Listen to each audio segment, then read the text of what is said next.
Hello again, Struckwap, and welcome back to another evening of me streaming some games for you. Today on the menu we've got Wolcen Words of Mayhem.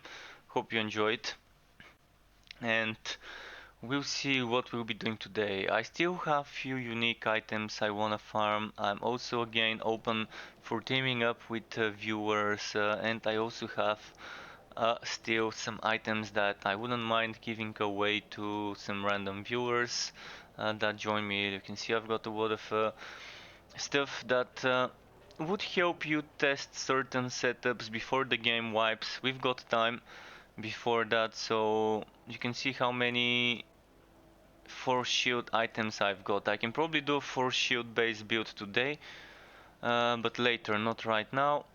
Just want to quickly sort some things. So you can see I've got 1, 2, 3, 4 helmets. Of those I only need 1 or 2 maximum for different builds. Here I've got 5 types of boots. Then I should also have grand ropes, a lot of grand ropes somewhere out there. Let's see, there should be... Where did I put those grand ropes? Okay, so is it 6 grand ropes that I've got already? 7 grand drops, so definitely a lot of stuff that I can give you guys away, and I'm kind of running out of room, so we'll see. James is probably gonna be joining us later, James Crow, so he's a bit busy, but he said he might come in later. Let me see who's online. No one is online on my friends list currently here, so we'll see. I wish why this is not showing Struck. It should say Royd and Royd. That's my other account name. My other Steam account name, and I can't change this because this game belongs to my other Steam account. So okay, let's do what I normally do. Farming adept. Oh, and I just screwed it up. Just gonna have to let the enemies kill me. I'm gonna pull them all and let them kill me. Let's pull more.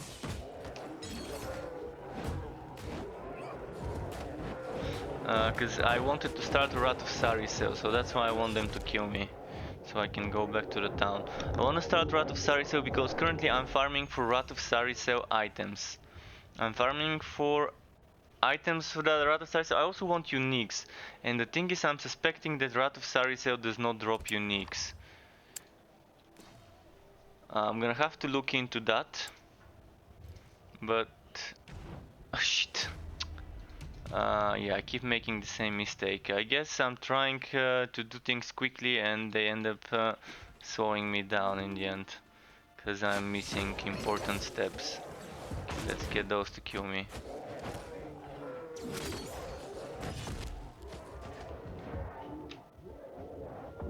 At least it doesn't take them that long to kill me. So yeah, let's not forget to roll this time.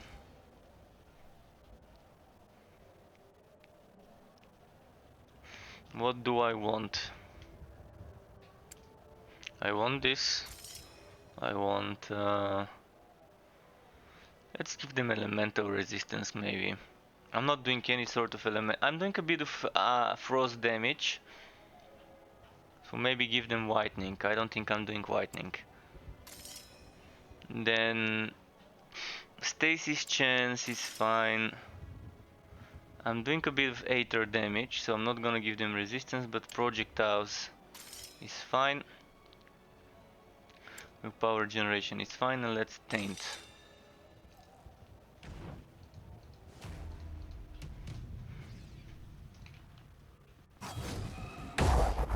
What?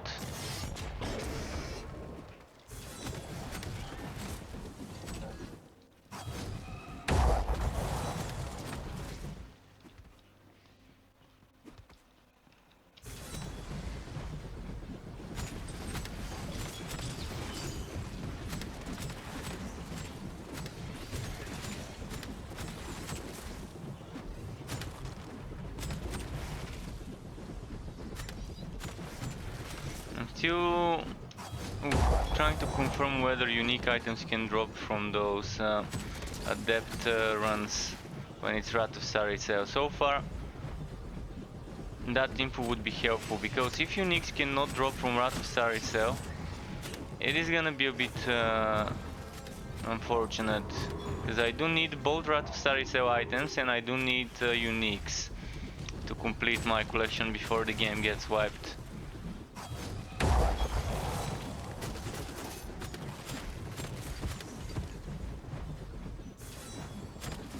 Mostly the gloves and the different shoulders, and some of the belts that I'm missing is what I need.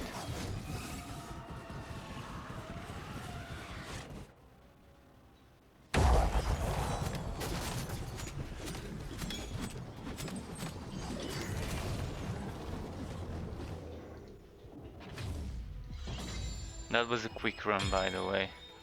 Minute 33 seconds on this map. Sapphire ring with willpower regeneration 1%, frost to spells, spell crit chance, force shoot regeneration from health globes. That's kind of average, but it's not bad at least. Oh, there we go, unique from Saricel. So I just got the confirmation I needed. That means I can keep farming this stuff.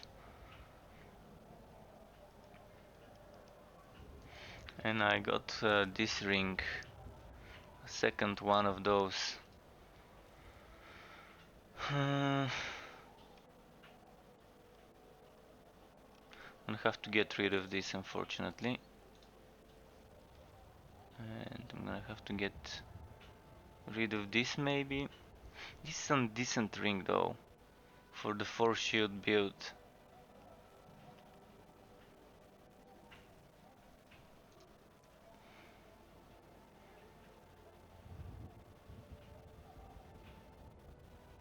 Maybe get rid of this.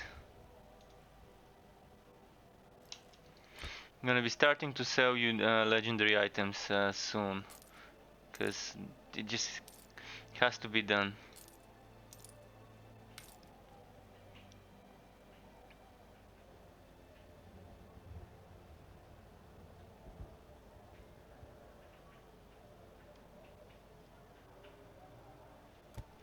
What were my skills at the moment? I got this crit based damage and I've got more rage and willpower here. Some more damage, some more damage. Some more rage cost reduction, more rage cost reduction. Alternatively, instead of going 1, 2.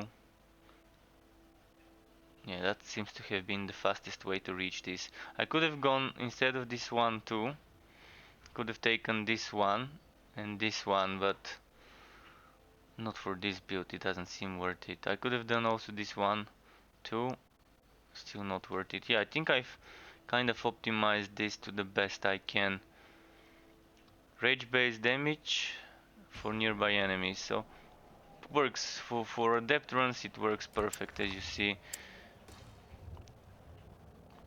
Willpower, shock chance. I think it doesn't even matter what I pick here, because it's still gonna be pretty easy to kill them. But weak enemy spawning. Oh, I could have done one more modifier, my bad. Weak enemy spawning once I kill the enemies is a very good mod, because it fills the bar quickly that way.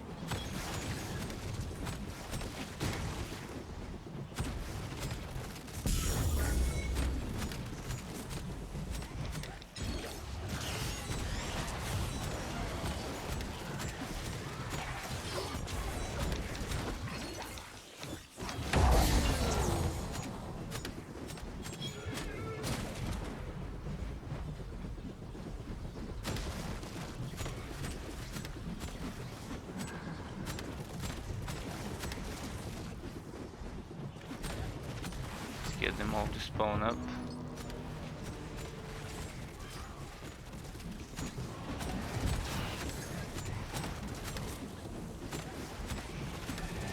Look at how many are spawning, look at this.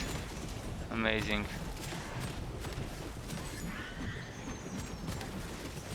And I'm almost ready to go for the boss. I might as well push through.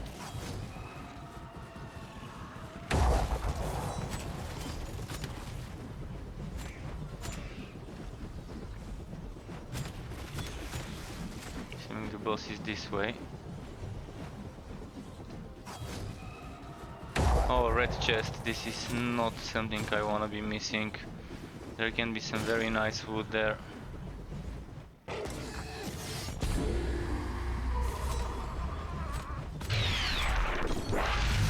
Hello, sweet machete. Hi. Welcome to my Twitch, dude. When is release?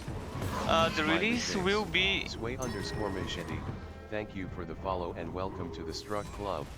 Yes, indeed, welcome to the Struck Club, and I hope you enjoy your stay, but for the release it's gonna be on the 13th of February. So they pushed the release date a couple of weeks back so they can have more time to polish it.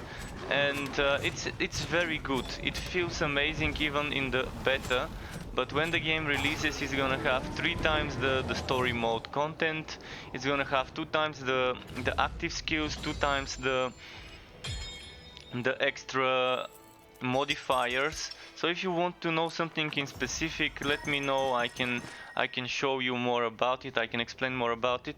But basically, I'm gonna give you a link which you might wanna check for some information about the game. Regarding the differences of this version I'm playing, that is the beta, and the launch version, which is coming soon. So the link is, this is one of them, and then this is the other link. And there has also been a recently released video on the Wolcen Words of Mayhem YouTube regarding the delay, 2 weeks delay of the release date. It's not too much of a delay. It's an acceptable delay, knowing that it's gonna go towards polishing, finishing some final improvements on the game to make sure it's ready for launch. There's a lot of stuff currently, but there's gonna be twice as many of those skills. Currently we have 20 active skills. We can mix and match, we can make complete hybrid builds, and then each of those skills... How come this game ain't bigger in Twitch and so on? This game ain't bigger on Twitch because it's an indie game. It's an indie game and it's still not launched. So I think it just needs some time. It needs some time, it needs word of mouth spreading. The game had some tough times. It had some tough times, they had to rework it from scratch. The alpha, they went into one direction with the alpha, and then they decided to completely rework it from the scratch. They scrapped everything, all the progress in the alpha, and started building the beta all over. So everything that was made in the alpha got discarded. And once the beta released, the beta was kind of lacking until they added a few updates with different content additions. And the team kind of eventually made it to a decent state. Even now in the beta I have a lot of fun playing this game. But as I said, this is 20 skills and you would have 40 when the game launches. Each of those skills has 8 modifiers and 20 points up to level 20.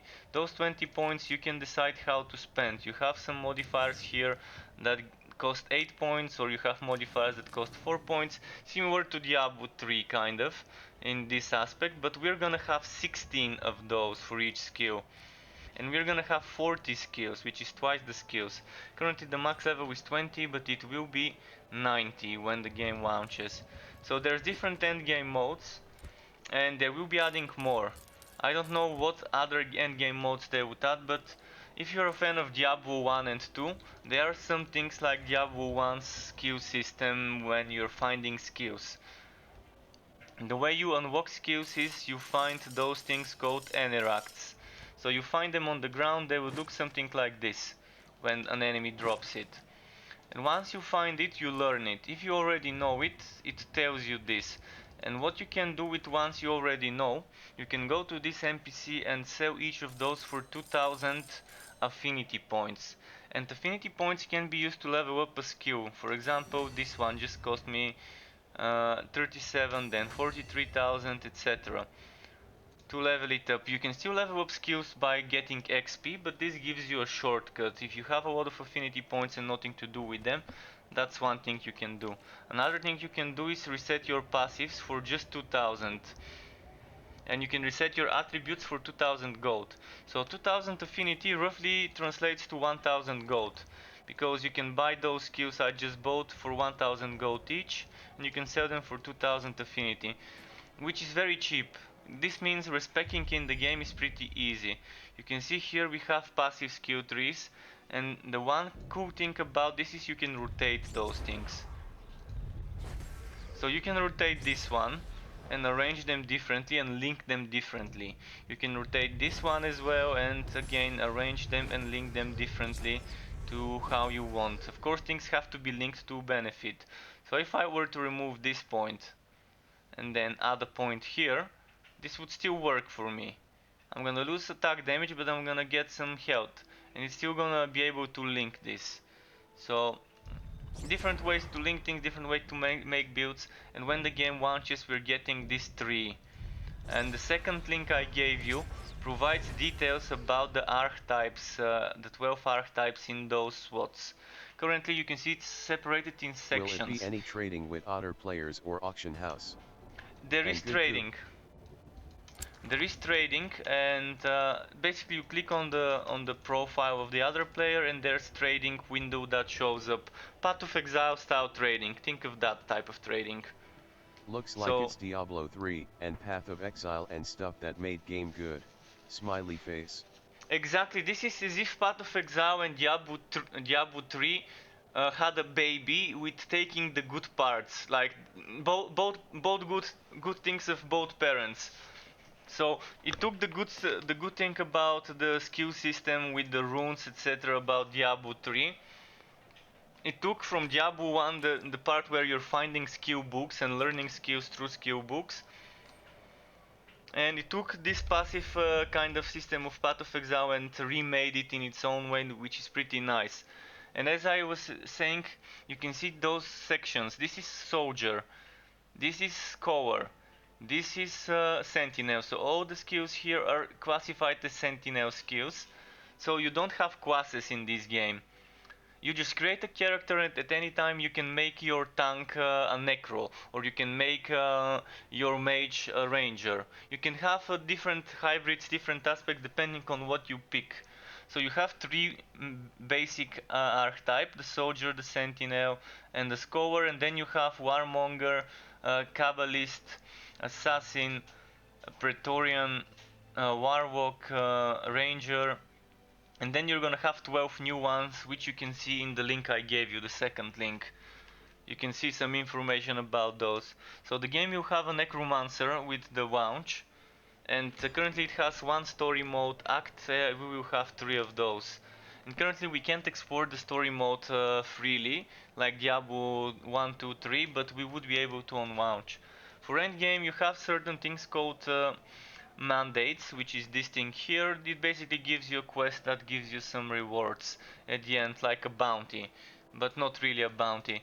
And then you have something that's equal to greater rifting or to shattered realms in Grim Dawn, for example, if you're a Grim Dawn player. So you have a depth, which is the most basic difficulty, and then as you progress through the difficulties, you can see this one is +1 to enemy level, this one is +4 to enemy level, this one is +25 to enemy level. So if I were to do this, I'm level 20, I would be fighting level 45 enemies. After veteran you unlock champion, and champion can get up to 30 plus levels of the enemy compared to your own level. So this is nice because it's not a flat level of the enemies, it's a level based on your level. And it gives you more wood quality. So I'm gonna select the depth because it's the best for farming, and what I would do is I'm gonna show you how I farm. You select this, and then you select the area modifiers, which give you bonus magic find and item quantity. Let's do this. So this gave me 25 magic find, 10 items quantity.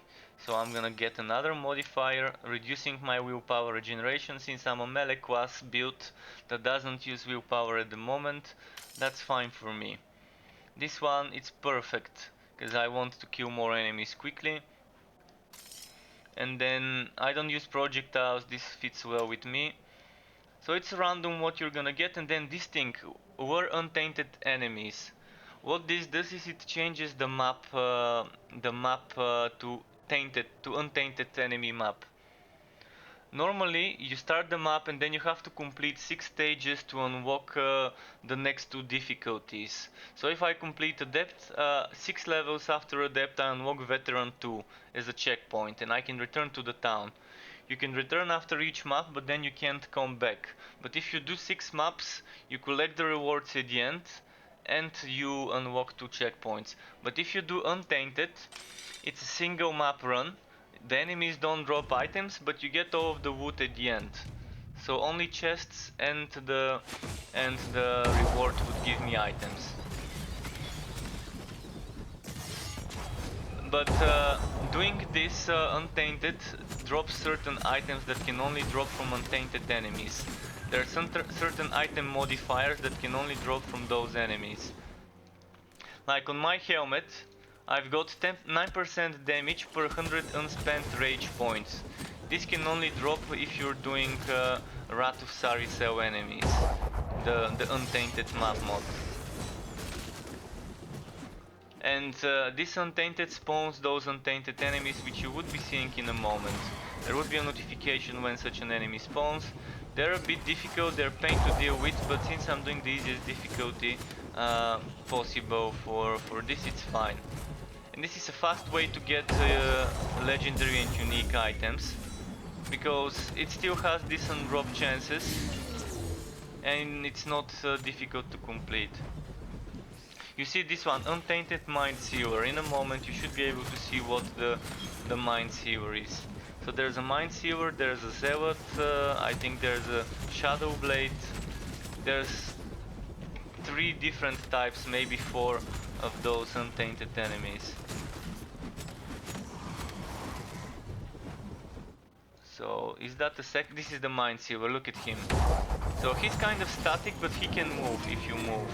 What he can do is he can grab me and slam me into the ground. So he grabs me with his fist and slams me. I didn't give him the chance to do it, because I kind of used this skill, which is great for mobility. So this is a chest event. And this chest event will drop items. Even though the enemies don't drop items currently on this mode, the chest would drop items. This is the second type of untainted enemy. This one has an annoying crowd control ability. This one. And it also has an enemy that it keeps spawning.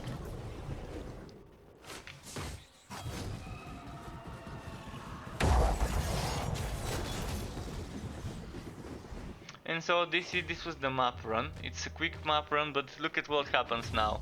I complete it, and this immediately gives me a rank based on how many times I got downed or died. We can see the details. And then there's rewards. And this is a very good reward, by the way. It allows you to use a spell. This allows the bearer to cast Bulwark of Down with this item. Normally Bulwark of Down can only be used with staffs and catalysts. Catalysts are focus items. And then after collecting the reward, we also get rewards from this chest. So this chest can also give us some rewards. I'm not gonna pick up the stuff because I've got too much of it. And I'm gonna show you the other mode, where you're pushing through different levels, which are gradually getting stronger. And you can see all those items are Wrath of Saricel items. This one gives me on a dagger the ability to cast Aether Jump, which is kind of a teleport skill, which again is Looks a spell. Cool this game, and thanks a lot for all answers. Is there No worries, different dude. like legendary and epic and so? Do you mean item rarity or do you mean difficulty of the game? What they're saying is, if you're asking about difficulty of the game, uh, the way it works is, when the game launches, there will be a story mode difficulty, something very Rarity. easy. Oh, rarity. The rarity is white items being common, then you have magic, then you have the yellow ones being rare, and then you have legendary items. You also have uniques, which are normally with fixed stats. So if you have two uniques of the same type, they would probably have the exact same stats with slight differences. So the items can have very small differences based on how high level one item is. I'm gonna quickly show you two same items. Where did it go? Just compare those.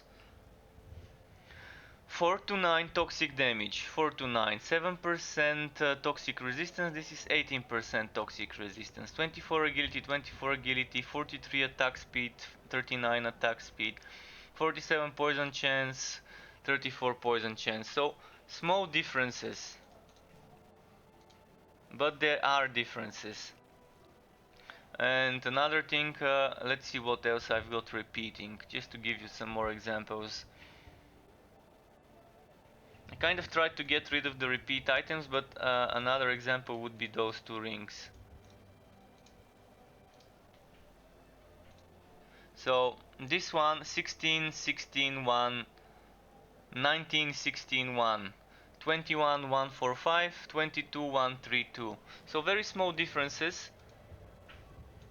And here you actually are seeing that the level 41 has less HP than the level 21.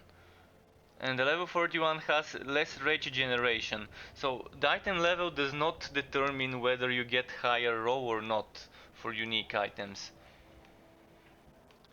That's why I'm farming level 21 items on level 21 enemies, because I really don't need to be going for harder difficulties and spending tons of time there. And as I said, Wrath of Saricel gives you certain things, like normally with the hammer, you can see now, I'm gonna quickly show you. This skill, Bulwark of Down, I cannot use it on a Warhammer, because it requires staffs or catalysts. But if I were to use this hammer, I can use this skill. And this is what the skill gives me. Bulwark of Down.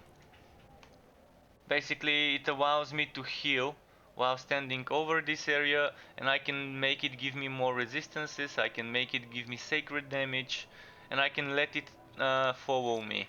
Alternatively, instead of following me, I can do something like this.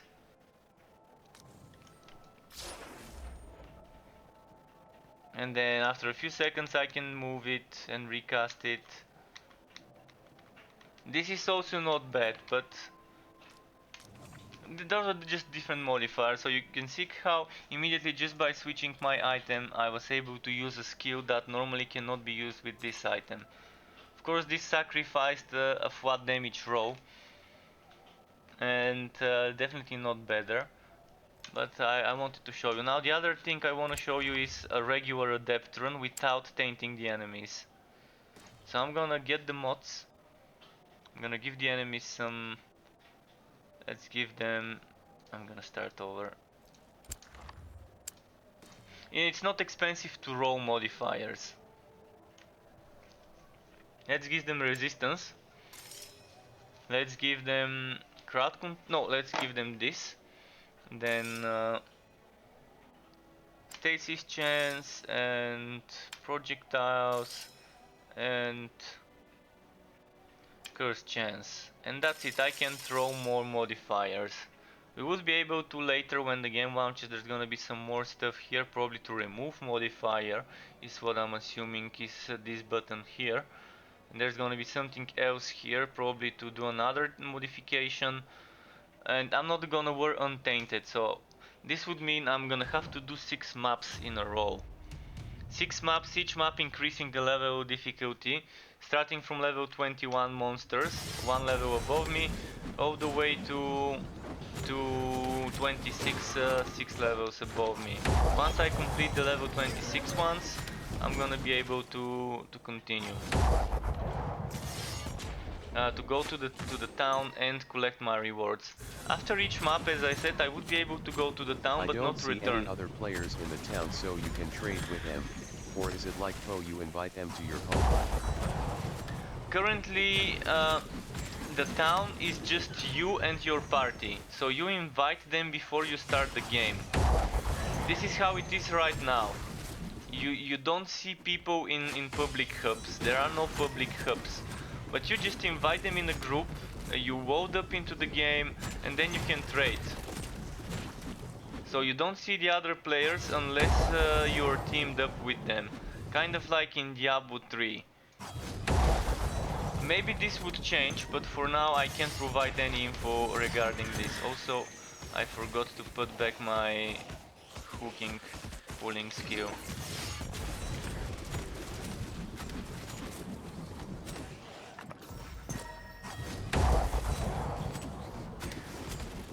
And there's different things on the map, such as you saw chests. So as you see on this mode, the enemies are actually dropping gear as I kill them, unlike the other one.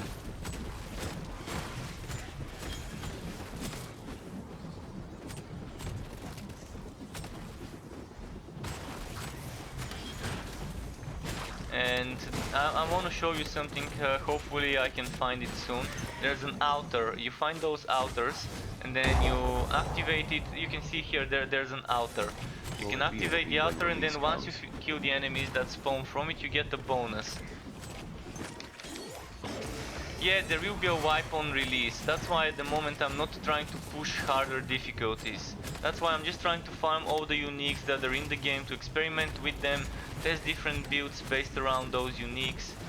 And I know everything's gonna be wiped, so I'm not trying too hard. So this is an altar. If I complete this one, it would give me a random buff for the duration of this map, this level. This one gives me crit damage, so might as well take it.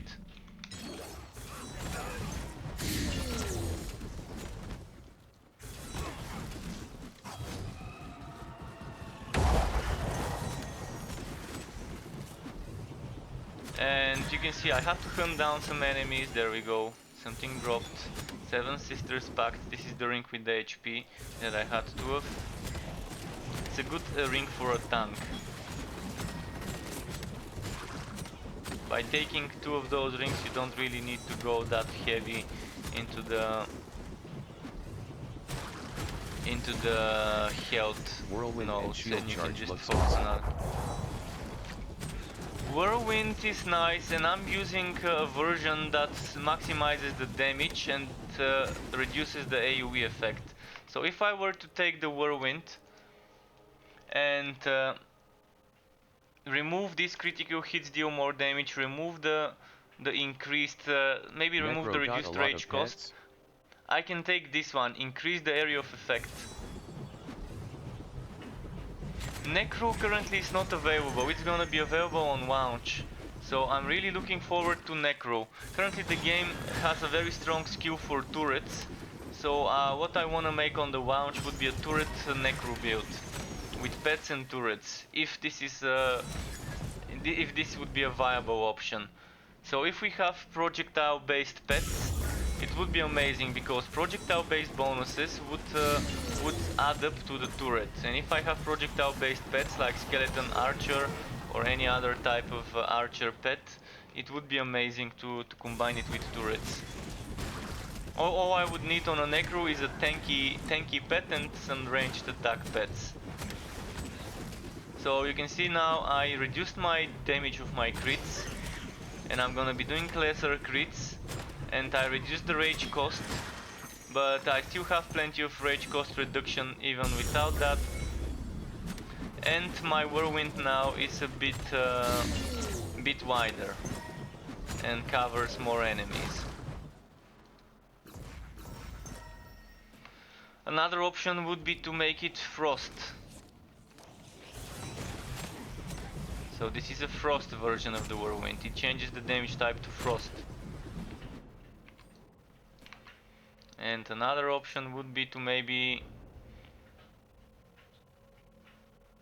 do this. But this would not, I would not be able to hold it. It ends up. So see how it stops and gets recast. Of course, the way I prefer to play it is with this increased damage and the crit hits deal more damage, and I try to use this reduced rage cost. This one, look at that, you can see the crit damage changes from 321 to 351, which is 30% extra crit damage. Pretty nice. Then you have this skill, which I've modified to use stamina points. Stamina points are points you use to dodge, physical dodge with spacebar. But I've modified this skill to, instead of having a cooldown, use this. And the shield charge I've modified to do this damage at the end, which is amazing damage, this shockwave. And since I have passives that give me damage based on how many enemies are around me, this one, 5% extra damage for each nearby enemy within 4 meters plus another 2, so within 6 meters range. I also have damage based on rage, that's why I got this extra rage here, and I think there was something else for rage somewhere, not sure where I took it. There should be something that gives me rage somewhere. Well, maybe I didn't take another rage one, but I did get this one, rage cost reduction, and then this one, rage cost reduction, that's 10%, then another 6%, so 16% rage cost reduction, and then another 7, which is what, 23%, so 30% rage cost reduction, just from those passive nodes. And then I got some extra crit damage increase for the price of basic damage reduction. So here I can either go to the town and end it, but not get rewards, or keep pushing. And as I said, I need to do 6 of those to reach a checkpoint. And this generates rage. And my number 2 also generates rage and gives me attack speed and casting speed to me and my teammates.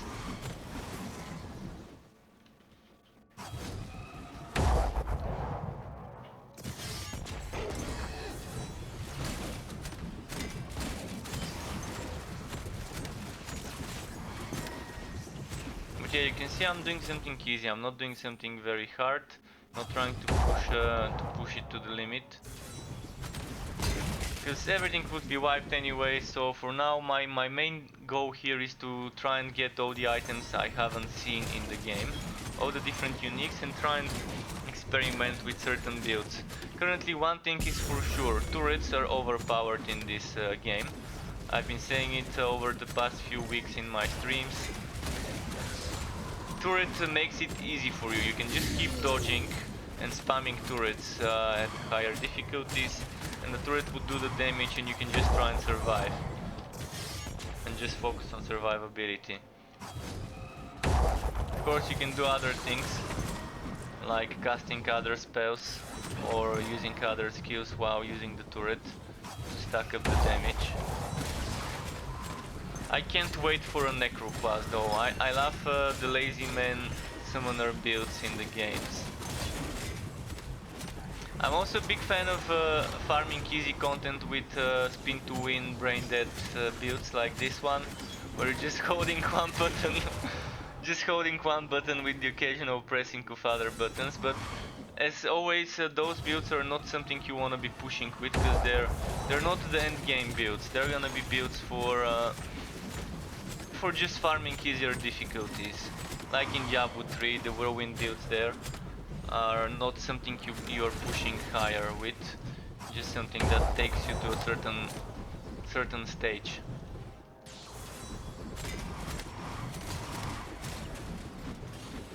Where was the boss fight? Oh, I need to kill some more enemies before I can unlock the boss fight.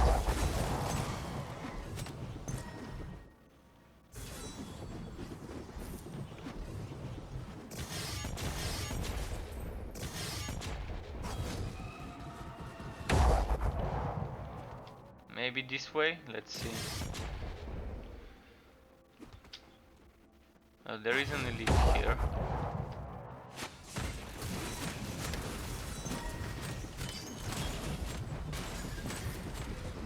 Okay. Oh, and the socketing system. The socketing system is kind of like Diablo 2. It's a great socketing system, simple and straightforward. Simple and straightforward.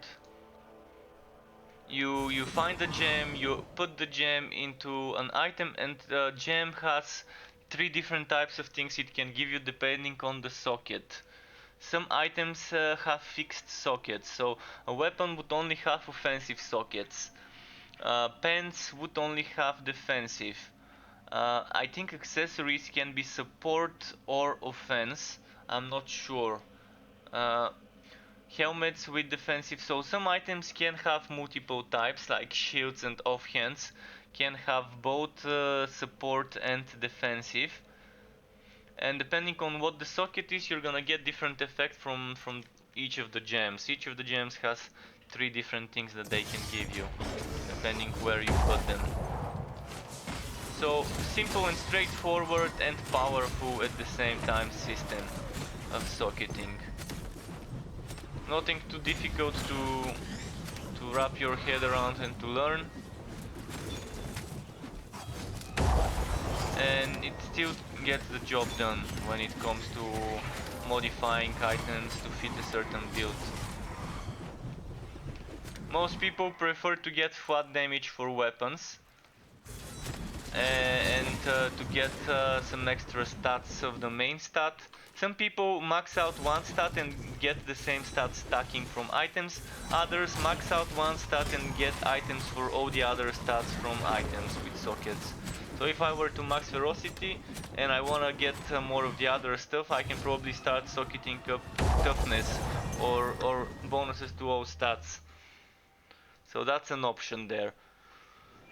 But currently I'm stacking extra ferocity from my support slots. And I'm getting HP bonuses stacking. I would ideally have this one with 3 sockets to get me extra 300, up to 300 HP.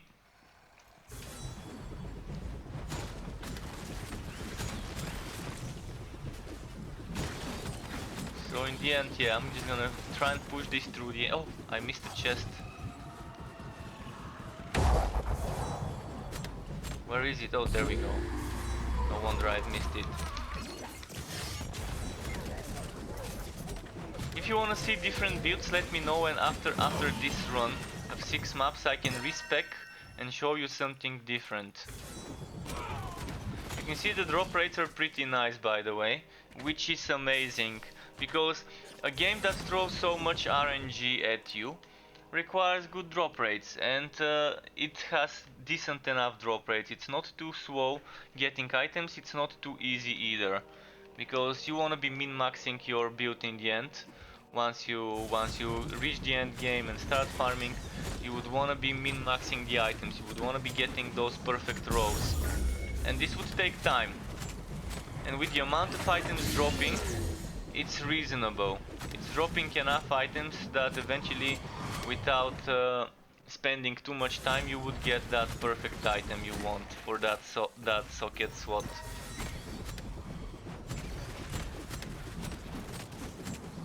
I'm enjoying that the spin to win benefits from movement speed based bonuses. Another game I'm playing, Warhammer Chaos Bane, for example, kind of ruined the spin to win build there. The skill does not benefit from movement speed bonuses and it's kind of very slow and very weak, like not even worth it for Chaos 6, let's say. I mean, it's doable, but it's kind of slow to do it with that setup. Here you can see with the right setup I never run out of rage, which means I can keep spinning and I can keep winning.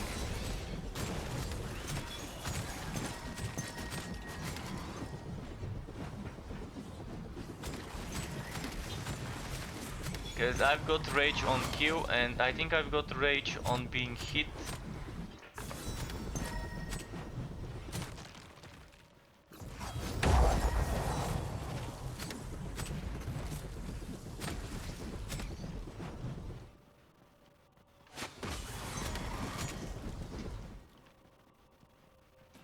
Another skill that I might show you is, instead of Wings of Ishmir, I can try and show you. Let me quickly just kill those. Anvil Swow. Anvil Swow is this skill. Basically hammer down the enemies. Strike that anvil. So I'm gonna start showing different skills. Since you're here, you might wanna check some other stuff.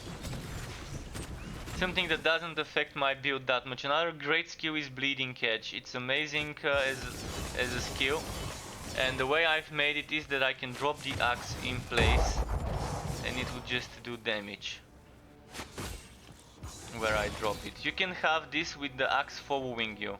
And I'm gonna show you something great in a moment. Let me just get rid of those enemies.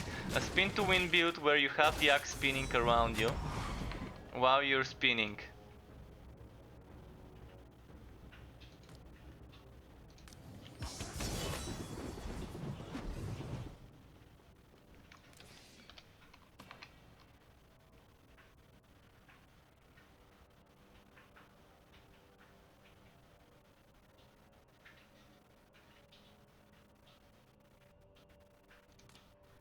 I don't need the Wife Leech that much. Probably don't need the rotation speed. I'm gonna try and do this. The rotation speed is nice because it gives you faster damage. So I have 2 of those axes. But this drains my rage like crazy. And draining my rage would mean bad stuff for us. But it is a thing. It is another possibility to maximize the spin to win and get that extra damage. And I don't think I've seen anyone ever do this. It just came to me just now. I kind of figured it out. I've never thought of combining those skills, but it seems like a very fun way to do it.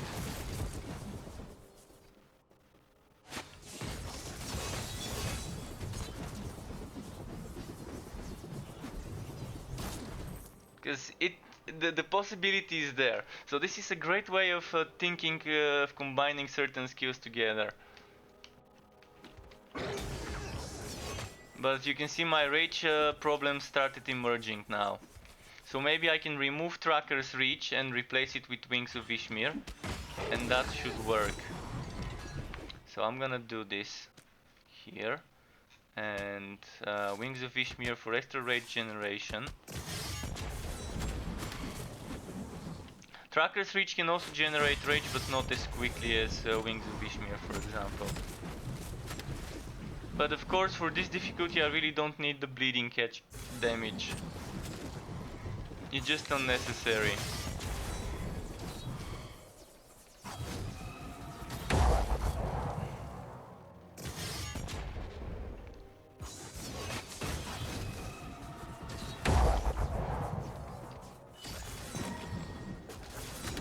Okay, I can finally challenge the boss, which should be here somewhere. Oh, unique. I think I just found something I needed. That should be the gauntlets. Yes, the gauntlets. Just what I wanted to try for a certain build. Physical damage added to attacks on gauntlets. Let's quickly check. Currently this gives me material damage. This gives me material damage as well. If I were to replace this, I'm gonna check how my damage changes. First of all, I need to get my rage to go down. So I'm gonna quickly use up all my rage.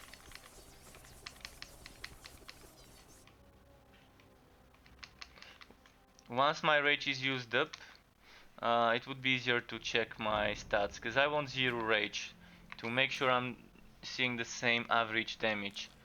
Average damage 1843.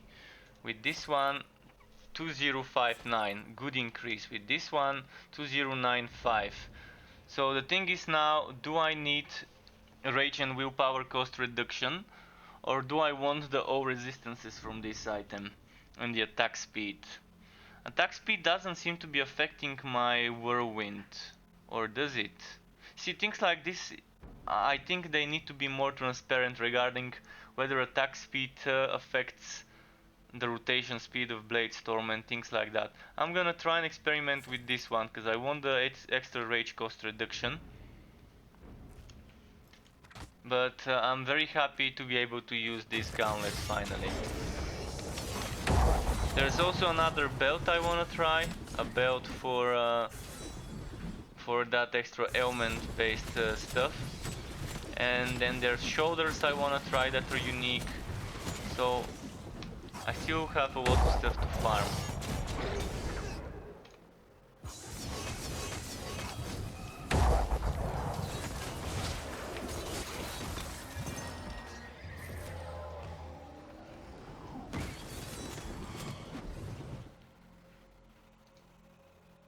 Okay, let's delve deeper. Deeper and deeper. Just a moment, need to take off my hoodie.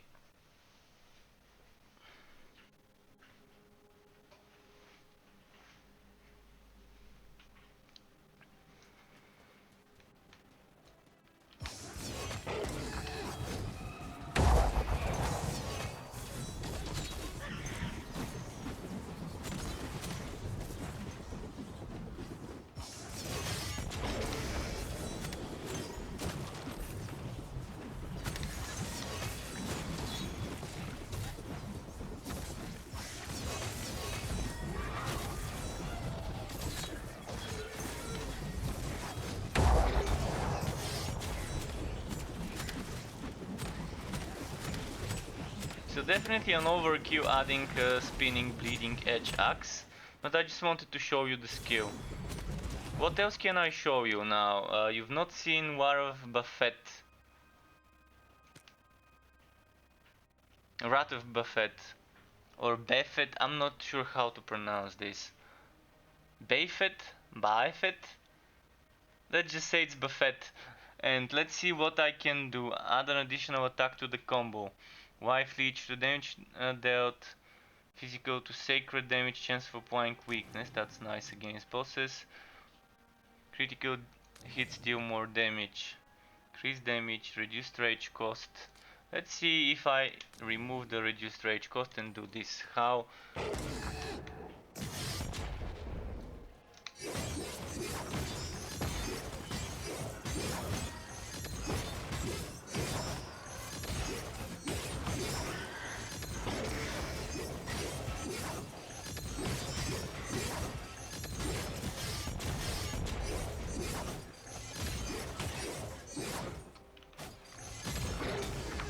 I'm gonna try something. Double chain build. Pull them in and use War of Buffet on them. This type of synergy. So you group them up, you pull them in, and then you use War of Buffet on them.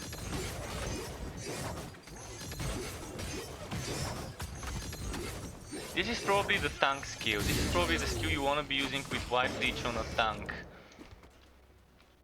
On a tank that pulls the enemies closer. To apply weakness. Applying weakness to the enemies would be amazing for the whole team. So if you're a tank that applies weakness to them, you would have your teammates doing more damage. Even though you're not doing much damage yourself, it might work. And since there's multiple skills that you can get for extra health globe generation, one of them being the Tracker's Reach. Where was the globe generation? This one, more likely to drop health globes. So you group up the enemies, you use Tracker's Reach, and then you might start using this for reducing to applying weakness, and then you might start using things like can this do something like extra Wife Leech? This can also do Wife Leech, for example, like this and this, or even this. And another thing that you need for a tank build, if you go full tank, you definitely need Sovereign Shout, Tracker's Reach, Warpath, Wings of Ishmir is not bad, because it can stun, it can get rage generation, it can also apply weakness. So you can stack the... You can probably get rid of this one, of Warpath. You can get rid of Warpath and lose damage, but get Wings of Ishmir. So Wings of Ishmir, War of Buffet, Tracker's Reach, and maybe Bleeding Catch. Although I think Bleeding Catch would be unnecessary if you're using Tracker's Reach. You only want one skill to consume energy. So probably get rid of Bleeding Catch and add the Warpath. 1, 2, 3, 4, 5 skills. That's the 5 skills I would go for if I were to make a weakness stacking tank. 2 skills to keep stacking weakness, 3 skills to generate rage, a mobility skill and a skill to spam and use the rage. I'm not gonna do it right now, but I might as well try it, why not?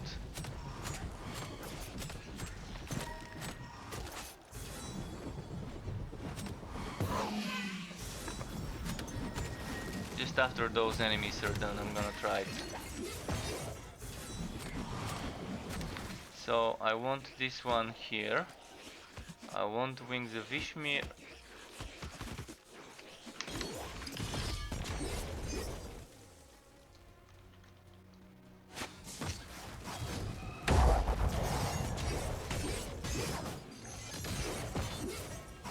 Of course, you would want this on a tank setup.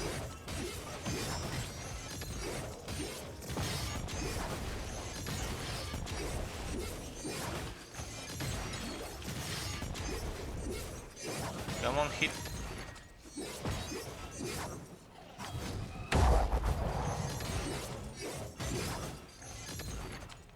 So did I get the one to apply weakness first of all? I did get it, but this one doesn't have the one to apply weakness.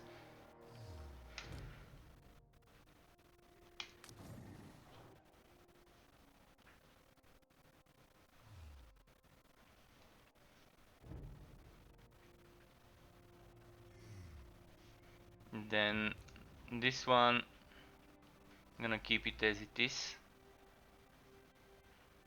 Although for a tank this isn't bad either. I still like that one though, a bit more. Then the Tracker's Reach. You might want this one if you're doing a tank build.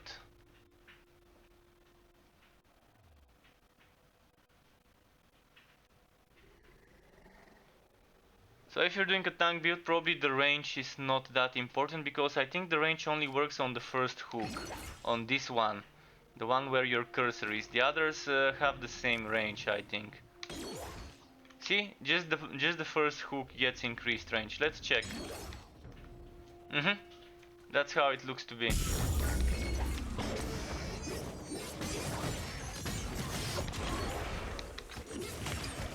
So I currently don't have a tank setup, and this is definitely not the best thing to be playing right now for me.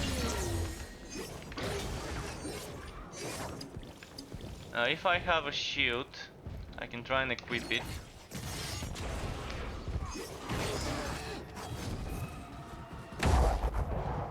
Did I kill them all? I just want to see if I've got the shield to equip it to do a bit of semi-tank, but I can't. I was playing tank yesterday and the day before. Yesterday, just at the beginning of... Not yesterday, but the day before yesterday, just at the beginning of the stream.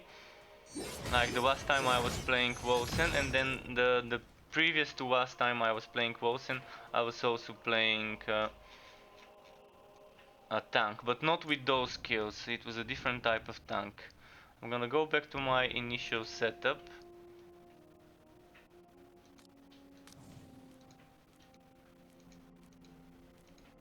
What did I change? Oh, this can also give you extra health globes, by the way. This is the second skill you want for health globes. So maybe instead of the stun you might want the health globes. Or... yeah, instead of the stun you might want this on a tank setup.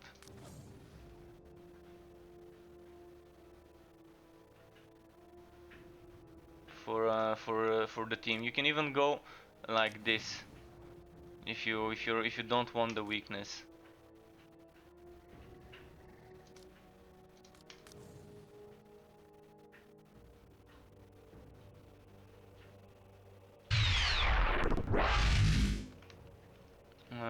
Thank you Mivata0206 for the follow. Welcome dude, welcome to the Struck Web, hope you enjoy your stay. So what did I have here before that?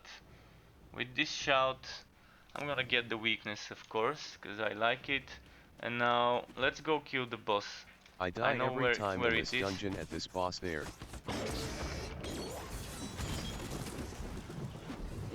Which dungeon? Because this is different every time. The boss is different, it's random generated every time, and this is very easy.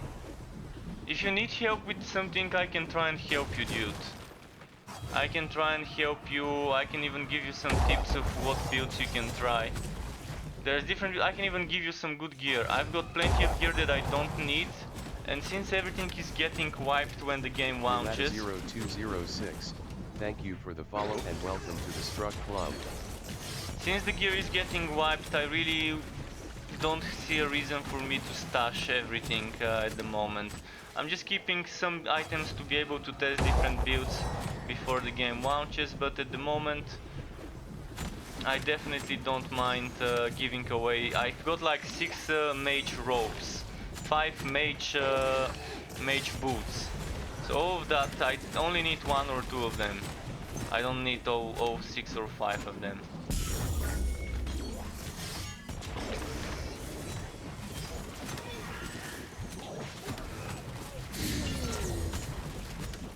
But if you're dying, you can always go for a more tanky setup and eventually lose the defense and get more damage as you get used to it. I finally got those boots for extra damage, and I will be doing that. I will be equipping those boots. So losing some movement speed and 1 stamina point, but that's fine, because I'm getting material damage, which is amazing. I'm getting extra health, I'm getting extra resistances. I'm losing 4 shield, which I really don't need right now as much. So average damage is going up. Getting all that average damage stacked. Where was the boss? This way.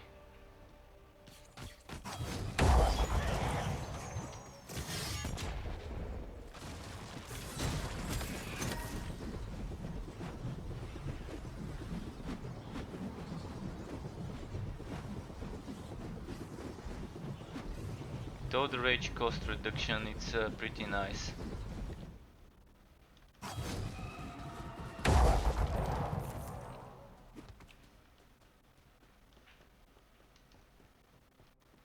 So it should be down here somewhere.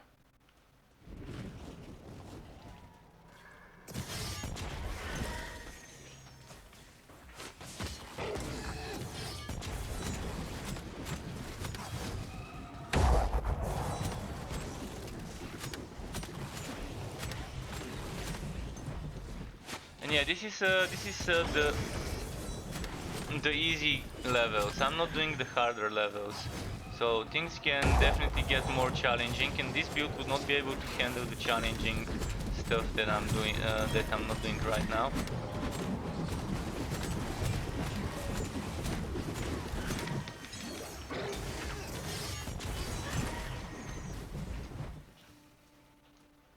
Okay, let's push this to the end. I think 1 or 2 more stages and then I'm gonna be done with it.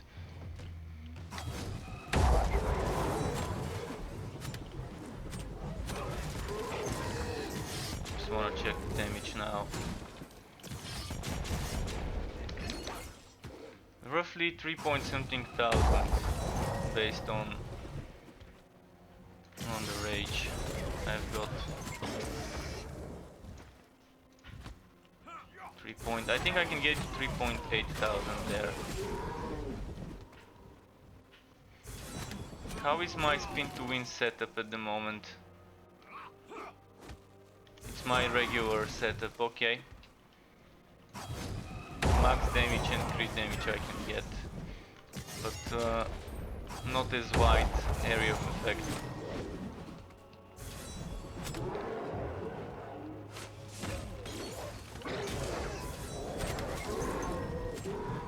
So there's definitely a lot of things you can do with the passives, and I can try and do a mage build next. I can try and change my build after I'm done with this. If anyone wants to see some mage builds, I can do it. For mages, strong builds are piercing, firebow, and Arctic Spear, I think was the name of the... what was it called? Arctic Spear, yeah. With projectile damage, for Arctic Spear and firebow, it's pretty strong. And since mages can use Bulwark of Down, you can get extra resistances, extra sacred damage, if you want.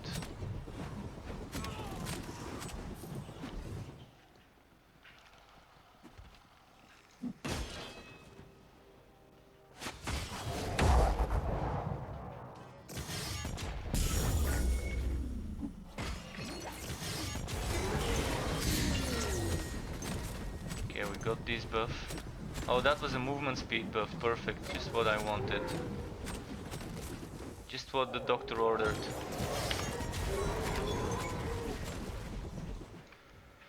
I think the boss would be this way. Well, I'm still gonna kill those because I have to. Feeling the bar quicker that way.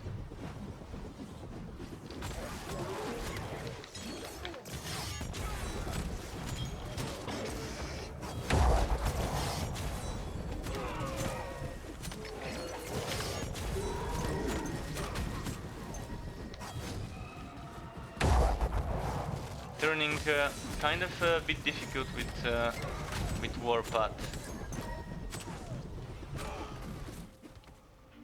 Okay, so the boss is definitely not here. Still, might as well kill all the enemies.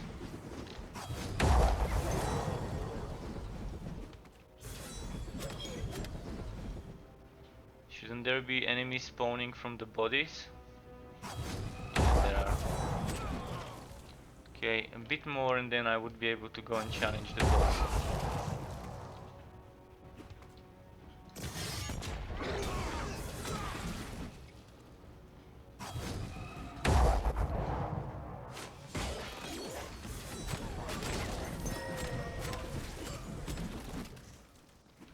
Should be a few more here.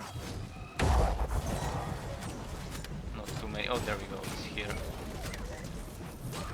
And a few more groups and then we're ready. They're kind of spread out thinly in this map.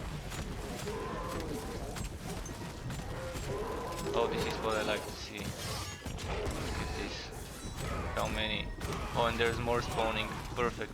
Okay, we can go and charge the boss now, and it's just right in front of us. We're gonna do this.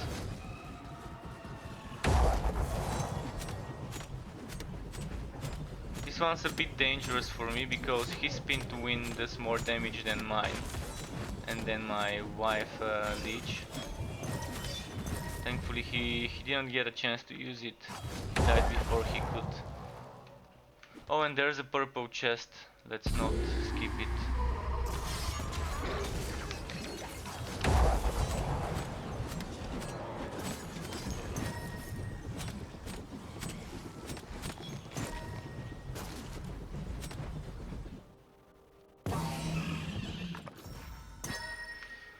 And I think the next one would be the last one, the 6th one, and then I can go to the town after that.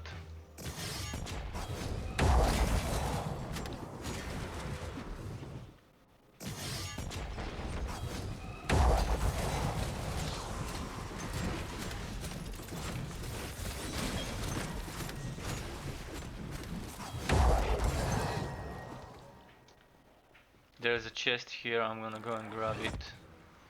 Even though it's a silver one. Well, I love having zombies on easy difficulties. Those zombies that charge you. On harder difficulties I kind of hate them because they can kind of stack up 5 or 6 or 7 enemies hitting you at the same time and one shot you if you're on a what's it called, glass cannon build.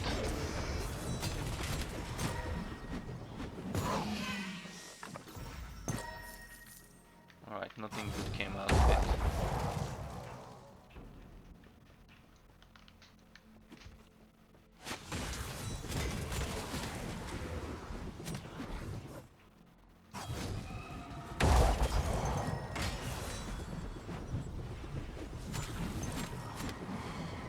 Alright. This map would be slow. Look at how slow they're filling up my progression bar for hunt down enemies.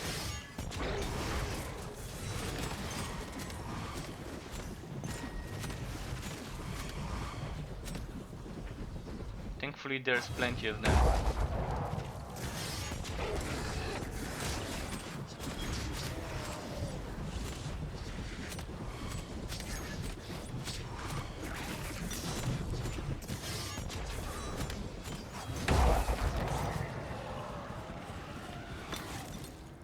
Yeah, we killed it.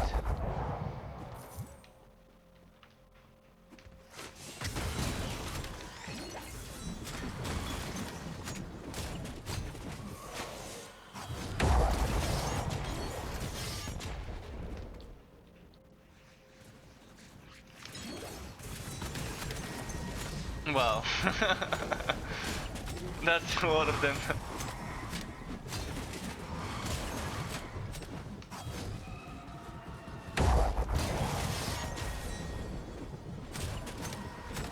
This is the great thing about Warpath. It can end up doing massive amounts of damage when used right.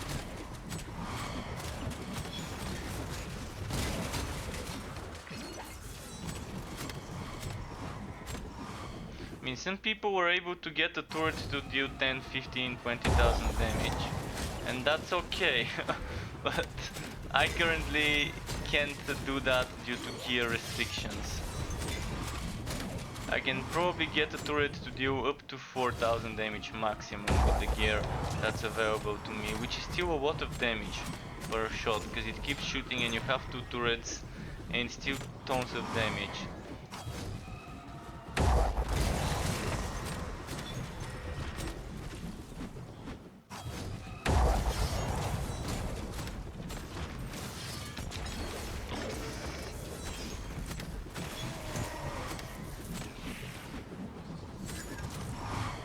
Okay, I can already challenge the boss.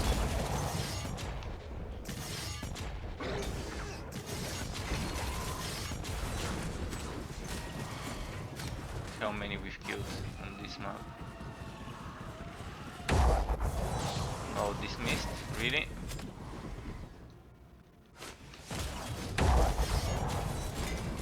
The boss should be just around the corner.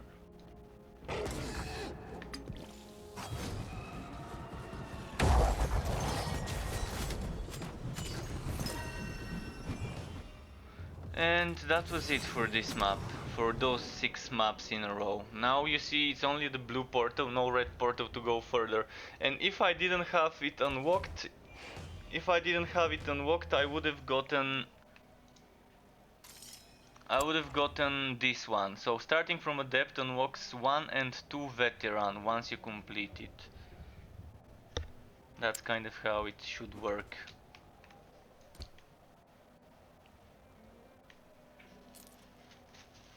Again, I'm not gonna push it, and I'm not gonna even try to get unlocked this one, champion, which comes after veteran, because things are getting wiped, so it's just gonna be for now me trying to get good gear.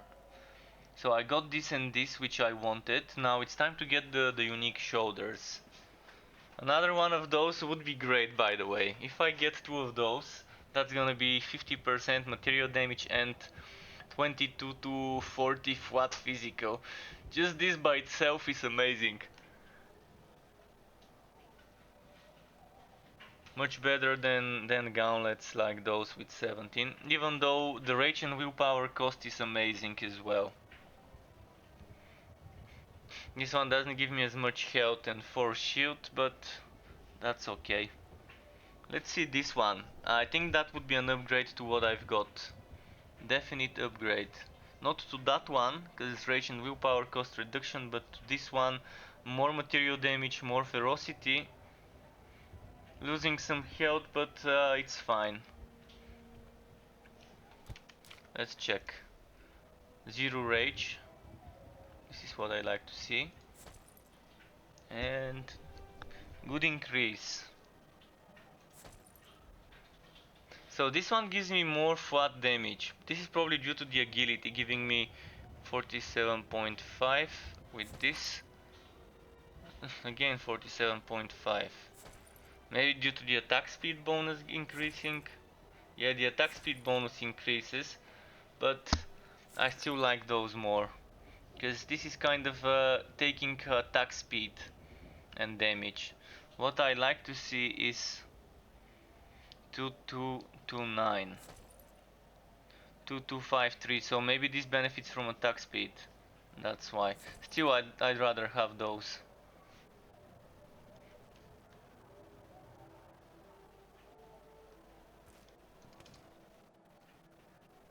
So we will need to get rid of some items again. This allows me to cast Fireball with a dagger. And this great sword I don't need, so I'm gonna sell it. This bow, it's not a bad bow. This one I don't need. This one I don't need. Let's put this there, and I really don't need this one either. But I might keep it because 31% material resistance is nice for a tank build.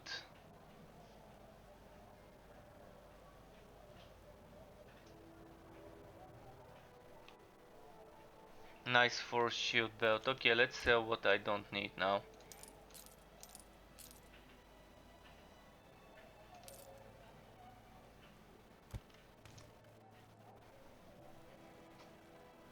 So, if anyone wants to see a mage build, I can do it. In the meantime, there's a lot of mage gear I wanna sort out. So first of all, let's sort the robes. I'm gonna get rid of some. Triple socketed ones are probably something with priority. This is amazing. Ferocity cooldown reduction and lots of resistances. This one, Wolcen.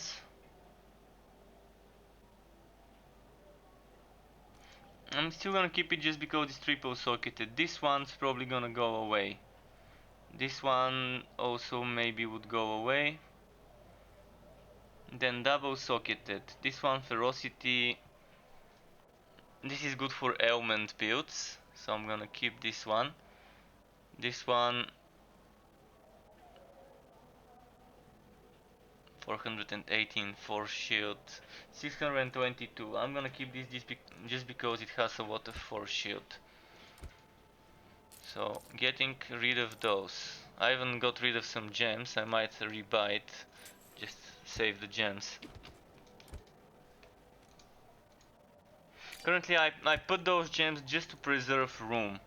It's easier to store gems in socketed items rather than store them separately. So 1, 2, 3, 4. If you want some of those items, let me know. Now it's time for helmets. 1, 2, 3, 4, 5 helmets for the mage.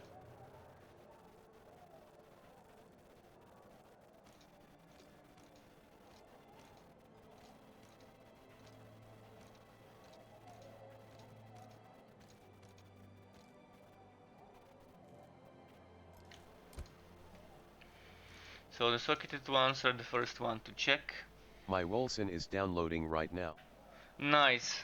Nice, dude. If you want some help later, I wouldn't mind helping you. Even if it's story mode. Let's see. Elemental resistance, occult resistance, health regeneration, force shield, force shield. And this is another thing about the game. You can either go for all resistance and health setup, you can go for health and force shield, or you can go for force shield. So there's bruiser, there's heavy, there's sorcerer, and then there's rogue, which I can't show you right now. Oh, there we go, rogue. Health and force shield instead of health and all resistance. So there's What definitely a lot of LVL are combos. you? I'm the max level 20. The maximum would be 90 when the game launches, but currently the max is 20. And it is kind of easy to get the max at the moment. It's not that difficult currently.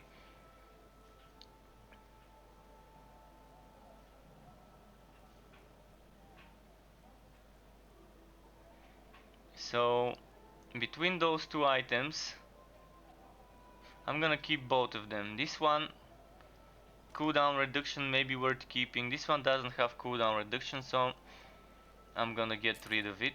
This is very low for shield, but maybe someone might want it. This one, again, I'm gonna get rid of it. So I'm saving some stuff.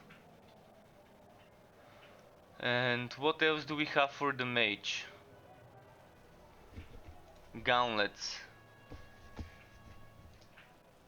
No, boots. Let's do the boots first before the gauntlets. But I'm gonna get the gauntlets as well. Oh, and there's another helmet. I wanna check it too.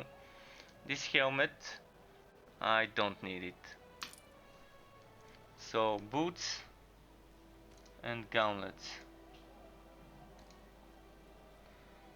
155, 165, 174, 163, 268. This one is definitely a keeper. Just the sheer amount of force shield that it gives us is worth keeping it. Movement speed, stamina, resistances,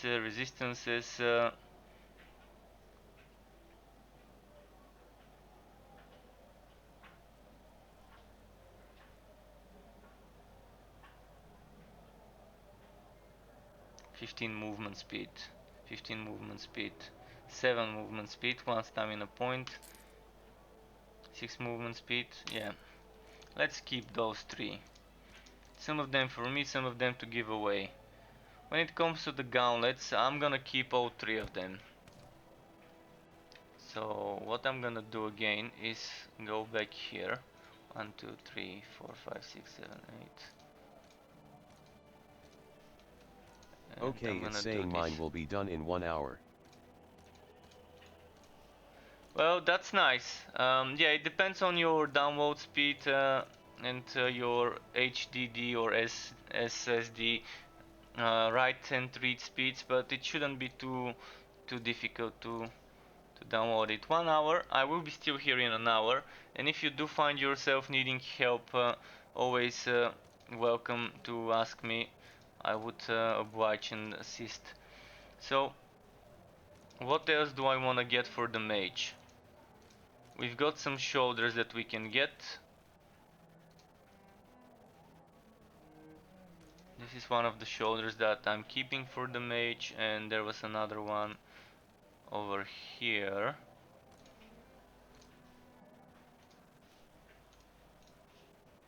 And then there was leg armor for mages. Leg armor for mages. I'm gonna try and make a mage build in a moment, just sorting out the items first. And getting rid of the ones I won't need. Oh, more ropes. Shit, I've got more ground ropes to check. So another one with 600. This one I was keeping for the cooldown, so this one is worth keeping. This one again with shit tons of force shield.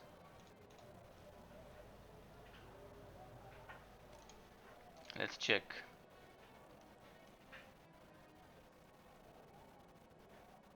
Chance to double the number of elements, yeah, worth keeping. Okay, for now I'm gonna keep those. And So do they have like dungeons you can do once you hit max like they have in Diablo? They will when the game launches. When the game launches, you would be able to explore the story mode zones. Currently in the story mode you have different dungeons, but you can't get back to them once you leave the story mode. Basically, when you start the game, you select whether you want to do story or Soldier of Fortune, and Soldier of Fortune is doing the things that I'm doing right now, the end game stuff. But you would be able to, when the game launches, to explore the story zones and to do some dungeons, which they're calling side areas. Side areas which are not just doing random generated, procedurally generated maps like I was doing till now. So it is worth it. In the meantime, I think I'm done sorting the mage gear. And that's all the mage gear I can think of. Of course there are staffs as well, but let's just put this there. I think that's it for the mage gear for me. Let's put all this other stuff back where it belongs.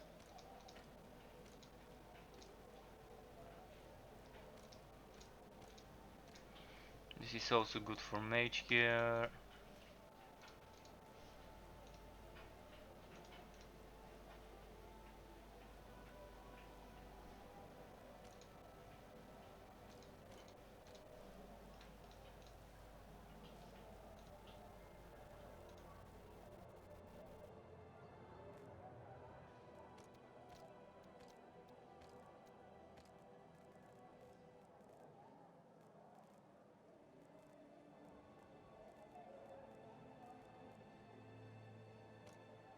So that might be used. We'll see.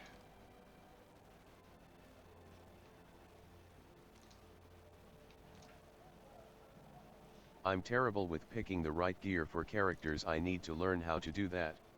Uh, there's probably plenty of builds on YouTube. I still haven't started making builds for this game because everything I make would be outdated in a month. So I'm just gonna take my chance experimenting, learning more about the game, and then when the game launches I'm gonna be making builds and guides for it. But for now I can just give you some suggestions of what you might want to use. First of all, if you decide to go for a full force shield build, I will reset my skill points and show you some things you might want. Resetting the passives. Now I'm gonna go for mage based passives and projectile based passives.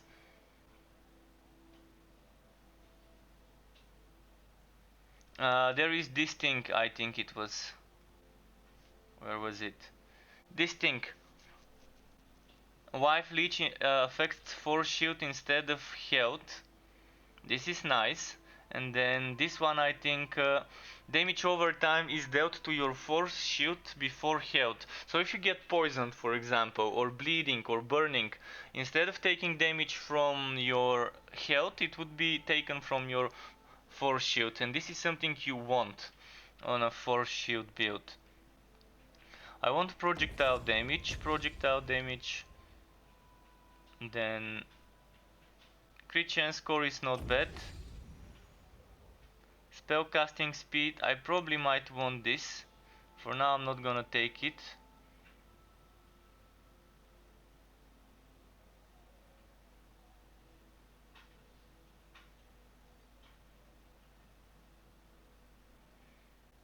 Then another crit chance score, and then willpower on hit. This When wife does the leech, game this launch? one. The game launches on the 13th of February.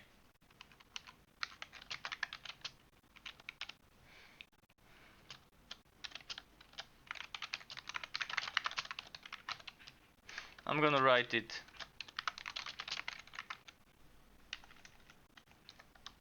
For everyone on all platforms, writing the launch date.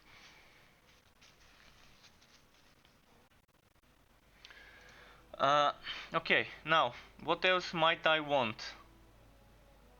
I want more spell damage, but I also want some force shield stuff, and I also want some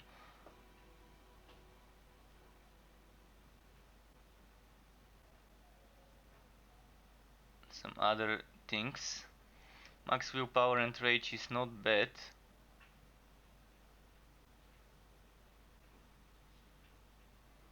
Look at this. I might experiment with max willpower and rage here for my other melee build later. Because that's another 400 max willpower and rage. I did have this one before. And it wasn't bad having this one. Because I needed to get this here. But I'm gonna experiment later, instead of taking damage based on nearby enemies, to spend some points here for my other stuff. But for now I'm doing mage.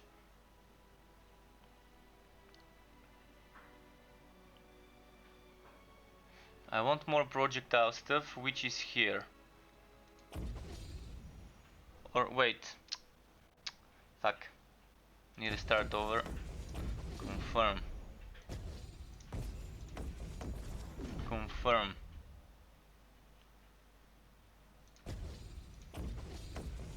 Confirm. If you're okay with, I'll probably have you help me through my campaign and then we can grind soldier for gear. I won't mind helping. I've not done story mode stuff in a while. So it's gonna be a breath of fresh air maybe for me to do some story, and some of the viewers might actually want to see the story themselves. So if I go here, it's not worth it. Attack speed, but this one should be worth it. Okay, I just wanted to confirm I'm taking the stuff I want. Projectile damage, pierce. I don't want those, but this is extra force shield. I want that. More projectile damage.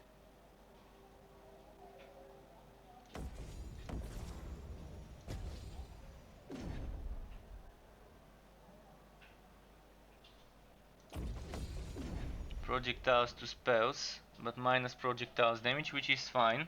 Projectiles crit chance score, projectiles crit damage. I want the crit damage. Then for crit chance I can go there for everything, not just projectiles or anything. And I can get the cooldown reduction. But do I want this crit damage? I want the crit damage instead of getting health and no resists.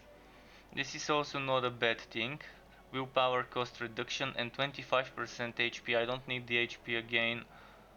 But that cost reduction, probably better to go for crit damage though. Crit damage, crit damage, crit damage, crit damage. A bit more crit chance. Can get a bit more crit chance, but this is for attacks and this is for spells.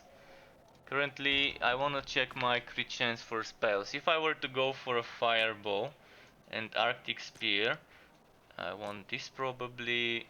I want this. And I might want this. Although I do want the tier, but let's try and not play with the tier for a while. See how it plays out without the tier.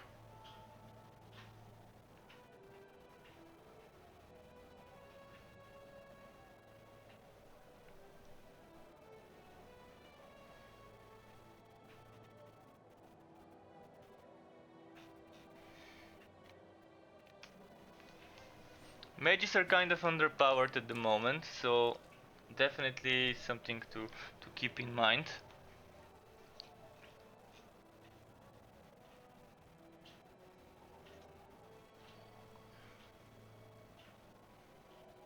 The unique stuffs are not as good as a basic stuff like the one I've just like this one, or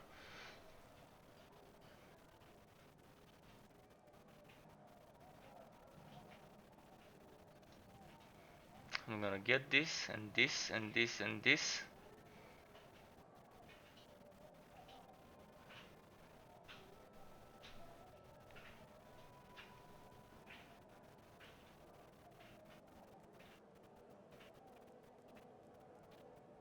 I'm gonna get this because of the rage and willpower cost reduction, and then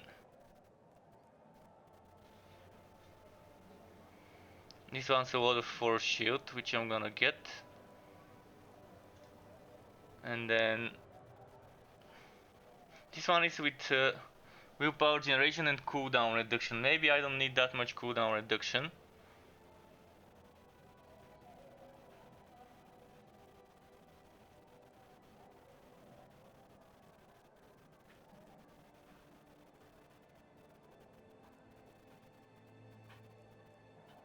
I'm gonna get this one. And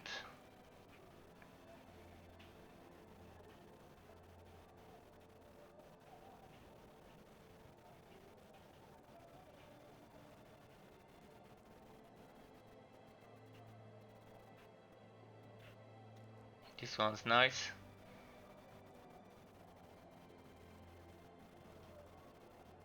Okay, that's a lot of mage gear already. Let's equip some of the stuff just to make sure we've got something going on for us.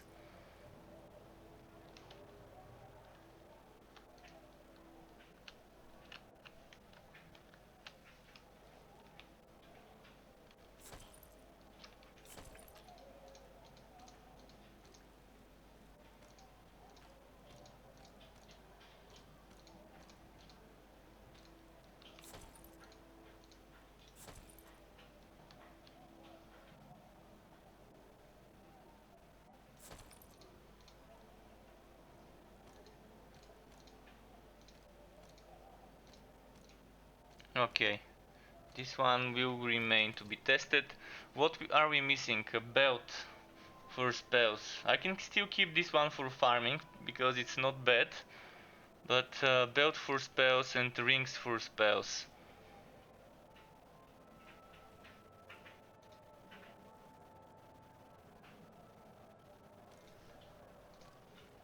This is not so bad. This is not so bad.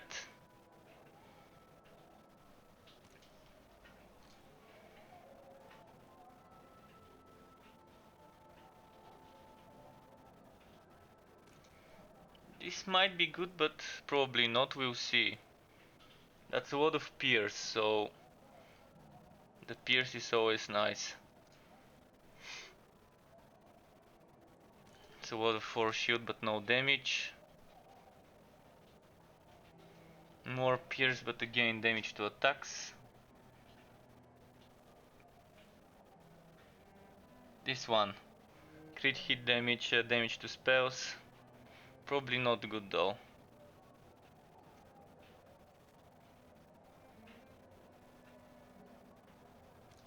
I want this one in my inventory as well. I'm gonna get rid of that for now.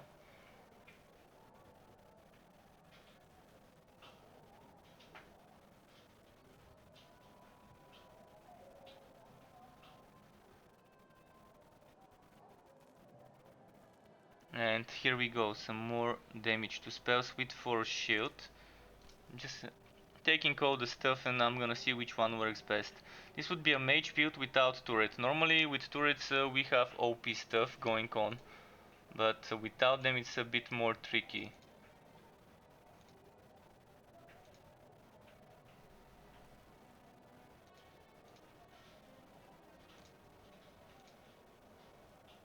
Wait, there were two more of those rings, there we go.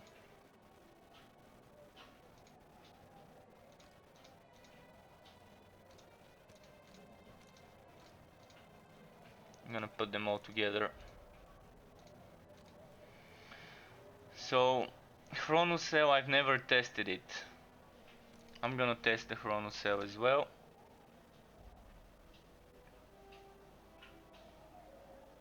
This is good for a turret build. To boost the turret with the spell stuff.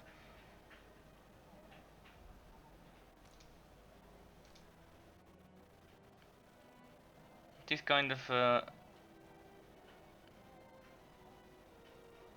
this is also good for a turret build, but I think that's it. What I could squeeze for a spell damage build from my gear is this. I still don't have a good amulet other than that one. This one might be okay. Oh, and if I decide to go for a one-handed with the air womb, look at this amazing air womb. instead of a staff. I would need a good one-handed weapon with damage to spells or something.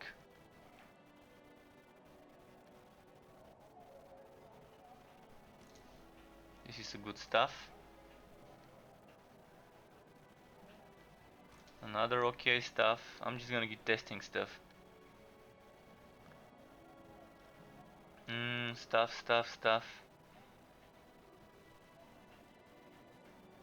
Or one-handed items. Stuff for one-handed items, maybe. It would be very nice if daggers can do damage to spells instead of just damage to attacks. It would be very saturated, but it would be nice if they can roll with it.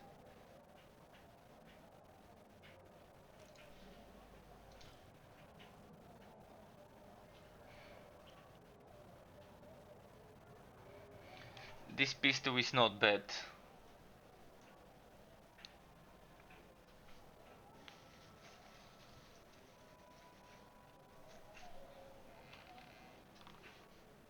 So I can probably go pistol and air wound, even without using a turret.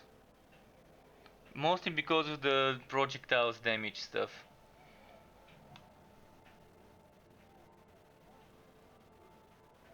This one seems like a good one for a mage. This one seems like a good one for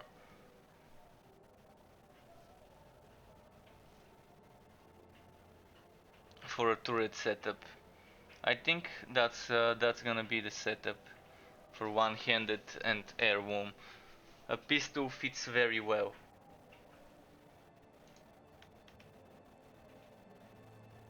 Okay, I think we're good to go. I'm gonna do this first. First test would be that. What I need the most right now is sockets for force shield.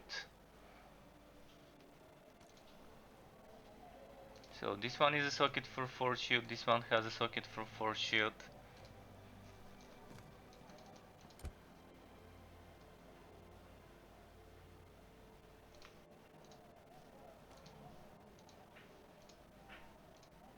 Fuck this shit, okay.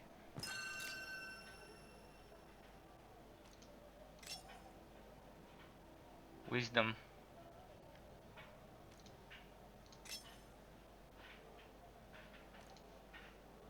What's that? Support. Support.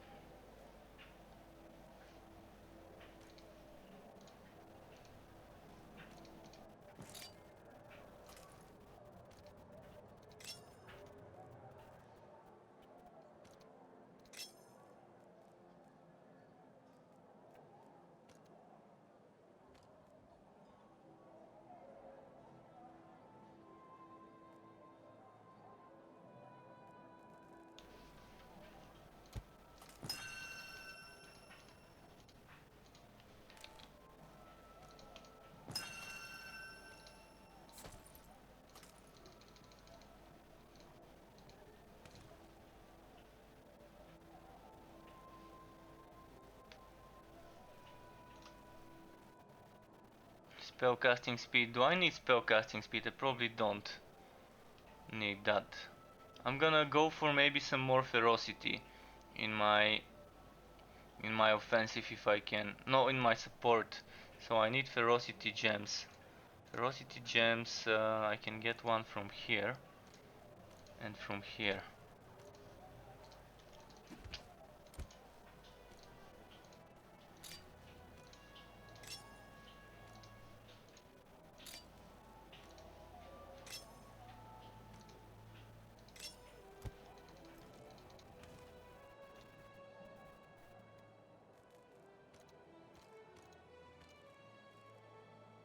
And then I need more force shield stuff. 197, those are amazing stats for force shield.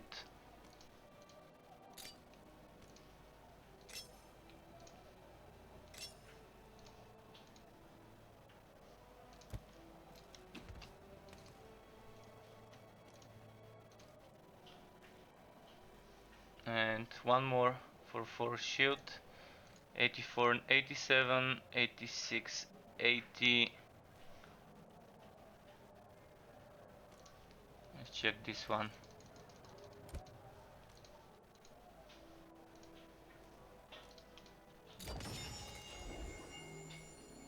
97, perfect.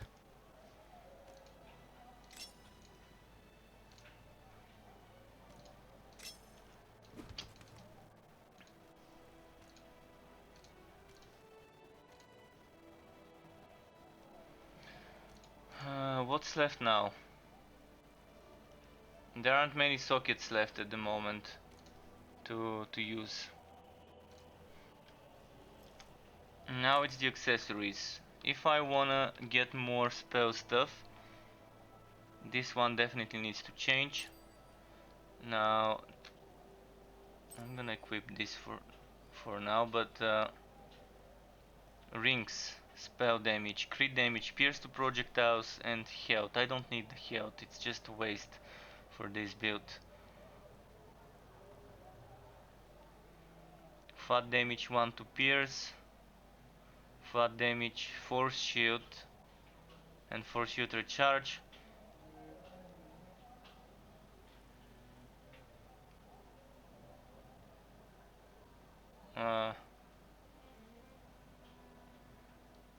This gives me extra 1 pierce, but I've already got so much 1 pierce.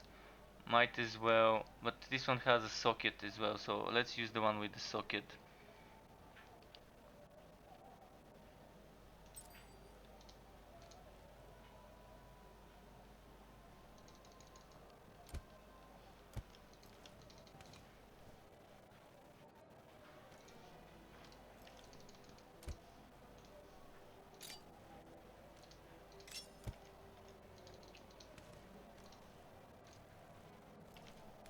So ferocity here, one here just in case. And for the belts, 2 times flat damage compared to other stuff that gives me more force shield. Currently my force shield is a watt, but it can always grow. With this one it's 4000, but the damage is suffering.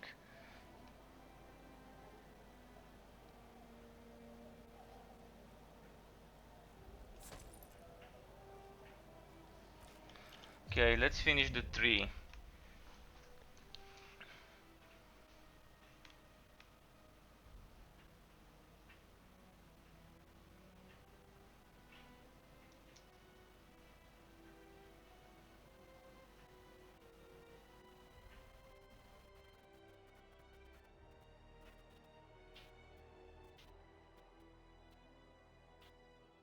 Force shield. Do I want the cooldown? Maybe. Or the damage. I don't want ailments, and this is the ailment stuff, which I probably don't want to go into.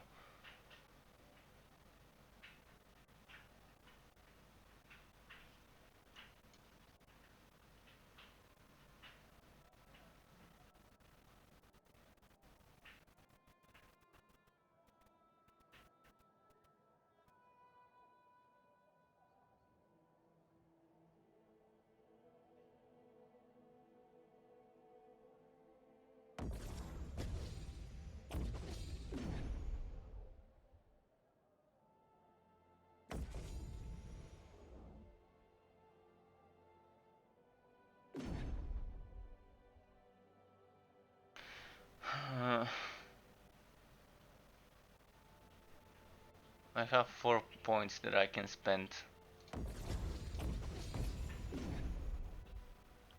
I hope I didn't mess this up too much, but I haven't dabbled too much with well,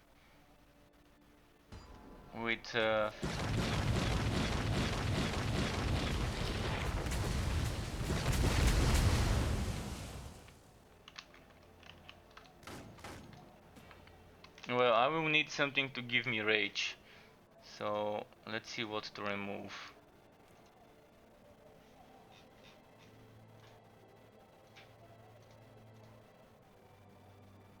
I mean, turret is always a choice. It's always a choice since I'm stacking projectiles and stuff like that. But I wanna try a build without a turret.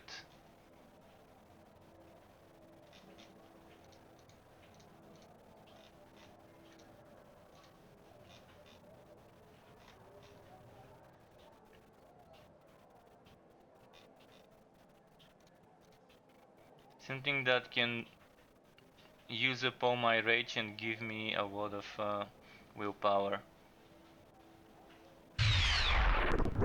Bladestorm works well. Bladestorm works well?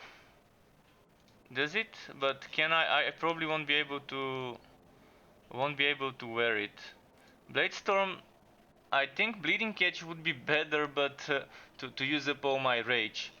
Because the thing is, let's see. And also, Tux83, welcome to my Twitch, dude. Thanks for the follow, much appreciated. Let's see, with Bladestorm. Thank you for the follow and welcome to the Struck Club. In Bladestorm, instead of what if I were to remove the Bulwark of Down? Yeah, I can't do Bladestorm. I need for something. Mobility is Bladestorm, not for DPS. Oh no, I don't want DPS. I just want to get rid of my rage. I want to get rid of my rage. Because this is a mage build and I can't use Bladestorm. I can only use P2 items and spells. So I think this would work.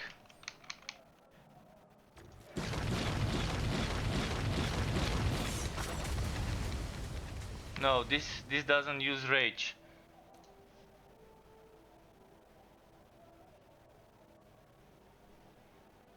Havoc removes Allure, but is slow.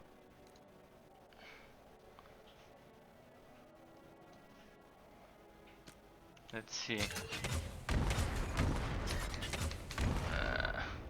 Well, the turret removes a lot, but I wanted to avoid using a turret. That was my main thing about it. I didn't want to be using a turret.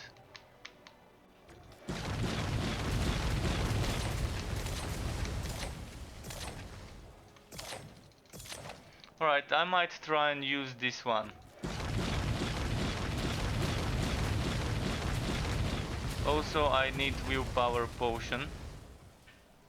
So let's get rid of this.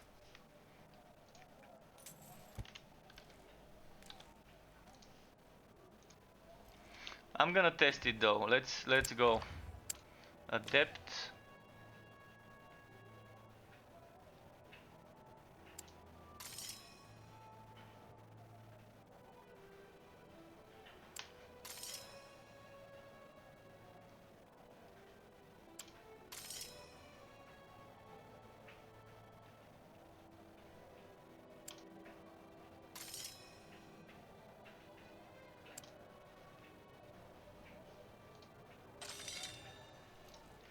So now it will be just me testing stuff.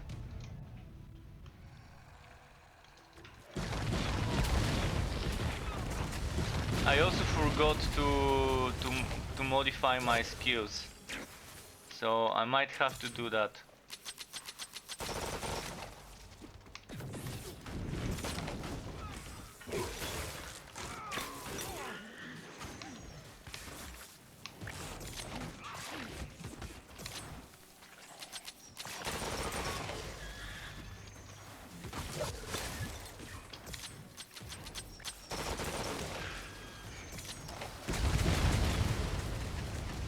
Like, the turret would be the perfect one, but since I wanted to try a build without the turret, the turret, you just leave it be and it generates a lot of willpower by using all that rage.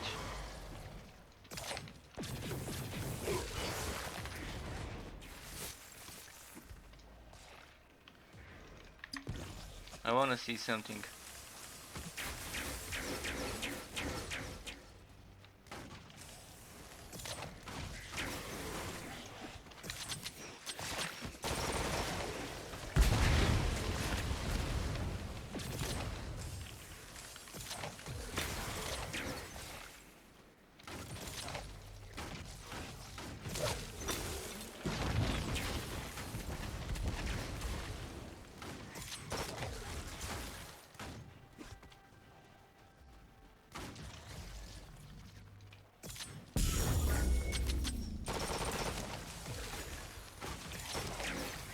So I'm just testing stuff here, trying to spam different skills.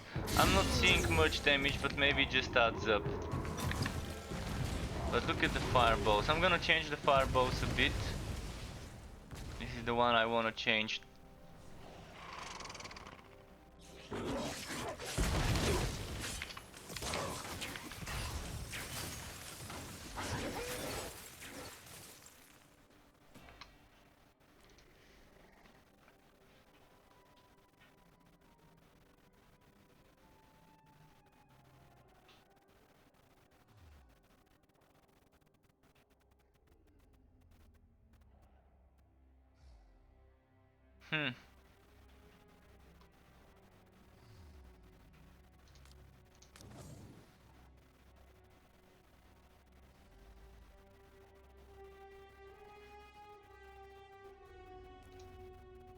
Oh, I wanna level this one, because I want this buff.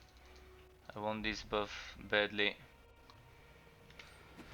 Okay. I should have leveled it up in the town.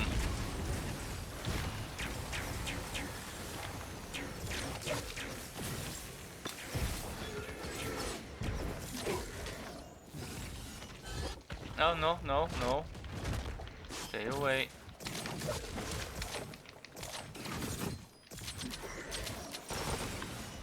Ah. Yeah, it's gonna take a while to get used to controlling the build.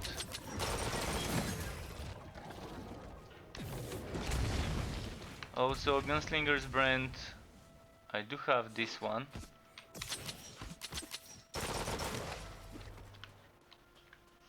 Gunslinger's Brand can actually be very strong with the right build. I'm not using a build that's good for it right now.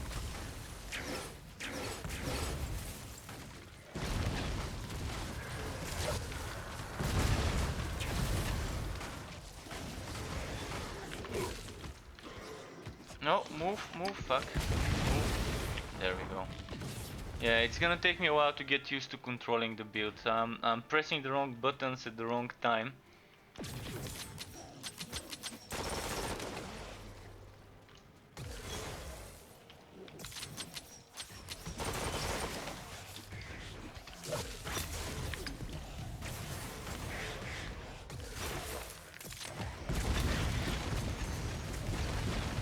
The Arctic Spear got leveled up.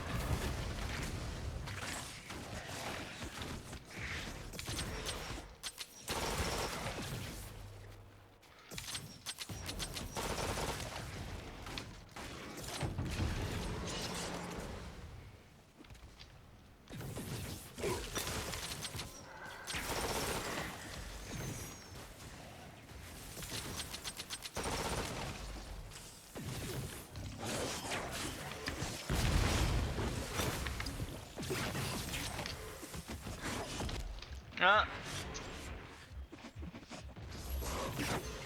Fucking willpower. I'm just having so much trouble with the willpower generation. This is the only thing I hate about the mages the way they are now. They have so much troubles with the... not this button. So much trouble with the willpower generation. I have to either use a rage cost skill or use what's its name, a staff basic attack. Compared to melee and other builds that can basically keep balancing willpower and rage all the time, like there's huge disbalance in this regard for mages needing to jump through different hoops in order to get willpower, whereas a rage based build can just keep spamming. Like with the spin to win build you saw me earlier, spinning without needing to ever do anything in regards to getting rage. As long as I'm killing, I was able to keep my rage up. My damage was amazing.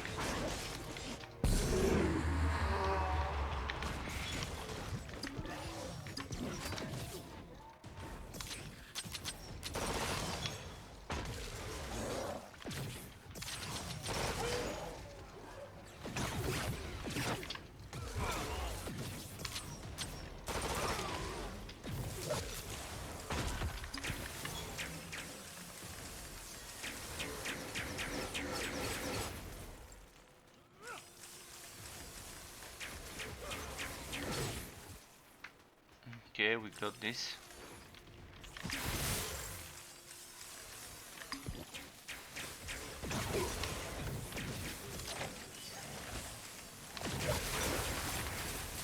But yeah, I think the game needs to give us more sources of willpower regeneration, other than rage skills. And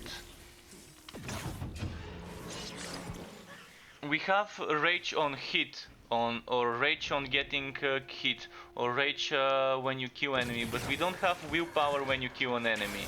We don't have willpower when you take a hit.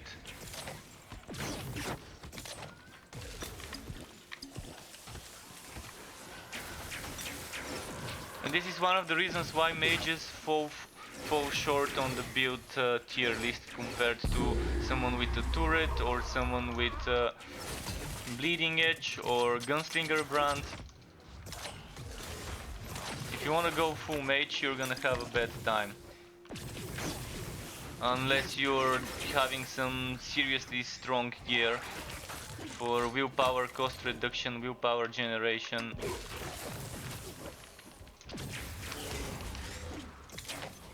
Okay, Arctic Spear needs one more level, then I'm gonna be able to modify it. For now I'm gonna take this maybe, or let's remove this and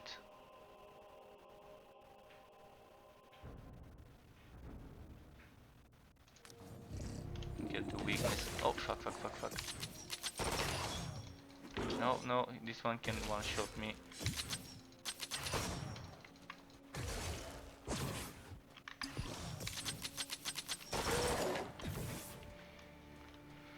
Where is the boss? Over there.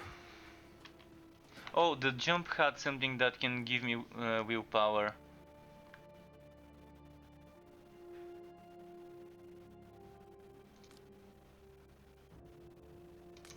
Although it's very hard to get this to regenerate my willpower.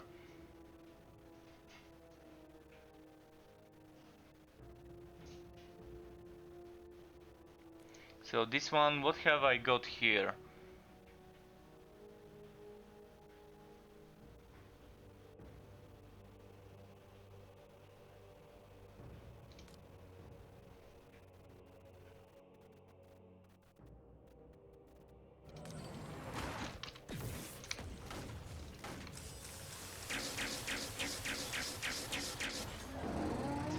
Okay, that wasn't too bad for a burst. I want to check the fireball more though.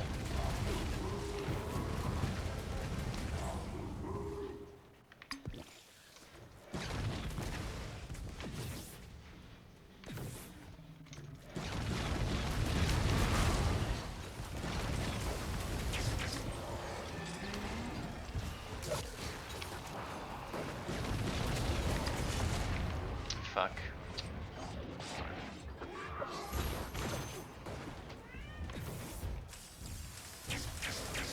And of course there's gonna be one of those Saricel enemies coming during the boss fight.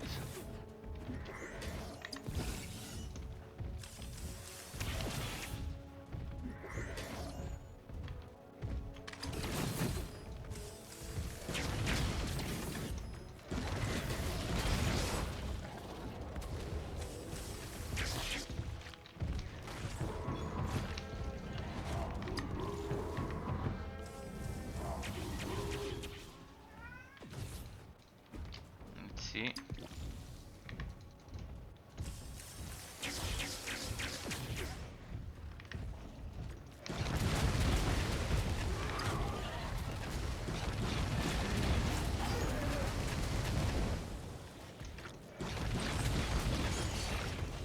Okay. Yeah, it's definitely taking me longer to complete a map than with a simple spin to win build with barely doing any damage even on it. This one's 11 minutes, with the other one I do it under 2 minutes. You can see how big the disbalance is in regards to one build and another. If I were to use a turret instead of this, it's gonna be super easy. Like, I'm gonna do it now. I'm gonna go and do the same thing.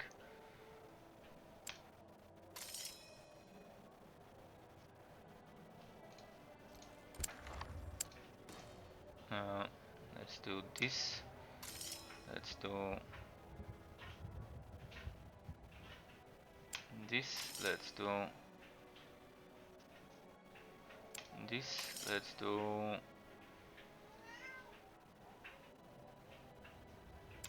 this.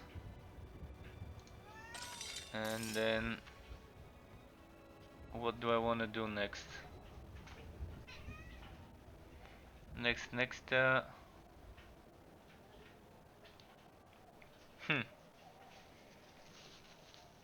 I'm gonna go for that one. So with the turret it's gonna be easy. Even though I'm not currently wearing the gear based for turret because the attacks would not benefit. I can just use the turret and it's gonna give me willpower. Not gonna give me that much willpower, but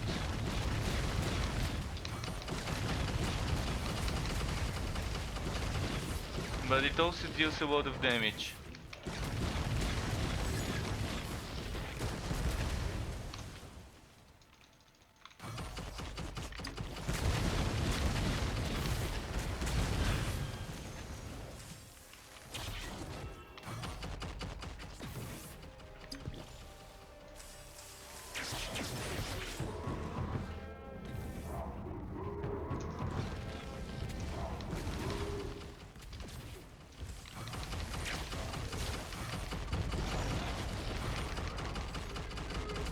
How much damage is my turret dealing, by the way?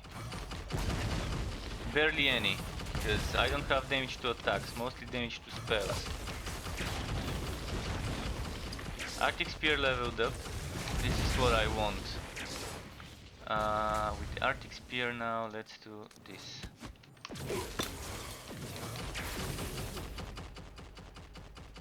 Wondering if weakness would be fine. If I can remove this and get the weakness. But I want the reduced willpower cost. So let's do this. Arctic Spear that does weakness and has that buff.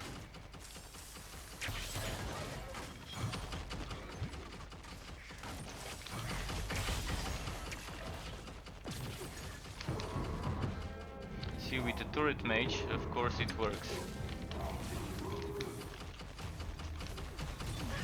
I still don't have enough willpower though. I'm still having trouble, even with the turret mage, having trouble gaining enough willpower to spam my spells. With the soldier I can, well not soldier but with the melee build I can spam bleeding catch most of the time. I can spam blade storm, I can keep using my shielded charge or whatever. So the disbalance is huge. And I hope on launch or after the launch they invest more time rebalancing willpower based builds compared to rage based builds without the need of using turrets or other rage skills.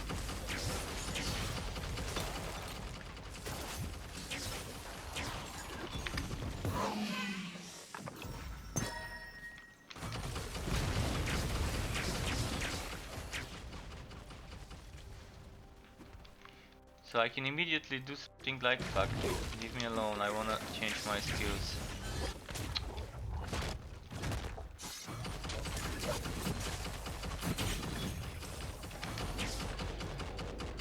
I wanna check a ring like, which ring was it?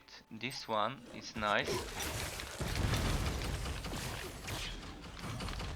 Go away, go away. I wanna change my gear.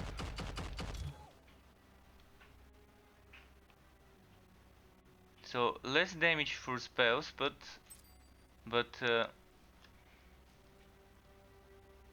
not too bad.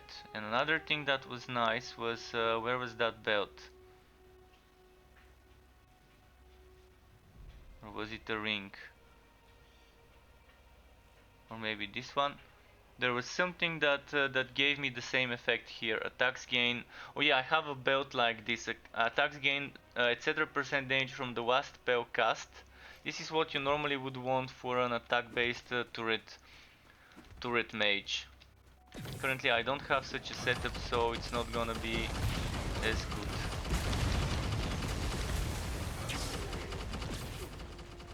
But still, the turret is not dealing that bad of a damage, but I can get the turret to do like 3-4,000 damage if I go for attack based build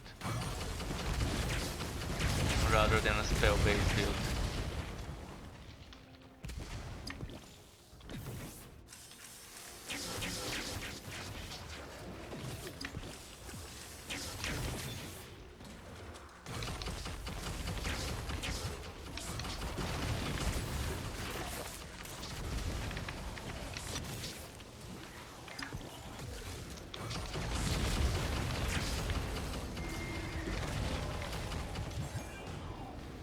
And it's still a bit slower than if I were to use a spin to win build for this difficulty.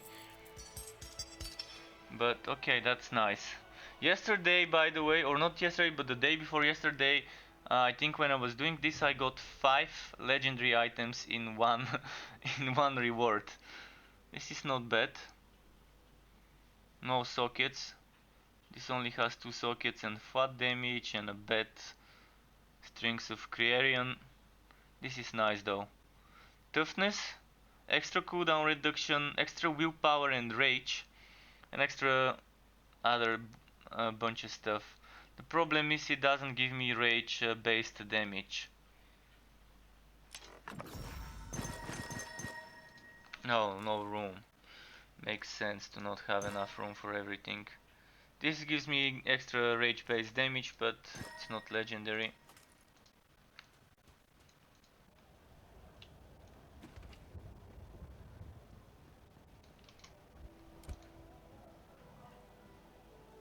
And this is the first game I've ever seen where the mages are the weaker link rather than the overpowered ones.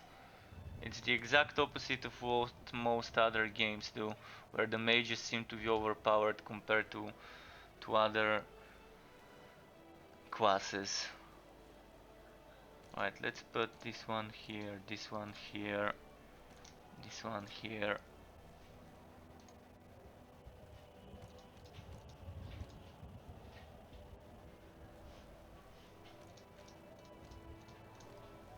I'm gonna put some of the stuffs back there. Just wanna quickly make some more room.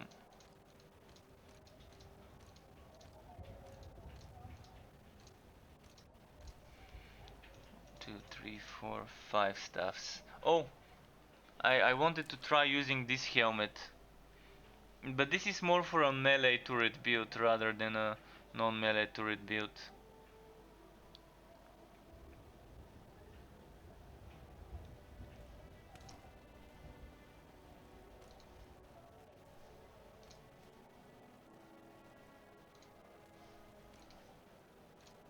And I want to test this pistol.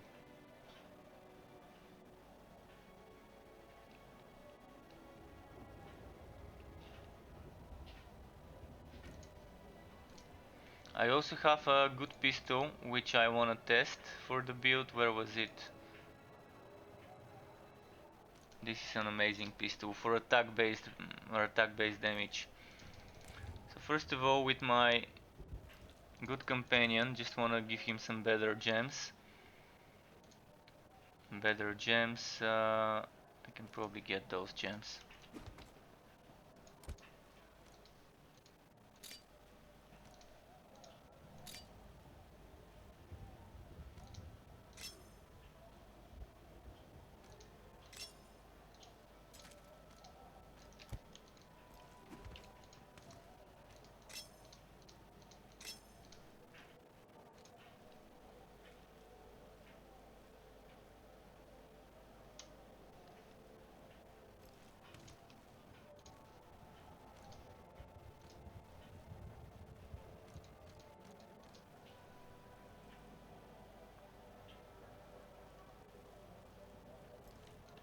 Let's try again.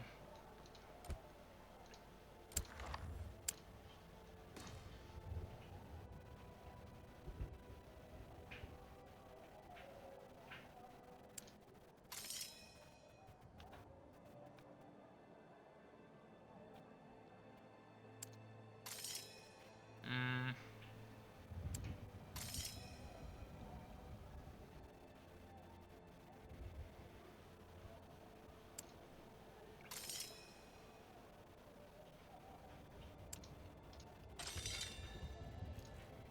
So with this pistol I would have much stronger attack base damage. Still not gonna be maxed on the attack, it's still kind of a hybrid spell and attack. But you can see the turret is already doing 1300 crits just by switching my pistol.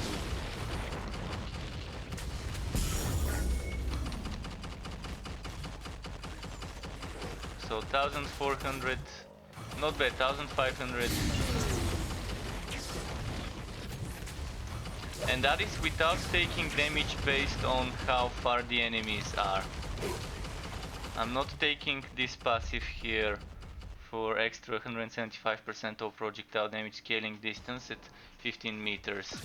I'm not taking this one.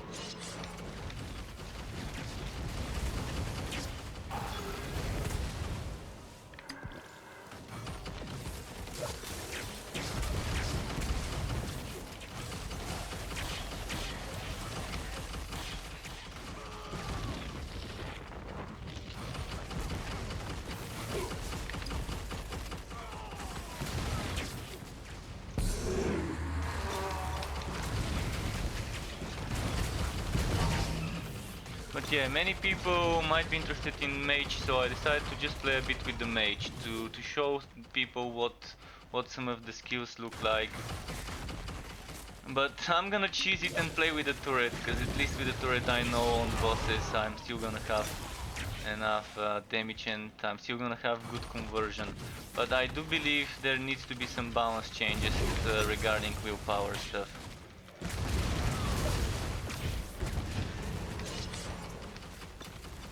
Played more than enough to be able to tell that willpower based stuff is just not as fun as when you're just going for a rage based build.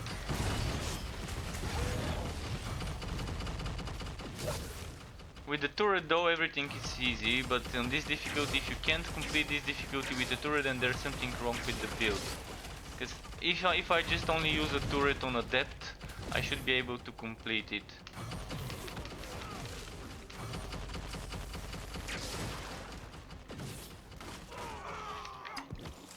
Again, the willpower is just not enough.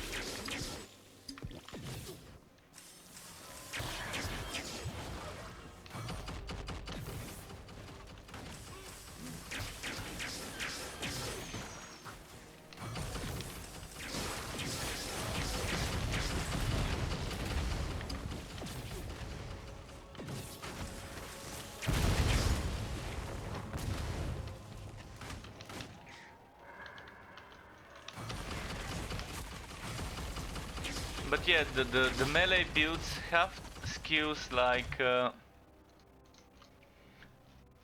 this generates a lot of rage, 300.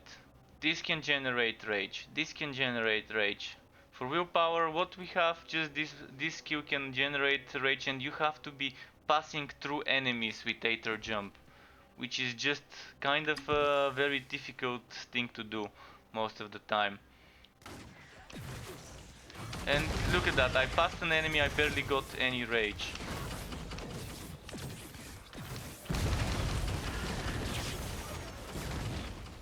So am I supposed to just keep doing that? Try and group up the enemies and teleport through all of them.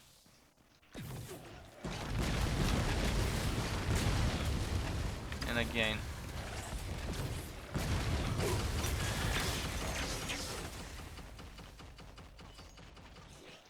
I have to see on bosses how much willpower I can get if I port back and forth between the back and front of an enemy or between left and right side of the enemy.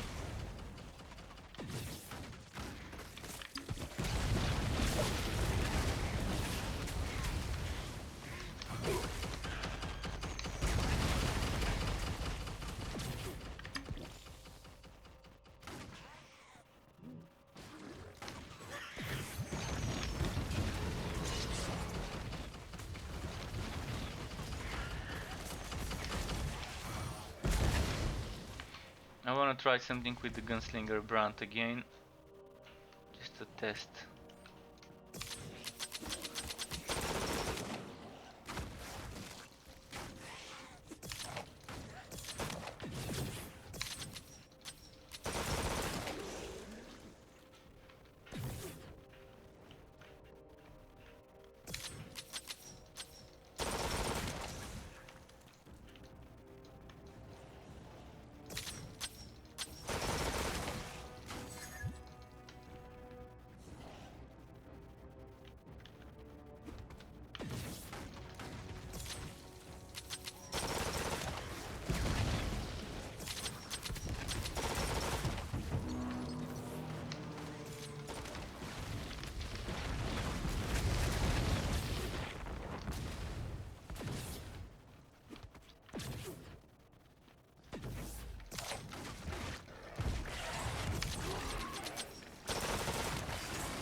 No, no, no.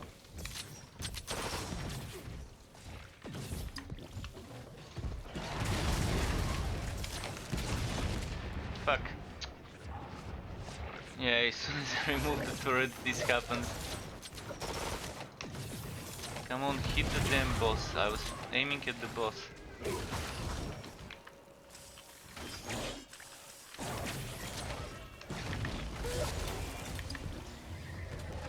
we go.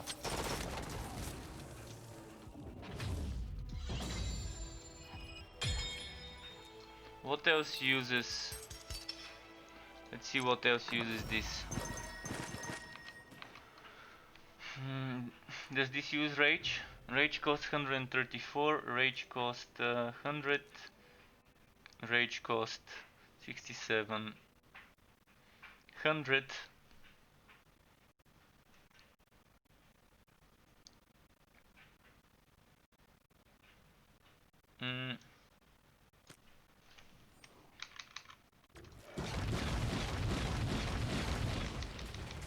Oh, I need a target to use this. Definitely not what I want then.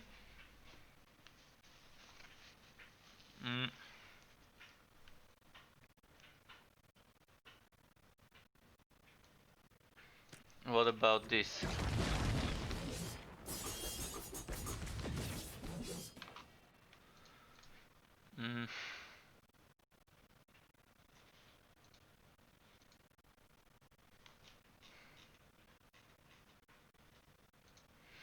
Okay, I'm gonna try something else. I have an idea. Instead of using this one, but see, we need one-handed mage weapon. I wanna be using a one-handed mage weapon and a shield. I wanna be using this shield. This shield with a one-handed mage weapon, and this shield would allow me to cast melee skills. And if I had a one-handed melee weapon like a wand, I would be able to cast spells. Then I would have no problems with consuming rage to get willpower, because I would be using things like Bleeding Edge to burst through 268 rage. I can even remove the rage cost reduction. What was it? What else uses a lot of rage? This uses not as much. This doesn't use as much either. Anvil's Woe. Yeah, I think Bleeding Edge is the best to get rid of rage. So if I had this one, it would have been nice. And I really want to use shield on a mage. I want a tanky mage. So what they need to do is add one-handed mage weapons, and that probably would sort the whole problem of the willpower generation on certain mage setups. Where did this go?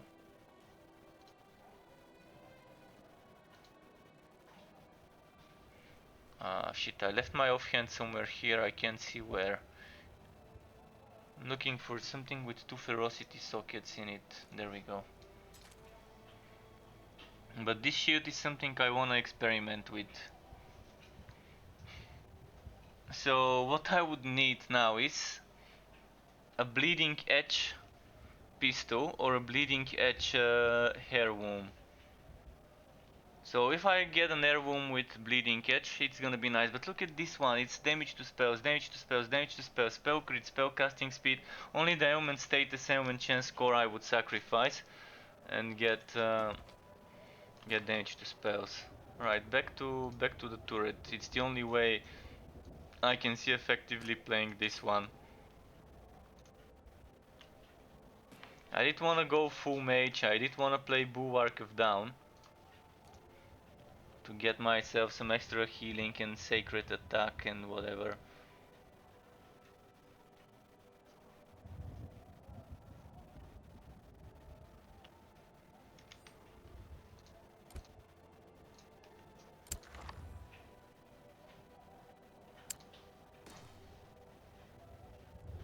Oh, I need a cell.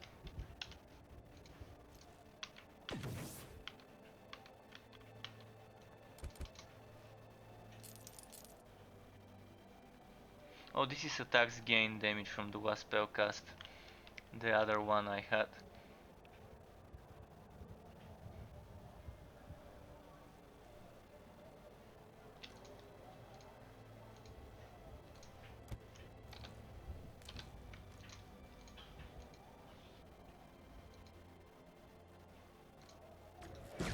What spell am I using? There we go.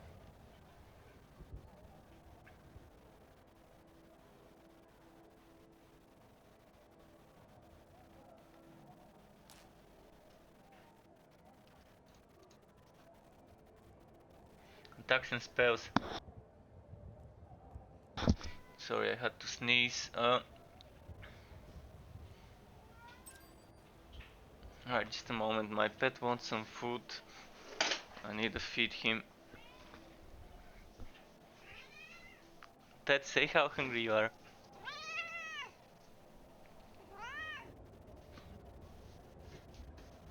Right, I'm gonna give him some food. He ate like shortly before I started my stream, so he shouldn't be that hungry, but he's just spoiled.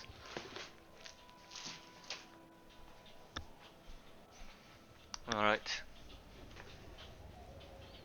Uh, I'm wondering whether this one would be better or this one, but let's see. And Gary Sanford, thank you for the YouTube sub, Gary.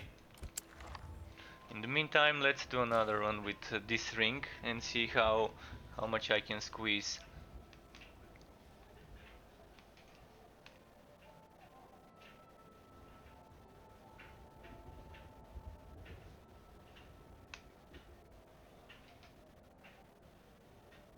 I don't think this is the sacred damage at the moment, I think.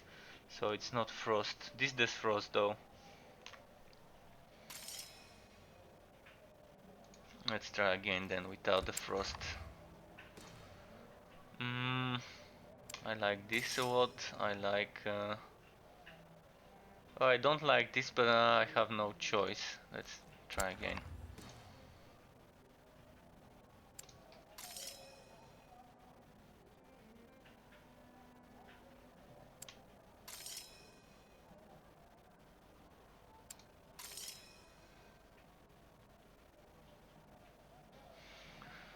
I do toxic. This...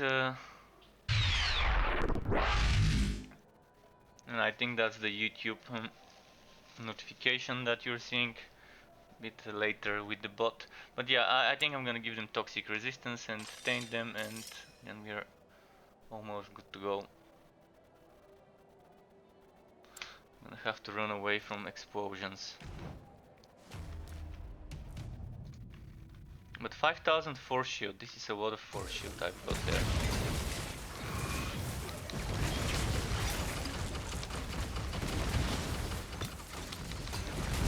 I'll be dying a lot on this map because there are zombies. Maybe.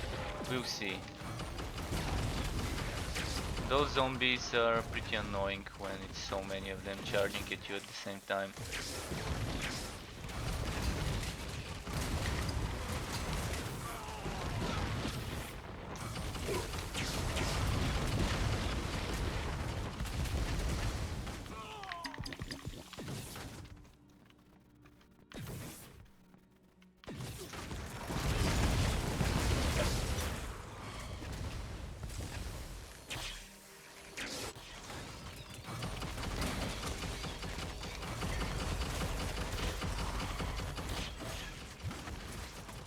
Wait, how does the... I wanna check something. Let's kill all the enemies and I wanna check... So, if my cursor is there... and if my cursor is here... Okay, so it's like the annihilation. The further away the cursor, the closer together the projectiles and the beam would go. So if I play on... If I switch to ultra wide, I would be able to see further away on the side and get it to go in the exact same place.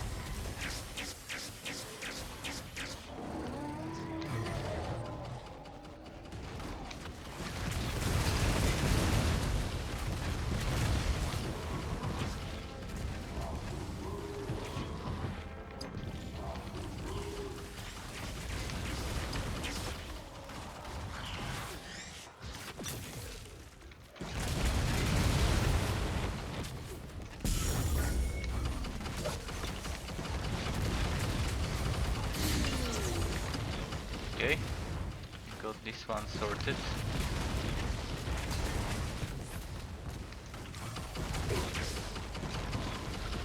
What's next? Zombies. Thankfully I got some willpower for them. Ah, why did that not hit them? Look at that. Okay, now they got hit.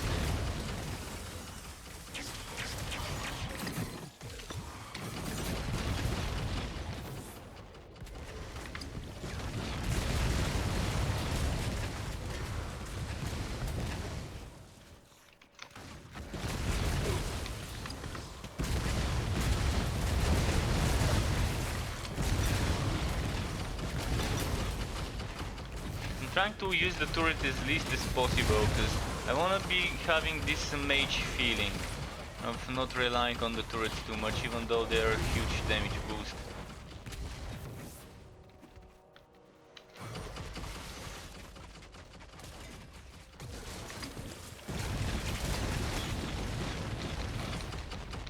Get some rage used and fuel my willpower.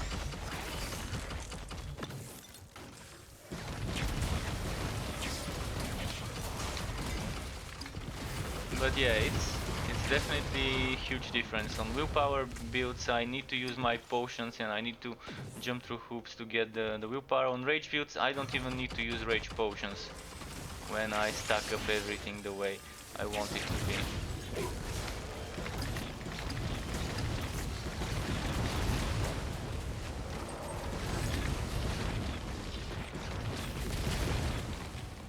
Okay, let's see. Oh, that was not the boss? Oh, there we go. I was wondering why it was not completely enough.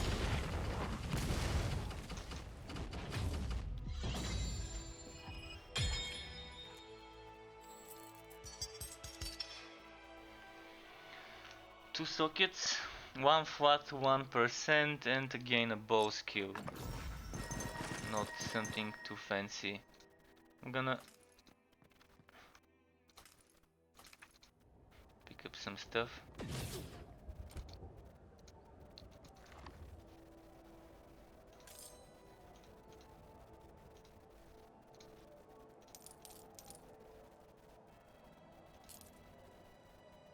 Might as well sell this, I've got plenty of those that are better.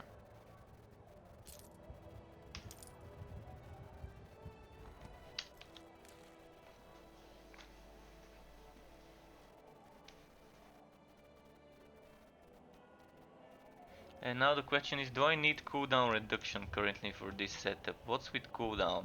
This one has cooldown. And this one has a little bit of cooldown.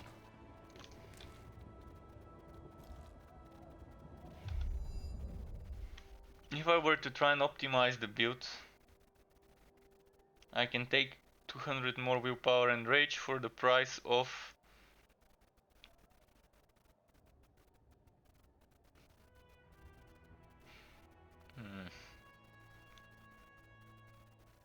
I mean, I can get rid of this crit chance score and this crit hit damage and this crit hit damage, this crit hit damage and this crit hit damage, but that's what, 20, 40, 50, 65 crit hit damage. But it's gonna give me 1, 2, 3, 5 points, 5 points that I can place elsewhere. Spell cost reduction 5% more.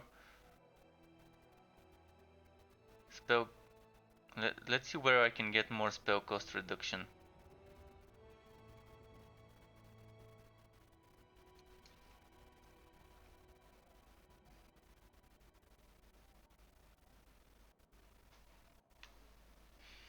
I'm thinking that going for a flat spell damage would be better than crit damage.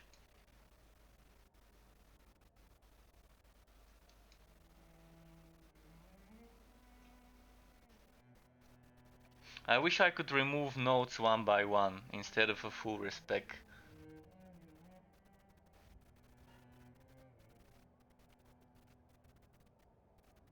Alright, I'm gonna experiment some other time with this, but there's some more willpower cost reduction I can get here.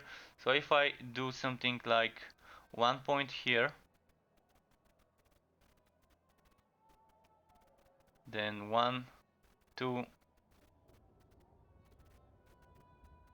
3,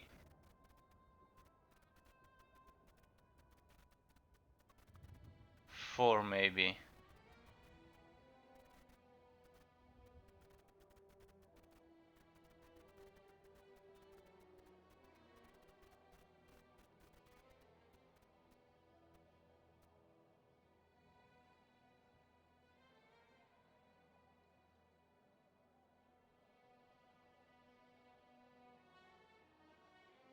Just checking what else I can get.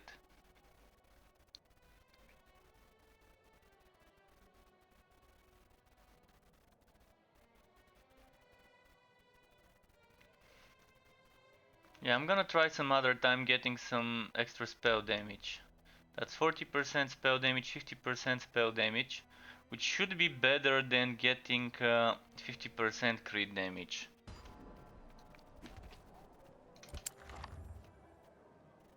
I'm not sure how the formula works here.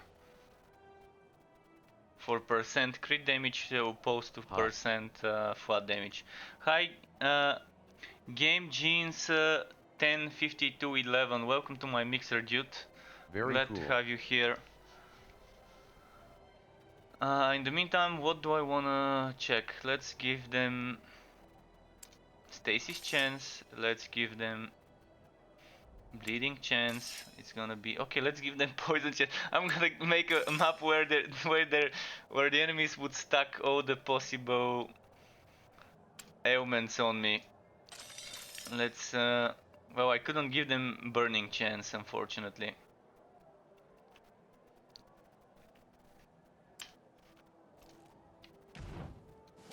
How long you was streaming?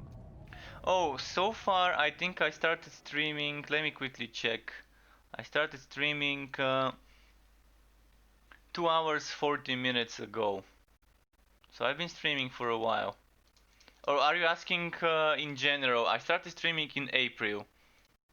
So I've been streaming since April on Twitch, Mixer and YouTube. I probably might have started with just Twitch and YouTube maybe, I kind of forgot. But I started streaming with Torchlight Frontiers and then moved on to other games together with Torchlight Frontiers.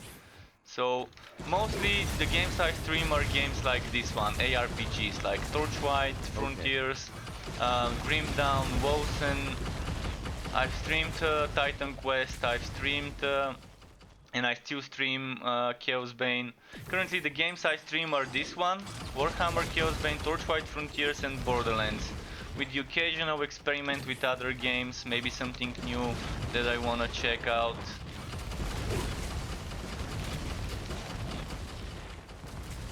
I try to stream ARPGs that don't require too much time to reach the max level and don't require too much farming to experiment with builds, because I get the most joy out of games by experimenting with builds.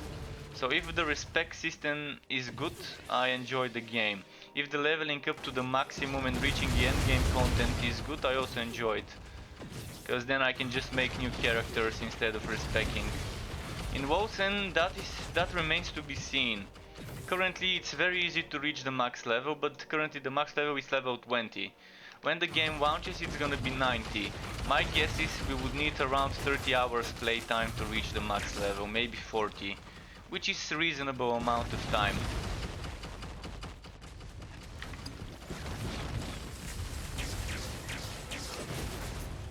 So Wolcen is definitely a decent game. No, the game is not free. The game is buy to play. Buy it once, play it forever. Not sure what their policy would be about update DLCs, expansions, etc. It's launching on the 13th of February. So in 1 month the game would be available for everyone. Launch. Currently you can buy early access on Steam. So you can currently get access to the beta by buying, and the game is currently cheaper. So when it launches it would cost another €10, like $15 more or so when it launches. So if you buy it now you're getting it cheaper, but it still depends whether it's the right game for you. If if you like ARPGs, you would probably enjoy this one. And I wouldn't be ashamed recommending it to people for the price it is at now. Because it's definitely something that might be a good hit if the word of mouth spreads, if they do some marketing, people would hear about it. Okay. Marketing is expensive and they're a small studio, so for them to do a lot of advertising is probably not as easy for studios like Blizzard, or even Grinding Gear Games started from a small studio but now makes a lot of bucks and can afford to advertise their game more often. Although Path of Exile really doesn't need the advertisement, it's already a cult of a game, it's already have so many people following and playing it that even if they don't do much advertising, people would know that a new season is coming at a certain time and would go back to it. So I think the possibilities of this game being good are here. It just needs to be more popular. And there's a lot of people keeping their eye on this one, by the way. The Discord community is strong for this game. There's a lot of discussions going on. You can tell by how often people are discussing certain things in the Discord, whether the game is dead or not. Like Chaos Bane, another game I play, has way less players discussing stuff about the game in the Discord channel, which is an indication that there's not many people playing it. And that is understandable why. Chaos Bane had a very bad launch. They rushed the game and released something that probably should have been a beta, early access, rather than the final game, and it took them like 6 months to get Chaos Bane to what it is now, which is a good state, playable state. Torchlight Frontiers is still in alpha, but I strongly recommend everyone register and maybe hopefully they get accepted into the alpha and play it, because it's a fun game. It's not as grim as this one, so it won't fit aesthetically, it won't fit everyone's preference. It's a more casual game, Torchlight Frontiers, but the beauty of it is you don't need to be a rocket scientist to make a build there. Everything you use is useful. And any combination of skills you can make in Torchlight Frontiers would be good to do any content. So the only difference in different builds is the different playstyle. The different synergies might offer a more fun playstyle.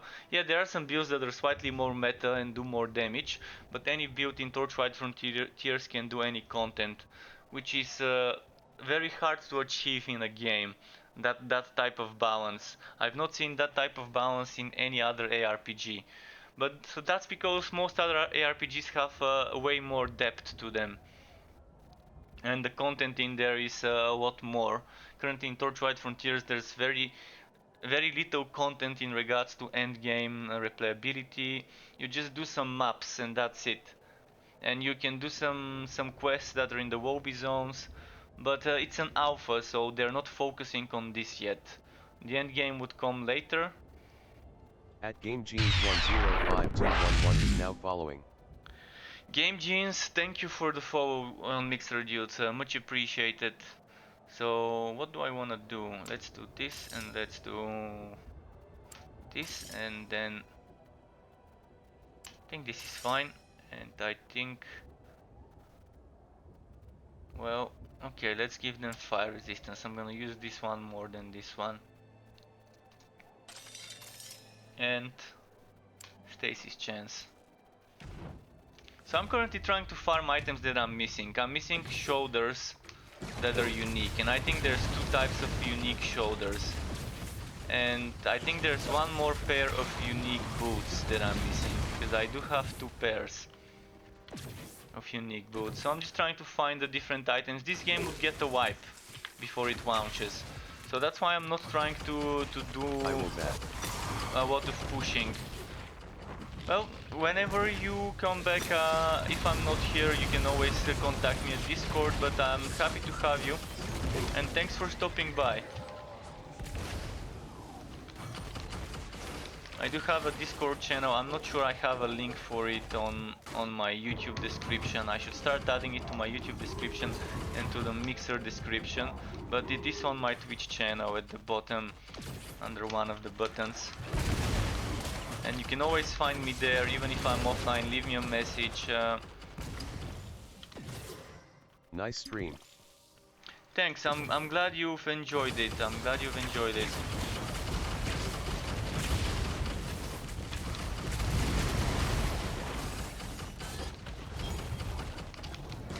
I'm doing something easy, so you're not seeing me doing something really challenging, but it is very rewarding what I'm doing. I can try and show you something more challenging later, maybe by switching builds.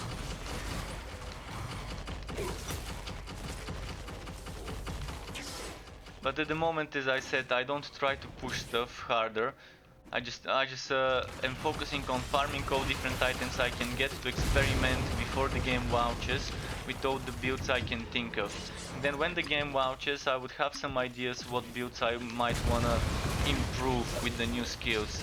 When the game launches, I've already said it multiple times on my streams, the game would have twice the skills. Currently we have 20 skills that are active, we would have 40. And each skill would have 16 skill modifiers. Currently the skills have 8 or 9 skill modifiers depending on the skill. So that just gives us so many possibilities. Even one skill can be played in 5, 6, 7, 8 different combinations of skills. Modifiers stuck together. I don't have the exact number, but roughly I think you can probably have more than 10 different combos. It's gonna depend on how many skill points we would have. Currently we have modifier points 20, because the max level of a skill is 20. But my guess is it would change to max level 40 or 30 of a certain skill. And that would add a bit more stacking of different modifiers. Or maybe they would keep it 20, who knows. I know the developers know, but I don't. They haven't revealed this yet. I'm really looking forward to this game making some new trailers before the launch. I wouldn't mind spreading the word. Although I don't have much of a following, but still I would try and do my best to spread the word for the game. Be a bit of an ambassador. I try to always be honest. When someone asks me whether a game is worth playing, I would try and give them my opinion of the game, because it may not be the same as everyone else's, because different people have different preferences, but I at least try to be honest with certain things instead of sugarcoating and sucking up to the developers.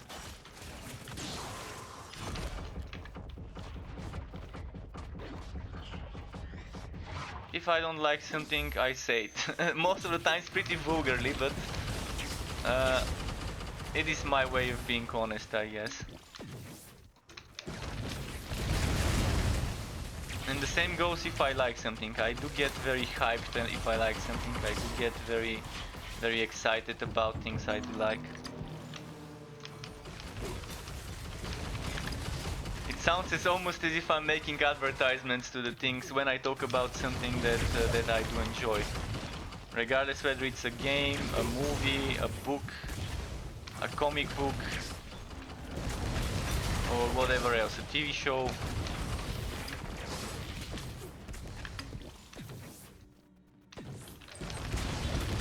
Wait, this one had fire resistance on this map, so let's use Dark Spear more often. Right, let's use the turret. I need some rage and willpower.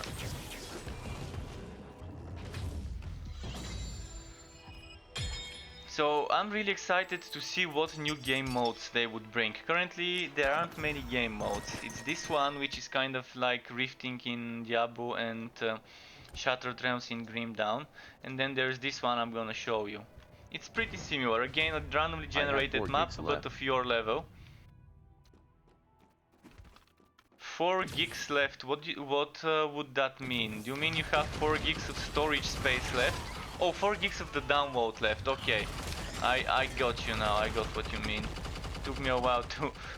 Well, now nice. Soon we can play together. I can help you with the story. I can maybe even start a new character together with you. for the story. I wouldn't mind it. So we can have 2 people starting from the scratch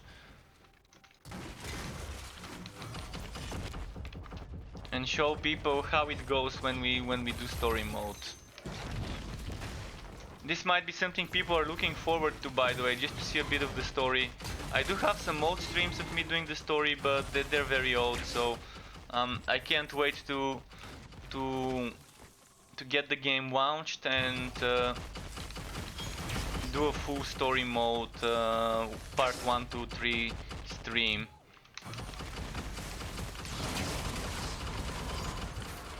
I could probably also do a recording of the story mode for YouTube some other time, but first it will be streaming live when the game launches. The first 2-3 streams, whatever it takes, would be just me doing the story. I'm gonna try on launch day in 1 month to wake up early, start in the morning and do a very long stream, like prepared with food and stuff. Update once the game comes out.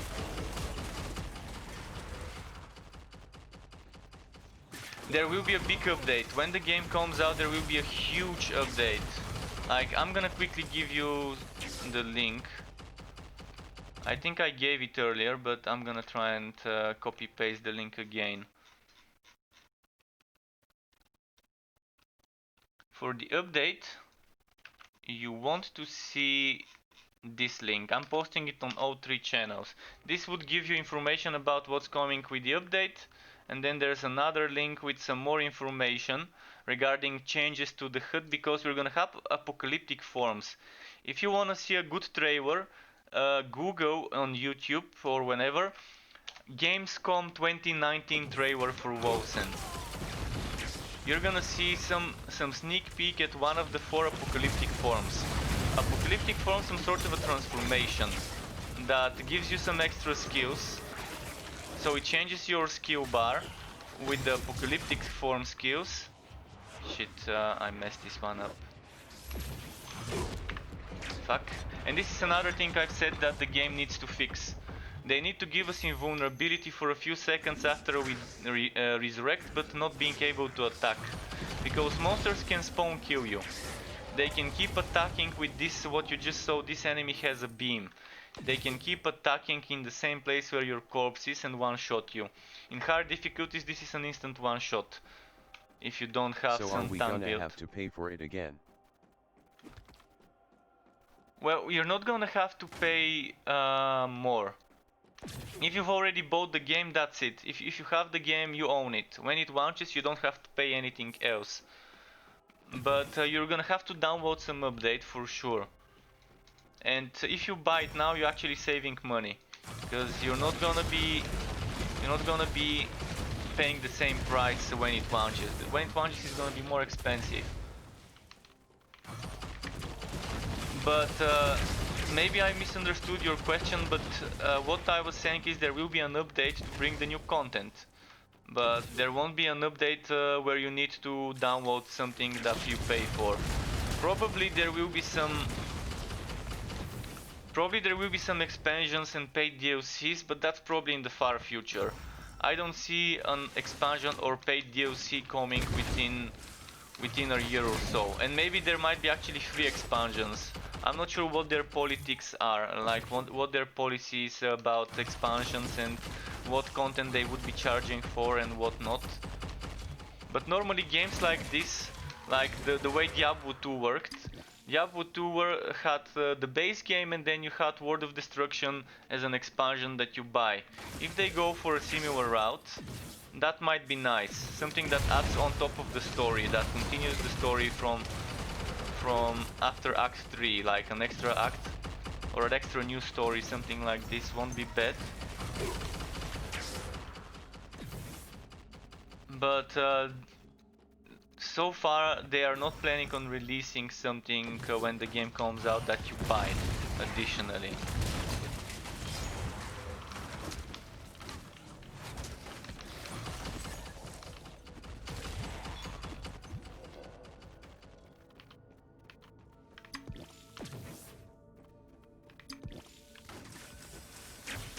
Spam some more spears.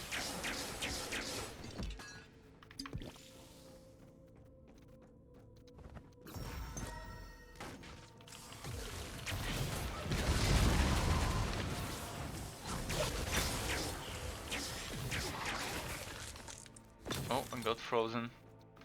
Where is the boss? Oh, this is not the boss. This is what I was showing you. This is the other game mode, which are mandates. And mandates, I think, probably are good to farm for certain things.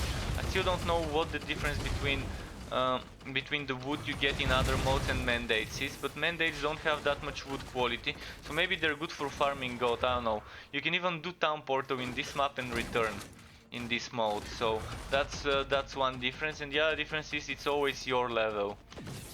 And it kind of gives you a mission to go and do something. It's kind of like a bounty, and maybe it rewards good gold. Maybe that's why people farm mandates. And when you're freshly into the end game, you do need gold to get some stuff, such as upgrades for the storage capacity, etc. But at one point then you end up not needing much gold. Currently that's how the game is. After a certain point all the gold you have is kind of just there, piling up. So they need some sinks. I think a gambler NPC or something like that would be nice to give us opportunities to sink their money. And speaking of gambling NPCs, Torchlight Frontiers with update 10 is getting a gambling NPC,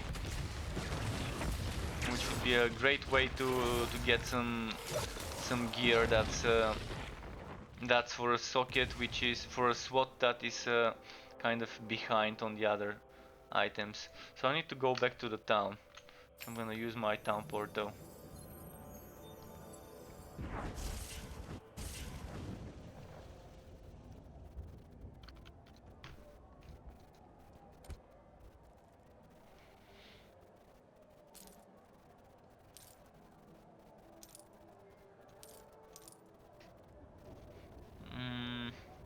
This one's not too bad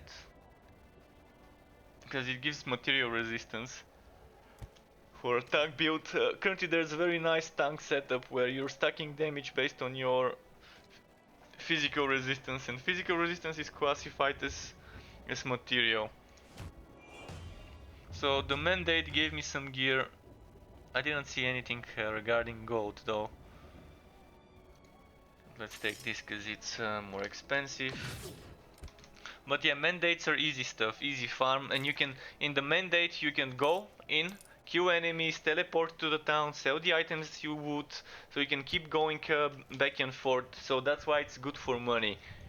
If there's shit tons of gear, you can take a few seconds, teleport, sell, then go back, wood the other gear, take a few seconds, teleport. Whereas when you're doing expeditions, you start pushing. If you start pushing, you finish 6, then you unlock next 2 tiers. So from adept, I unlock up to veteran 2. Then I can start veteran 2, push 6 levels, unlock veteran 4. Then start veteran 4, do the same, unlock veteran 6, then unlock veteran 8. Then you unlock champion 1, and you keep pushing and pushing, with the enemy levels growing by 3 each time. So this one would be 28, this one would be 31. So champion 1 at level 20 is level 51 enemies. And yeah, it's definitely getting harder and harder. But I don't do that right now.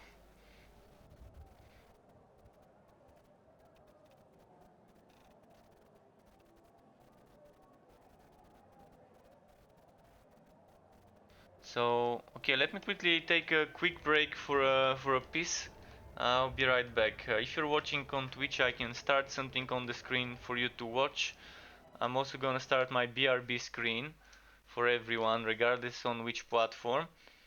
But yeah, for Twitch I can queue ads for 90 seconds or so, and I'm gonna be right back in like 90 seconds. Just a quick toilet break. Be right back.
Okay, I'm back.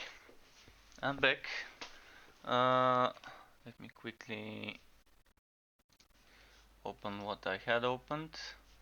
Remove the BRB screen.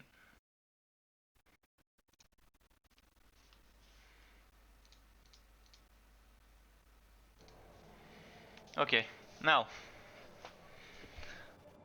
back to farming. Let's give them some. I'm gonna have less rage generation, I guess. Oh, max health. It's gonna make things worse. Let's just try again. So currently you're sinking 2000 gold for each modifier, and you can keep resetting if you don't like the modifiers, and that's one way of spending your gold.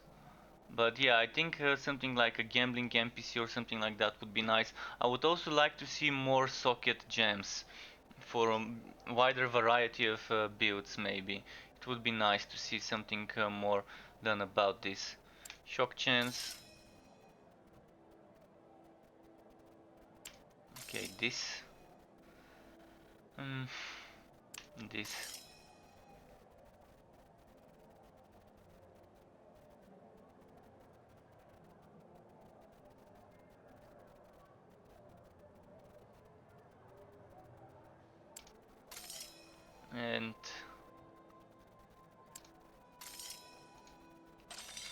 And what I want to test is using this one.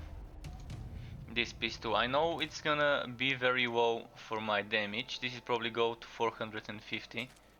467, yeah, roughly around that.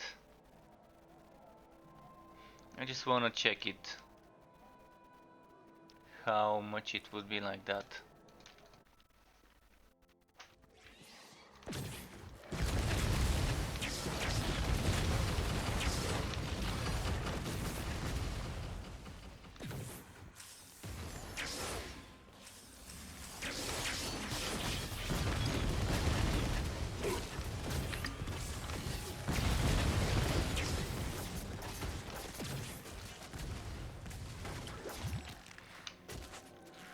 Okay, already having troubles with willpower. Need to do more turrets for it.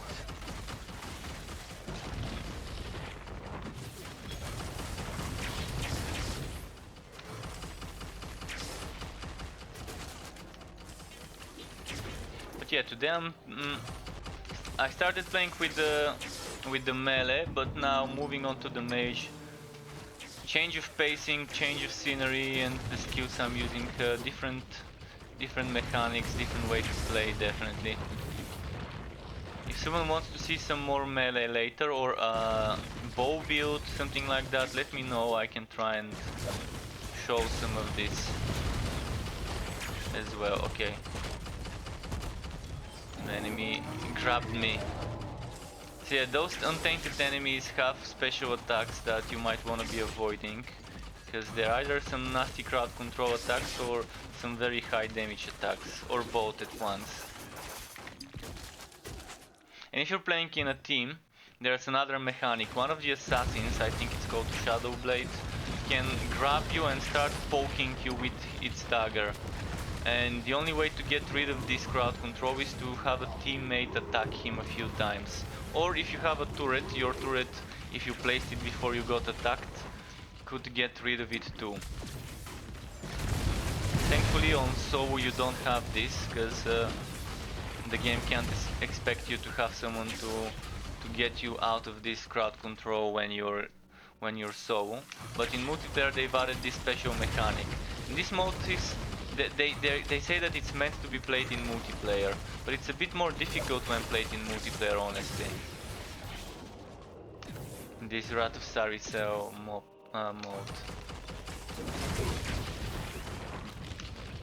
with the untainted enemies.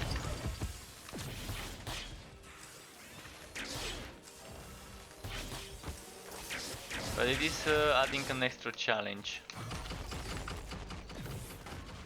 Especially when you do it on a higher difficulty, it might end up pretty difficult when it's Wrath of Saricel enemies compared to regular expeditions. I really like endless modes where you have wave defending of different enemies that are coming in waves, and I hope they add something similar to that. Like the Crucible in Grim Dawn is a perfect example of a well executed wave mode in the game for endgame farming. It has checkpoints, it has different buffs and debuffs that you can get, it has different turrets or whatever that you can invest into. This is nice. Attacks and spells. Ferocity. That material ailment and that ailment stacks could have been something different. Let's see this one. Two-handed hammer with Aether jump. Aether jump is my teleport skill. This one. This is Aether jump.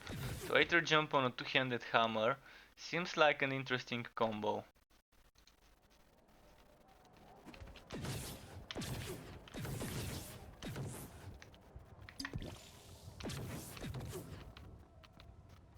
There's one thing I want to show you guys. If you haven't seen it, this is something like a palace. Just look at the detail. I mean, the textures look a bit messy when you come up close, but this is not supposed to be seen up close. And look at that, it looks really like a rusted metal. And look at the golden reflections. And look at the floor, it looks like marble, real marble. Good light reflections. CryEngine, definitely a powerful engine for an ARPG, and it definitely looks nice, and they've made the best use of it here.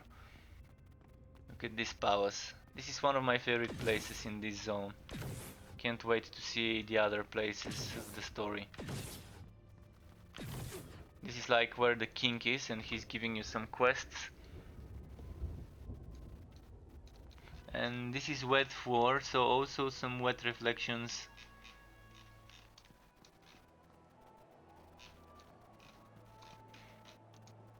And the details on some of the armors are nice. So there's gonna be character customization and different genders when you play the final game. Currently we have kind of gender locked to male only, I think, and we can't customize. But they released a video. They released a video about the upcoming stuff. Oh, this is nice. This is very nice. Damage per round spent, rage and cooldown reduction.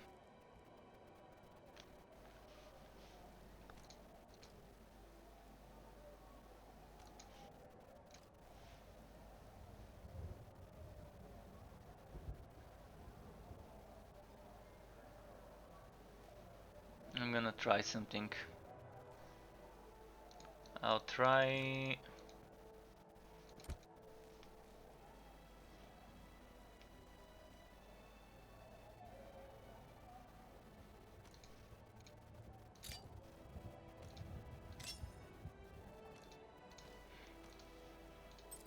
Let's try using this one for a bit.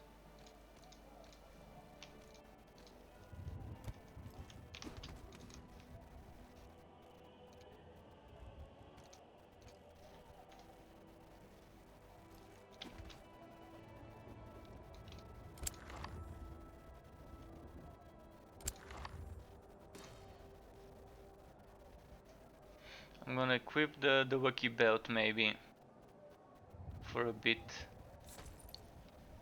Try and farm some other items. I'm gonna do a regular mode now, just to show you some farming of the basic mode without the Wrath of Saricel.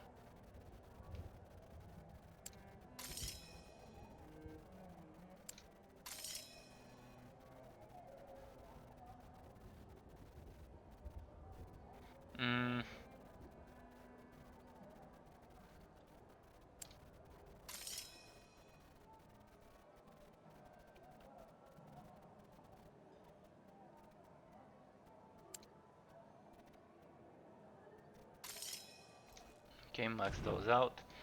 So this is me finishing the map, and then there's gonna be a next one and next one, and like that 6 maps in a row. I'm not gonna complete those 6 because I don't feel like it right now, but when you complete those 6 there's good rewards at the end, and you can see now the enemies are dropping wood as well. In the previous mode it was modified in such a way that the rewards are only at the end. But here you can get wood from the enemies. You can see it's not a little wood, it's stacking up, it's adding. Of course most of it is junk.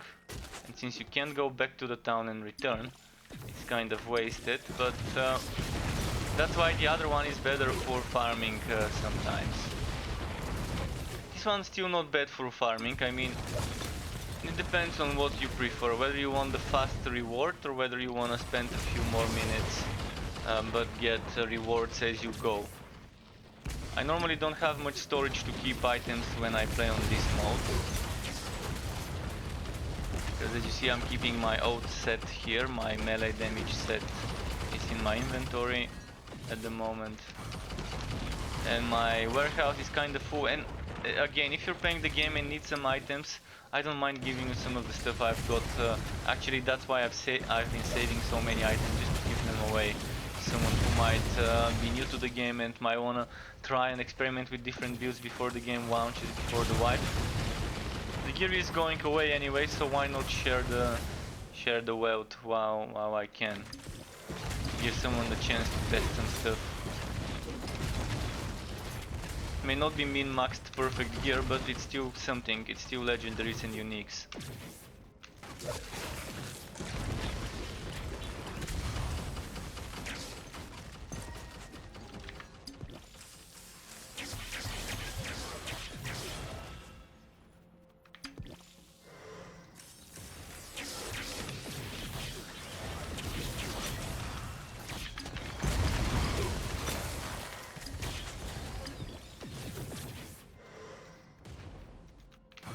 I need to use the turret more often. Look at my rage, it won't go down. I mean my willpower, not the rage.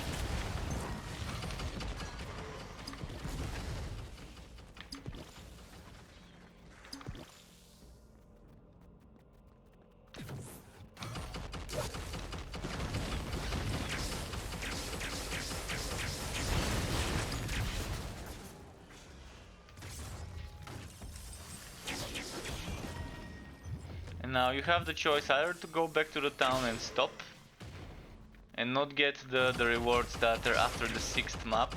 So this is 1 out of 6 completed. Or go to the next level.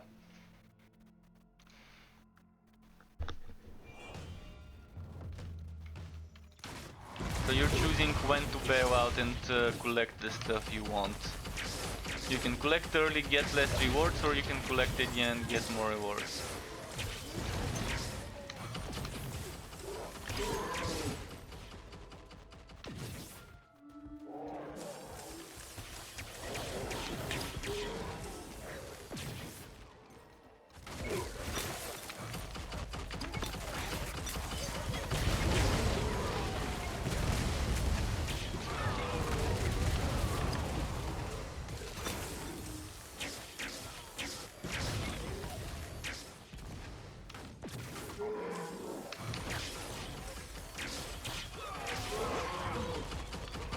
Yeah, look at the turret. Turrets are, as I said, very strong. And if you want a purely spell-based build, maybe it's gonna be a bit more difficult to make it work due to the willpower constrictions.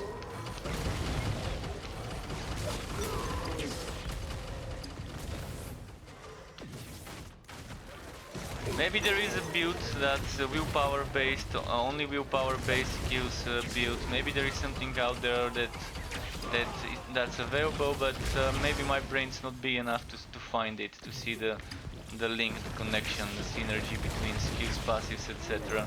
For a willpower only build, without using turrets, without using any melee or range skills, just the mage skills.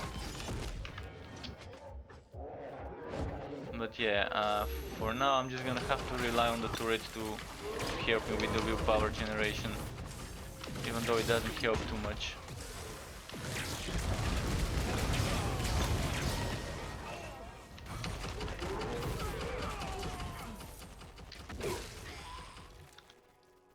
I wanted to also equip back this pistol. It's a bit better with it. Well, not a bit, but let's say 20-25% better damage with it. For the turret, not for my spells.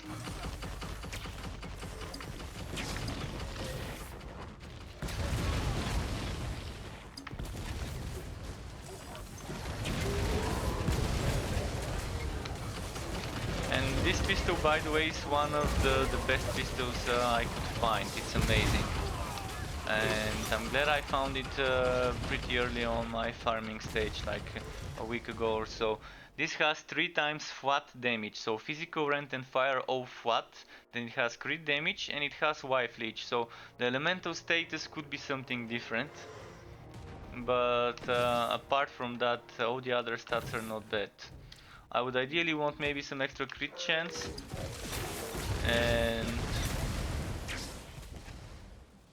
and instead of the wife leech, something else might work as well, but the wife leech and crit damage are not bad together with the flat.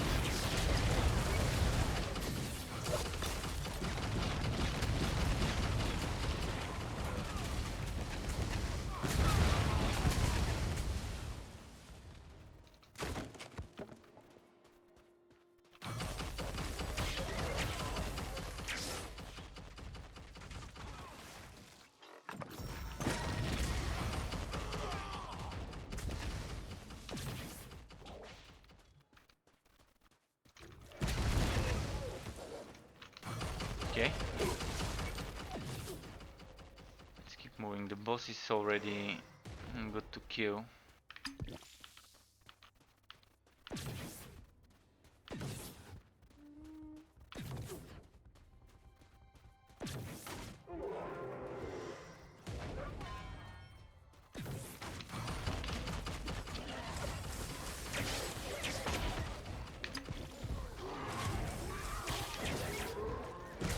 Trying to not use the turret as much. Make things a bit more challenging without using the turret as much. Just every now and then.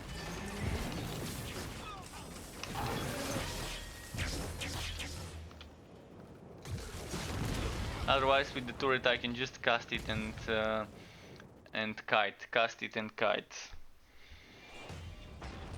It's gonna melt the bosses in this easy difficulty.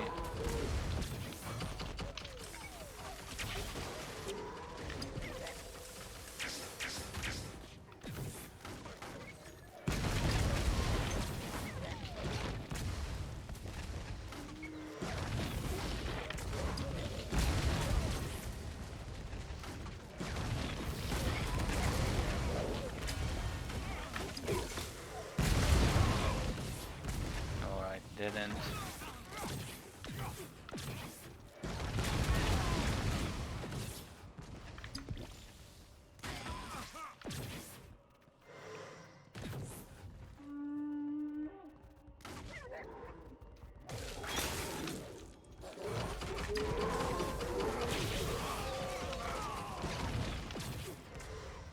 I think this way is good. Oh yeah. There's an Aether Crystal. Let's try and regenerate willpower by dodging through enemies. See how much I can get. I can get good amount of it, but I'm kind of stopping my DPS by doing this. And at the end, there's still a limit. Like if I keep doing it, this one, the white bar keeps going up, and then even if I regenerate the willpower, I can still not use as much.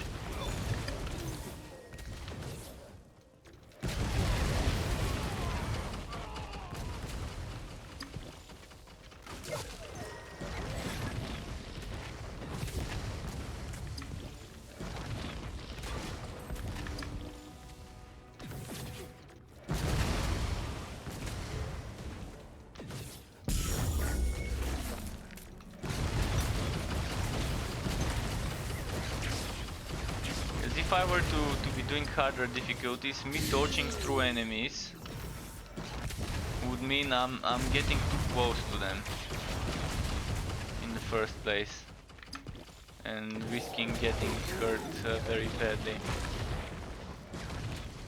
But I can see dodge inside the middle of an enemy, use Winter's Grasp, and then and then dodge out. Maybe that's how they meant for us to play it. Like this, and then go out. So you can see even on the easy difficulty like this one, I can get 1-2 shot like in a few seconds bursted when I get too close. With 5,000 force shield and almost 800 HP. 5,300, so that's roughly 6,000 total health and force shield. I think force shield needs to have something special. Like be stronger against magical attacks, but still be as weak against physical as it is.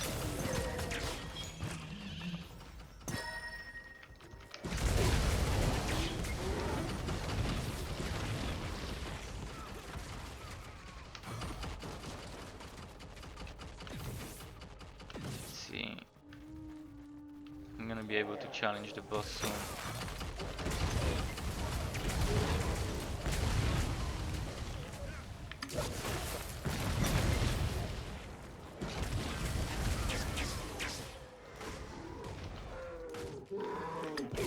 Again, I find myself without willpower. Takes a while to get used to it. Mage definitely requires more skill on the player side. Melee builds can be placed by inexperienced players. Mage builds requires more skill. It requires you to pay attention to your willpower, to keep using your willpower potion at the right time, to keep using certain skills at the right time. Whereas with other builds you can push up to like maybe even champion without being a very experienced player, without paying too much attention to your resources or etc. Especially if you go for another turret build, like the lightning bolt based turret build is pretty nice. The Mecha Mage that Dreams made, you can see that build in the forums. If you type Mecha Mage, you can see a very nice mage turret build, like similar to what I'm playing, but instead of using Fireball and instead of using those skills, it's using other skills, different passives and skills. I think he was using Bulwark of Dawn, Winter's Grasp, Thunderbolt, and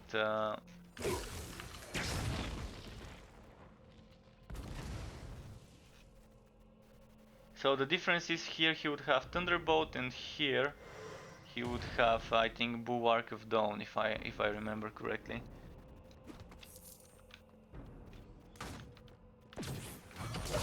This is one of the 2 or 3 builds I've seen for this game that are other people's. I normally stay away from watching other people's builds, because I don't want to end up influencing my builds based off of what I've seen from others.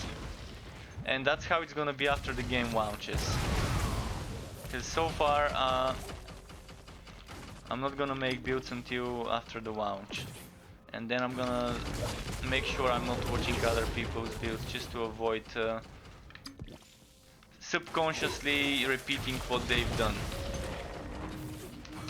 even if I don't intend it to.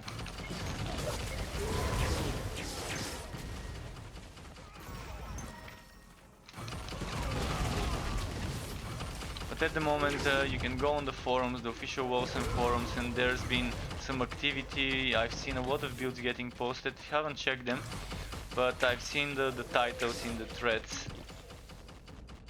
There's been quite a few people posting, at least 3-4 people have been actively posting over the last 2-3 weeks there. And there's some other old builds that are still viable, because they've been made for this update that I'm playing now. Even though they were like 1-2 months ago, there are still kind of not that many changes, and they're still doing the exact same things you can see them doing. First time I see this game, is it good? True Thunder Gaming, the game is good for me. I guess it depends whether you like that type of games. If Grim Dawn is what you like, then this game is definitely up your alley. It's slightly different than Grim Dawn in many ways, but if you like Grim Dawn, I think this game might be to your liking. This is kind of like if Diablo 3 and Path of Exile had a baby that takes after both parents, but takes the good sides of both parents and doesn't inherit the bad sides of both parents. This this is how I would describe this game. It has some very good stuff that works in Diablo 3, and it has certain elements that are kind of like more Path of Exile like. And you can see the aesthetic of the game is more dark and grim, kind of like Grim Dawn and Path of Exile. So it is nice. If you want to know more about it, ask me questions, what you want to know about, so I can know where to start. Like, do you want to know about the skills, the passives? Like, this is the passive skill tree, and it's gonna be expanded. So we're gonna have more here. This thing I'm rotating is gonna be added on launch. You can rotate this one and link them differently. Like, you want things to be linked. Now this one is not linked, it won't benefit from the bonuses. Is it difficult? Well, it could be very difficult. You can push, you can endlessly push. Like, I'm currently doing something easy because I just want fast and easy farming. But you can definitely go ahead and do something more difficult. You have something like the Shattered Realm. Since you're a Grim Dawn player, I'm gonna use Grim Dawn things as an example. So, this thing I'm doing is similar to the Shattered Realms. You start from a certain level, which is one extra level to your of the enemy. So if you're level 20, you're doing level 21 enemies. And then you move on to level 22, 23, 24, etc. up to like level 50 something enemies against a level 20 character. So you just keep pushing until you can no longer push. And then you either try a new build or you just go and get better gear. And at the end of each stage, you can either return to the town and collect or go back. But if you go back, you're not receiving the full reward, and you do 6 levels at a time. So you start from level 21, you reach 26, and then you go back to the town and you unlock 2 more checkpoints. Checkpoints are important because they allow you to start from further in the stages. So I unlock a checkpoint for level 23, and then I unlock a checkpoint for level 20, no, actually for 27 and for 24, if I start from 21. So first it's +1, then it's +4, then it's +7, then it's, what is it, +10, and so on. So each time you do 6 levels, you unlock 2 of those checkpoints. And you start from a depth, then there's veteran 1, 2, 3, 4, 5, 6, 7, 8, 9, I think 10. Then there's champion levels.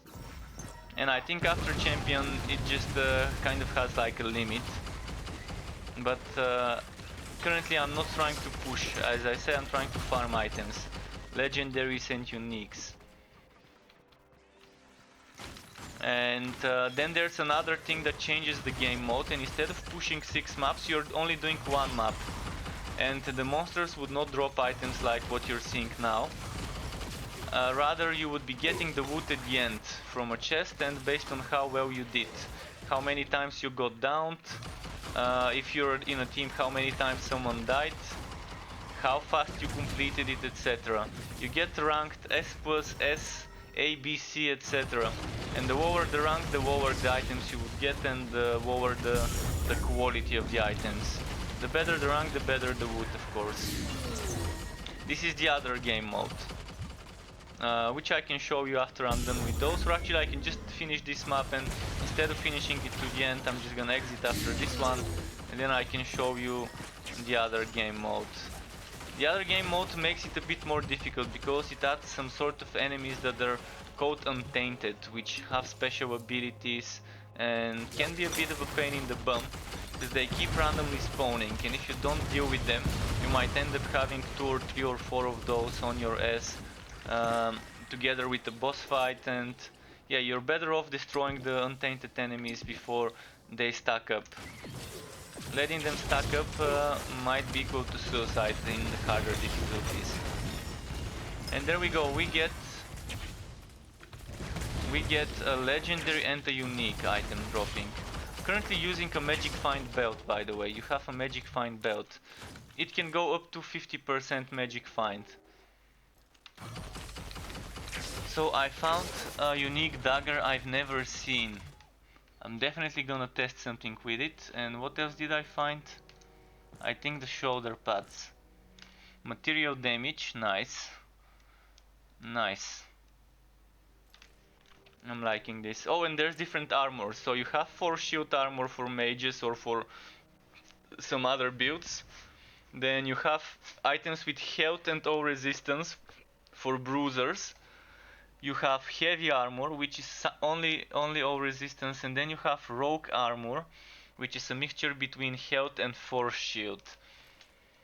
So with force shield you can have only force shield, or mix it with health, and with all resistance you can have all resistance or mix it with health. There is no health only aspect, but there is only all resistance and there is only force shield. So kind of deciding what you want to do with armors, and you're building around that, stacking different bonuses that give you bonuses to what you're going for. If you invest into toughness, you're gonna get bonuses to all resistances. And there is currently on the tanks a build that gives you damage based on your physical resistance. So what you're trying to stack with this build for a tank, you would be stacking all resistance, material resistance, or physical resistance, so you can get more damage based on that. It used to be one of the strongest builds, now it's still okay, but it's not like the strongest thing you can get. There's also damage based on rage. I'm gonna show you in the town. I'm gonna quickly finish this map, and I'm gonna show you in the town more about the possible things of the skill tree. Turrets are currently very strong. The turrets are OP, and you can have hybrids. Because what decides the class? There are no pre-made classes. You can always respec. I can spend 2000 gold, which is barely anything. You can see one item here costs 500 gold, the yellow item 300 gold. I can spend 2000 gold and respec my attributes. Then I can either go 1-1-1 or I can shift and do 5-5-5 and just spend on the attribute I want. You can see you can get bonus damage. If I go into toughness, I'm gonna get more damage from toughness. But I prefer going full ferocity for more crits on this build. And if I spend 2000 points, which are affinity points, you get those by, I'm gonna show you. This NPC, and the enemies also drop this. The NPC can sell you for 1000 gold a skill book. It's like Diablo 1 skill books. This allows you to learn skills that you may not know. You can see I already know them, and it says already know this spell. And this is fine. What I can do is I can switch to this tab. Then it switches to me being able to spend affinity to level up my skills. But you can also level up skills by just fighting with those skills in the skill bar. That's fine. So I can just sell this, and this gives me 2000 affinity. 2000 affinity, and I bought it for 1000 gold. So basically resetting your passives can be considered as costing 1000 gold. Because 2000 affinity equals that in the current way the game is set up. And it's very cheap to do this. And now let's show you some of the skills you can get. This is Sentinel archetype. So you have different archetypes, which is kind of what establishes the classes. This is Sentinel, this is Soldier, this is Scholar. You can see I've spent some points into all classes. And you can see, as I showed you, you can rotate those and link them. Basically you want links. You can link sideways and you can link up and down. You can even go for a way where you're linking up here and then you're taking all the nodes on the side without taking anything else, and this would allow you to have access to all new nodes which would get added. There's gonna be 12 new archetypes here. So here you have Ranger, Warmonger, Kabbalist, Assassin, and Praetorian, and Warlock. There's gonna be a Necromancer playstyle with minions, and that's probably gonna be as a result of some active skills, and active skills we currently have 20. We will have, when the game launches, 40 active skills. And just like in Diablo 3, you can modify certain skills. You can see there's 8 or 9 modifiers, which would change to 16. So every skill would have 16 modifiers, and as the skill levels up, each level gives you a modifier point up to 20 modifier points, and then you spend 8 or 4 points on different modifiers depending what you want. Just an example I'm gonna show you here. This gives damage, this gives willpower cost reduction, this gives us a longer creation delay but increased damage. So this is the creation delay.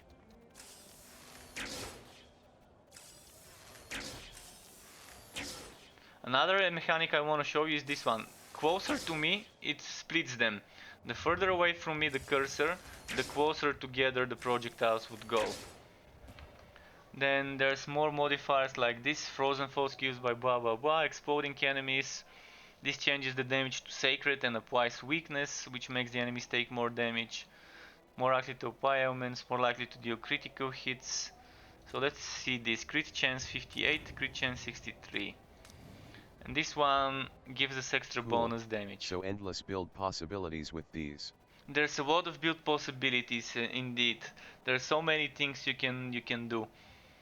And another thing I want to show you is the beam. Quickly gonna show you the beam. The beam as well can split. So with the beam you can take the second beam, so you can either go like this or move the cursor closer to you and split the beam into two. So this is a very nice mechanic, having a second beam and being able to kind of decide how to operate it. I could play with this for a while just to show you, instead of the Arctic Spear. Okay, I'm collecting the reward here to what I completed.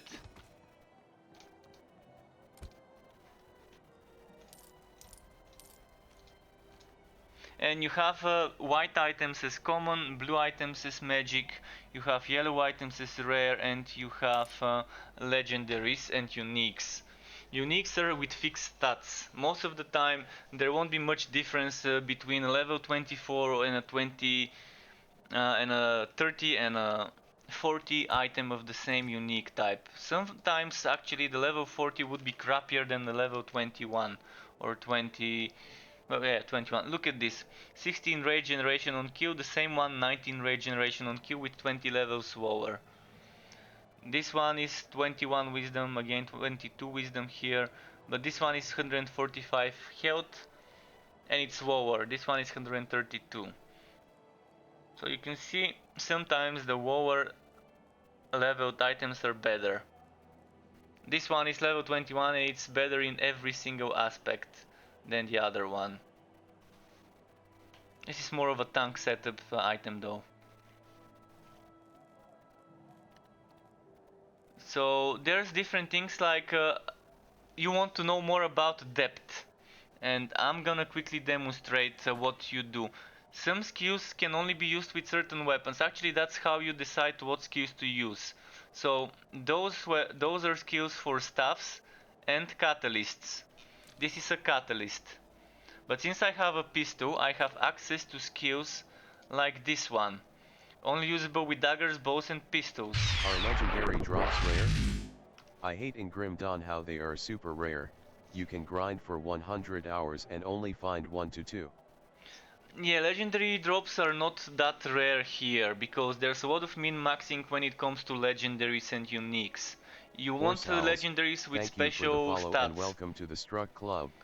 Also, thank you for the follow, dude. Welcome to my Twitch. Nice to have you here. Hope you enjoy your time. So, as I was talking about depth, different skills give you access to different items, give you access to different skills. And on top of that, you have the Wrath of Saricel enemies. This thing here, Content Patch 2. Content Patch 2 added this, what I'm gonna show you in a moment. It added this way of corrupting a map. So you select the map, as I showed you, you can select different difficulties, different difficulty is adding more magic find and more enemy levels. Then when you select the difficulty, I'm gonna select the most basic one. You roll area modifiers. Each modifier adds wood quality and item quantity. So let's do this. 25, 10. Then you can go and add more. And when you add 4 negative modifiers, you can were untainted enemies, which, as I mentioned earlier, changes the way the map works. Instead of having to push through 6 levels, you're only pushing through 1 level, but you get all the rewards at the end, and the monsters would not drop items, but you would get items from chests, and at the end, when the boss is killed, you would get another big chest, and then based on your performance you're gonna get more rewards. You're gonna see shortly. This is gonna be a quick map. I'm gonna accept it, but before that I wanted to show you more about the depth of stuff. So certain items in this mode can give you certain skills that only items in this mode can give you. Like for example, I want to show you something. Just gonna find a weapon like that.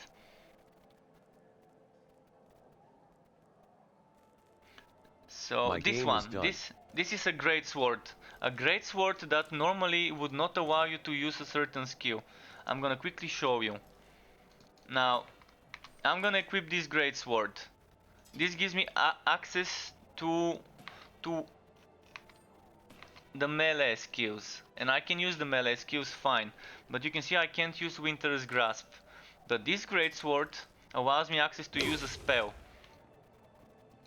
So this greatsword would be nice on a spin to win build maybe.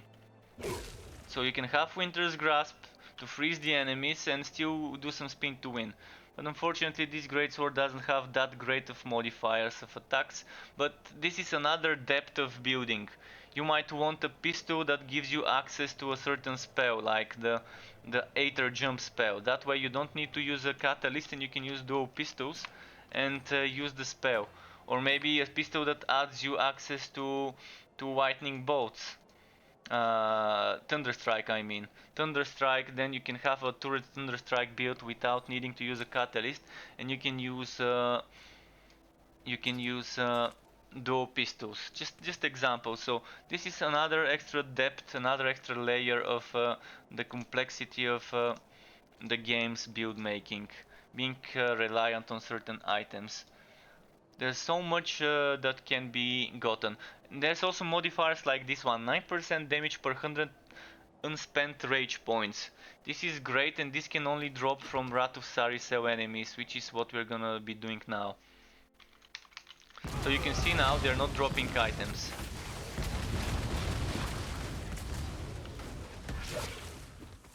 Oh, and I said I want to show you the annihilation. I want to show you a bit of beam to win. Beam to play. Maybe I'm not sure what the thing about beams is. You have spin to win for spin to win builds. So what do we call the beam builds? Is it beam to win or is it beam to play? Anonymous.2367 is my Wolcen tag. Alright, I'm gonna try and add you in a moment. You can try and add me on Steam, by the way. I'm gonna give you a link to my Steam profile. Actually, I can share a Steam friend link.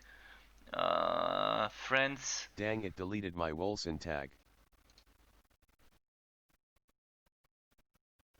Friends. That beam looks like the arcane beam from Magicka Grinning Face Magicka build. It does look a bit like it, yes indeed. Add friends. Let me quickly give you a friend link.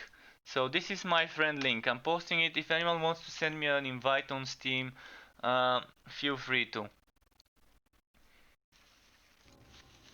So here you see there's a purple chest. We're gonna go and get the purple chest, even though the enemies don't give me wood. The chests can still give me wood.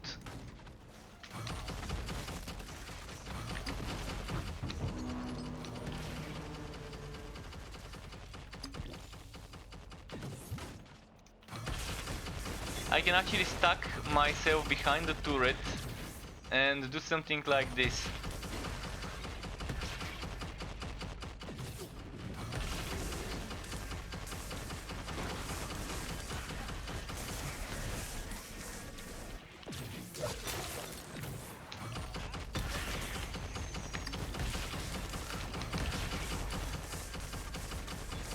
So the turret is hitting and I'm hitting with the annihilation. It's not a bad option, but I'm currently built for piercing and projectile damage. So currently if I don't play with projectile, and this is not a projectile, I'm not benefiting from all the bonuses which I had for Arctic Spear.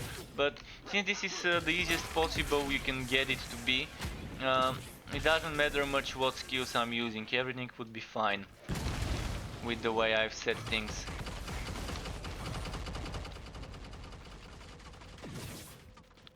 So those things, this one I just completed, they give us different buffs. So you want to complete those to grant yourself and your teammates a buff for the duration of the stage of the map you're doing. This enemy can grab me. I'm gonna show you what this enemy can do. This is an untainted enemy. Oh shit. So yeah, there's those enemies that he spawns that can explode and kill you. And he can also grab me. Grab me, man. So he can do that. Some crowd control.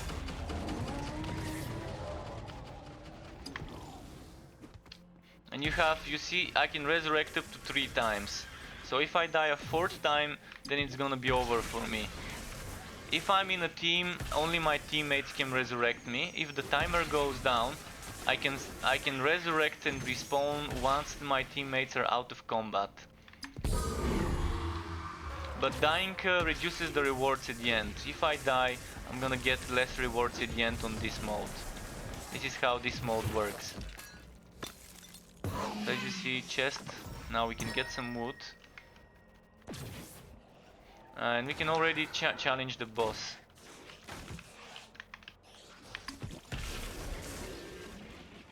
You can only respec in the town when it comes to stat points and passives. But you can keep swapping your skills on the go anywhere. So I can go back to Arctic Spear if I want to immediately here. And my Arctic Spear is doing an extra projectile because of this. One projectile to skills and spells. So it doesn't have to be attack, it can be a spell. This gives me one extra projectile to Fireball, which also has a modifier to grant an extra projectile, and then that's gonna be 3 projectiles with Fireball, but I'm fine with just 2. But if you have triple projectile Fireball, up close all 3 projectiles would be hitting the boss. But I think for mobbing Fireball is better, for bosses Arctic Spear seems to be better. Especially knowing that the Arctic Spear becomes stronger and stronger as long as you don't miss if you keep hitting the boss.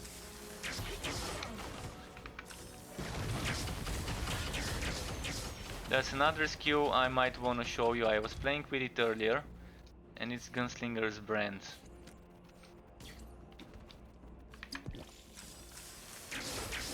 I'm gonna charge it up. So you kind of charge it and then you select targets you want to hit.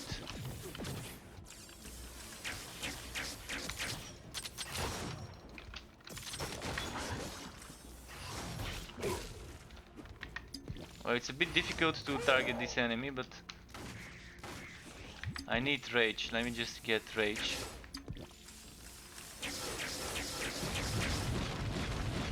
Okay. So now I'm gonna charge the brand, and look at this. I can select targets, and then when I unleash it, it deals damage. And people can get this damage to like 50, 60, 70, 80,000 with certain things, because the skill has this modifier. Every shot that hits an enemy increases the damage of the next shot, and it resets after a short time. So this is amazing if used with the right build. But I currently don't have a build for it. You can stack them on a single enemy, or you can stack them on a different one.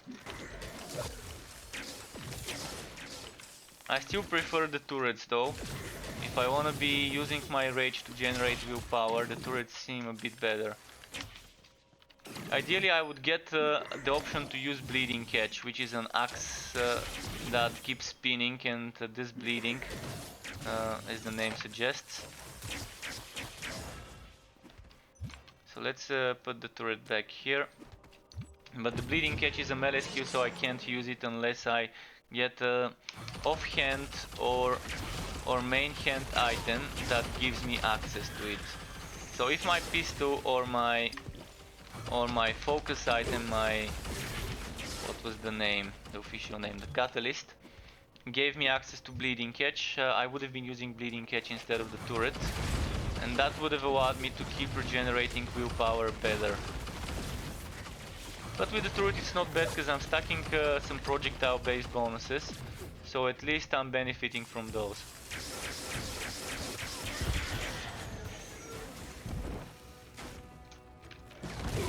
Okay, we stack that damage on it. And you can see now, there's the chest, it's gonna be rank S because I died. Instead of rank S plus. So one less item. Normally there would be one more item here. And yesterday I got 5 legendary items here. So it's not that difficult, and you also get items from the chest, which can also drop legendary and unique items. And this is why I say this is the fastest way, because you can get up to less than 2 minutes per map. 2 minutes per such a map on the lowest difficulty, and you can still get up to 5 legendary items. I can actually try and find where the screenshot was saved yesterday, if I knew where it saves. I don't know exactly where my Nvidia Shadow Play saves. Let me quickly check it. I want to show you that screenshot of yesterday. Nvidia Shadow Play. Hello. Let me just quickly check my notification. Thank you, no manual. Thank you for the follow. Much appreciated, dude. Let me quickly just guys see where I saved Which the screenshot difficulty is good yesterday to do? from Shadow Play. I just unlocked veteran +4. Should I just keep going higher? Well, Smiley face. if you want to gear up, No I'm manual. gonna. Thank you for the follow and welcome to the Struck Club. Manual, if you just wanna farm legendary items and uniques, I would suggest either doing adept runs for the 6 maps with maxed row modifiers, or just do Wrath of Saricel tainted adept runs. So it depends what you prefer. I personally prefer just doing modified Wrath of Saricel runs. 2, 3, 4 minutes per map, get the wood, exit, do it again.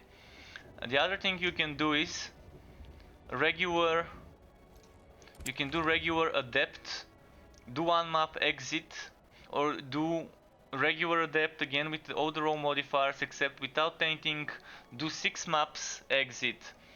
Up to you. If you wanna keep pushing, but pushing of course does increase the wood quality and it might be a bit better, but it also is slower. So you have to decide whether you wanna be farming fast maps, or you wanna be going for something else, for like more wood quality.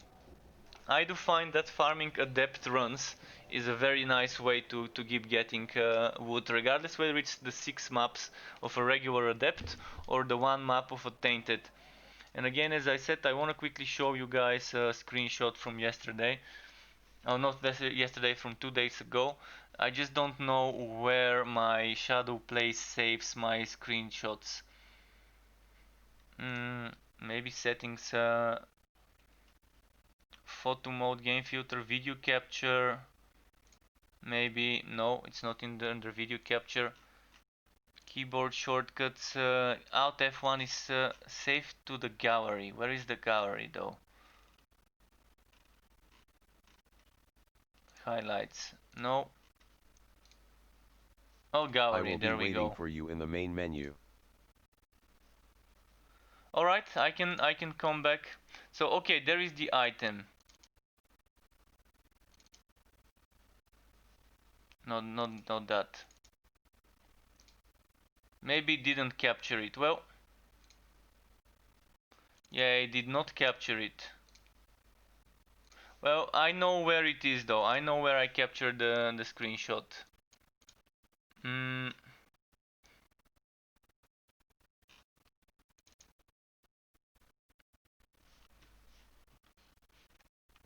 So it should be here.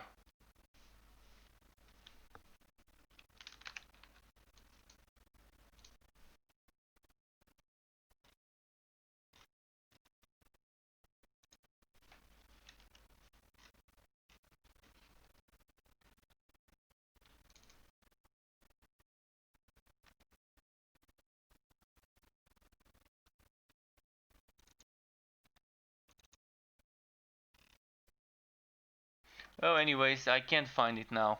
Fuck this shit. I'm not gonna look for it. I'm gonna join you, dude. Just give me a moment. Can't remember where I saved it, but in any case, it's probably in my recent files.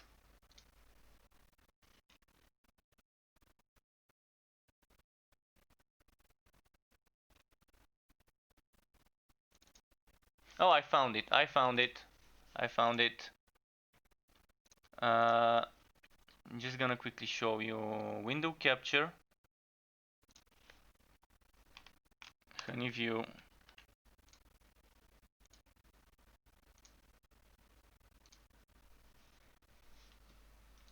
So this is from a few days ago. 5 legendary items. This proves that finding gear could be easy. And this was 2 minute and 16-second run. 2 people playing. Regular Wrath of Saricel, so it's not too difficult. And I'm coming to the main menu. I'm also gonna have to accept the friend invitation if you sent one.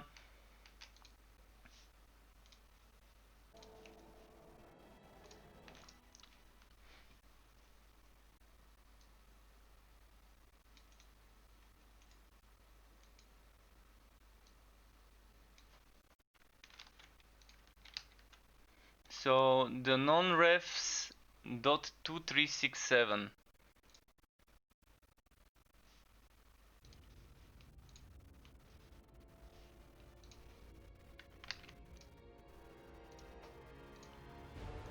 Well, are you sure that's the right number? I don't know your Wolcen tag. It's here at the top.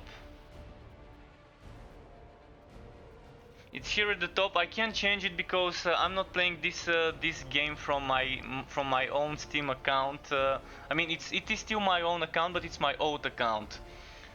So I have a streaming account which is struck, and this Botman is my old account from Steam with many games in it. And even then, that's not the name of my Steam account. That's just the name I was using here. But you can use this name and add me.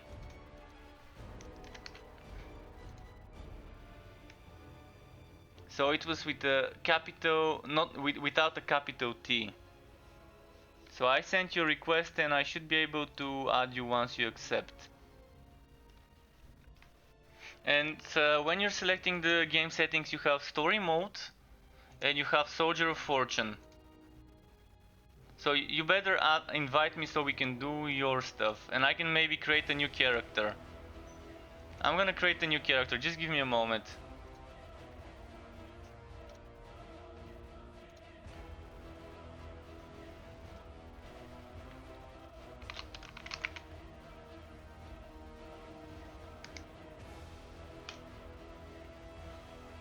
There we go.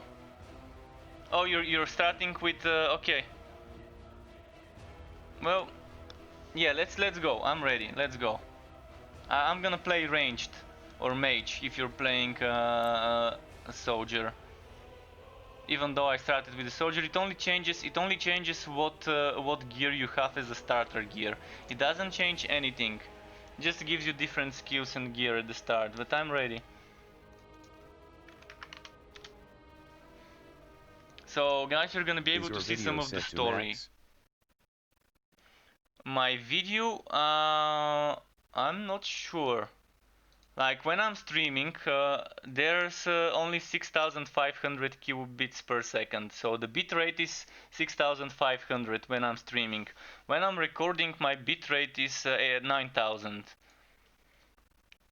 But I think my settings are maxed out in the game. I'm gonna have to check. I'm gonna definitely have to check something.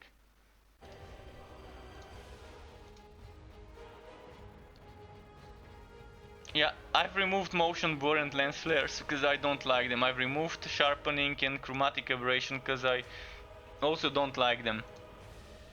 This is high. This is mostly everything is very high except the water and except the shadows. So I've reduced some stuff. I don't think I even need this one, but it doesn't help my FPS too much. Smotex.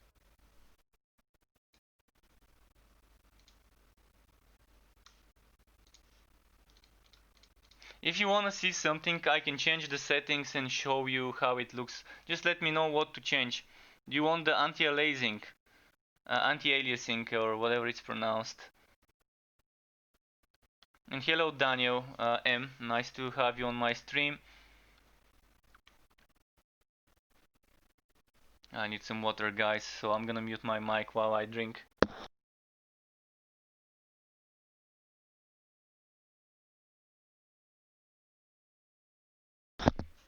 Okay, unmuted. So keep in mind I do not have an SSD unless only my system is on an SSD, only my Windows. So the loading times are much faster for SSDs, but even then this game has kind of a big loading time. Only the first initial one. After the first initial loading it is a bit faster. Actually it's pretty much very fast after is it that. the max? No, it's not the max. There should be more. I think it might go up to 8 times anti-aliasing or something. I'm gonna change it so you can see. So the first initial loading is a bit slower, especially when it's story mode. Oh, and this is a US server. I'm normally from the EU.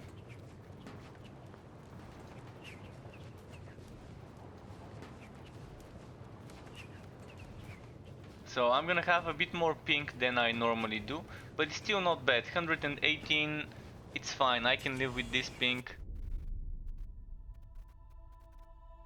So to hear the story, I'm gonna stop talking so you can listen.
Permission to deal with the flayers.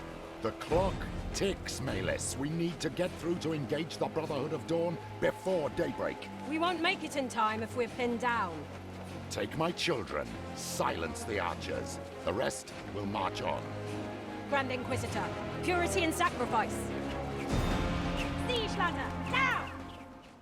Okay, I was muted for the Told you duration of had that, luck so you with can Xandas. enjoy it. Yeah, I'm not betting with you again. Focus. So you can see, as you wanted to see the settings, this is not the max. Oh, maybe this is the max. So SNAA2TX is the max. Probably there's gonna be more. When the game launches, there's 1 month until then, maybe there's gonna be a lot of stuff changing. First of all, the HUD will be different. We would have the apocalyptic form. I can give you some links if you want to see them. I already posted them once, but I can post them again. I'm gonna just post them on YouTube, but maybe why not post them for all viewers? Yeah, first of all, the one about the What's new your huts video and card? everything is this one. And then there, oh, sorry, wrong copy. This was the name of the dude I'm playing with. So this is the link. It didn't copy it first time, but this is the link. And this is the other link. So you might want to check those. One of them gives you information about what's coming when the game releases. The other one gives you information again about certain things that would be coming after the launch. I'm not sure where he went, but currently you can't have the overlaid map in the story mode in some zones. But later on you should be able to. I'm not sure what we need to do here. It's been a long time since I've played it. We're supposed to kill someone. I think it's the other way. There we go. Fly you alive! Huh? You hear that?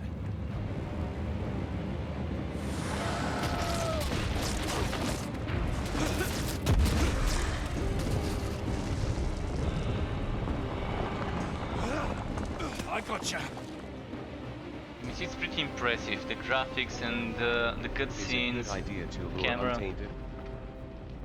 It's an amazing idea to word them. If you're doing easier difficulties, word them. Luring Untainted changes the map to a single map. So it's just a single map stage, but you get the loot at the end.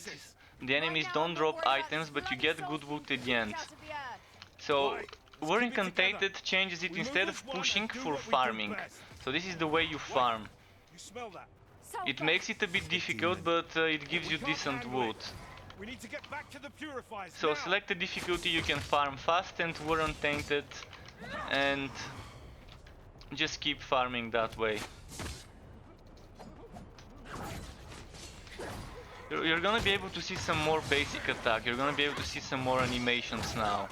Wow, I'm leveling up, because when it's end game you're mostly seeing skills, you're not seeing basic attacks, you're not seeing those dash attacks. What the hell happened here? He's one of us. A scout. Hey, soldier, you alright? Where's the I rest see. of your squad? Cheers.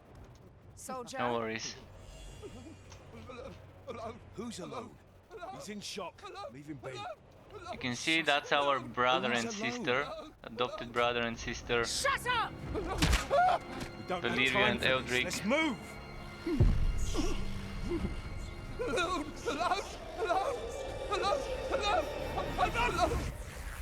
I'm not alone!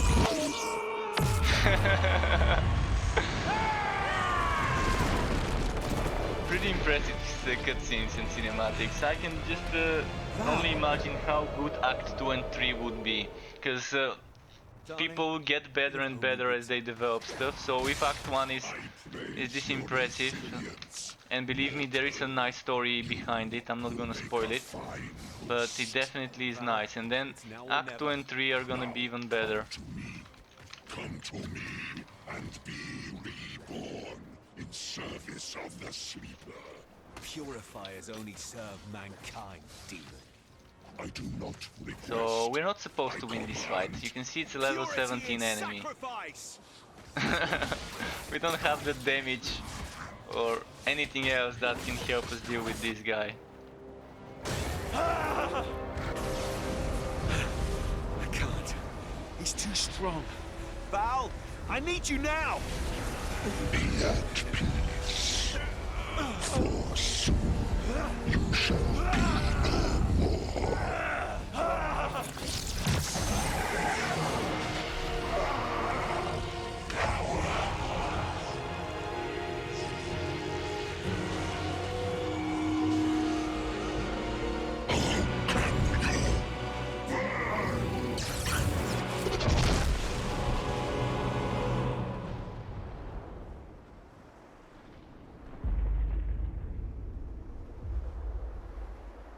In apocalyptic forms, there will be 4 apocalyptic forms when the game launches, and you can look at the Gamescom trailer. Human after all. Disappointing. You can look up You owe me an Wolcen explanation. 2019 Let's go, let's Gamescom go. trailer, and you're gonna see gameplay from one of the apocalyptic forms.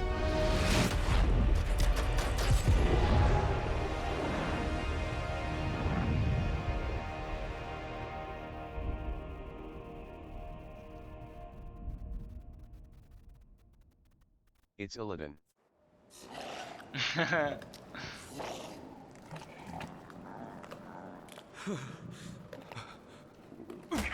not quite dead yet. Definitely a lot of talented people behind this game. They have vision and they're executing it well. What happened back there? I feel different. So you have those How is default Sviria? 2 tips. They must have pulled me out of the water. But what of Val? Did she So drown? now we're back to 0. Valeria! All the gear, everything that we had gone. And the wood is instant, so if I'm wooting something, my teammate would not be able to have the same items. But there's trading. I can, for example, do this send trade request, and he gets a trade request, and I can give him an item if he wants to. Of course, he doesn't need to accept it. Just showing. Longbow. I'm gonna go for a bow now. Just noticed this was released 2016 but still on early access. That's a Yeah, long time in EA. I can tell you why a long time in early access. What they did is they scrapped the alpha. They scrapped the alpha and started from Wow, nice scratch to grace, build the LOL. game. Nice grace indeed. So they decided to scrap all the progress they made on the alpha and started building the beta from the start. So basically they lost like a year and a half of development, which probably was helpful to them, but they had to upgrade the engine, I think.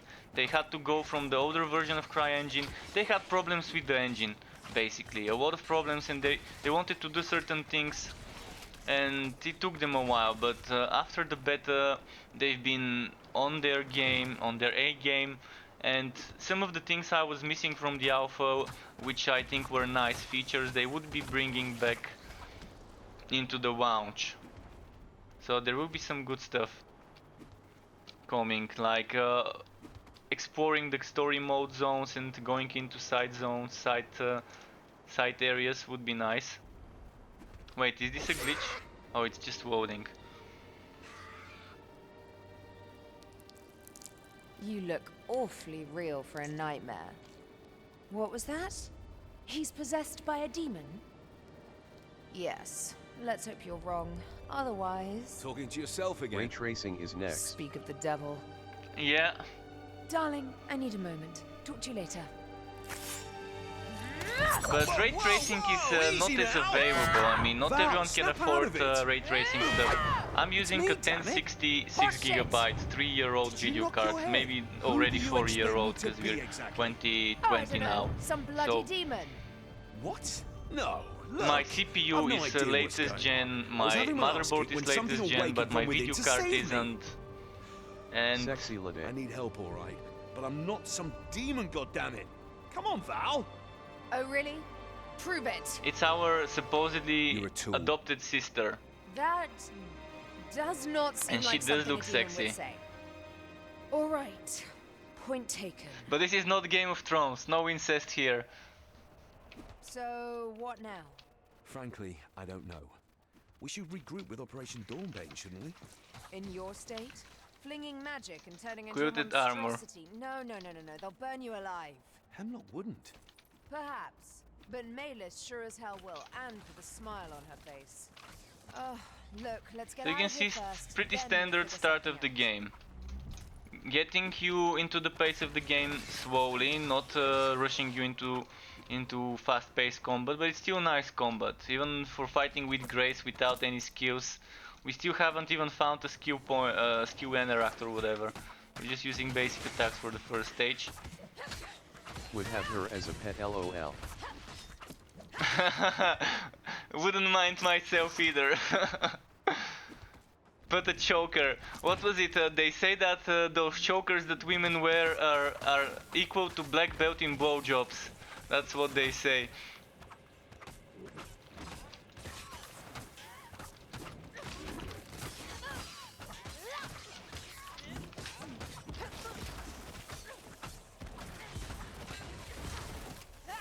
Alright, first blue enemy. Making it a challenging one, Nox Wing.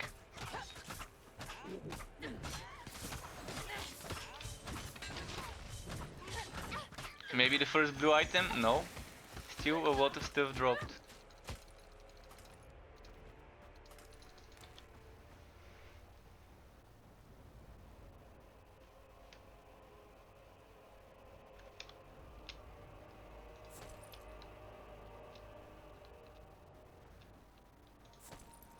Getting all that ferocity.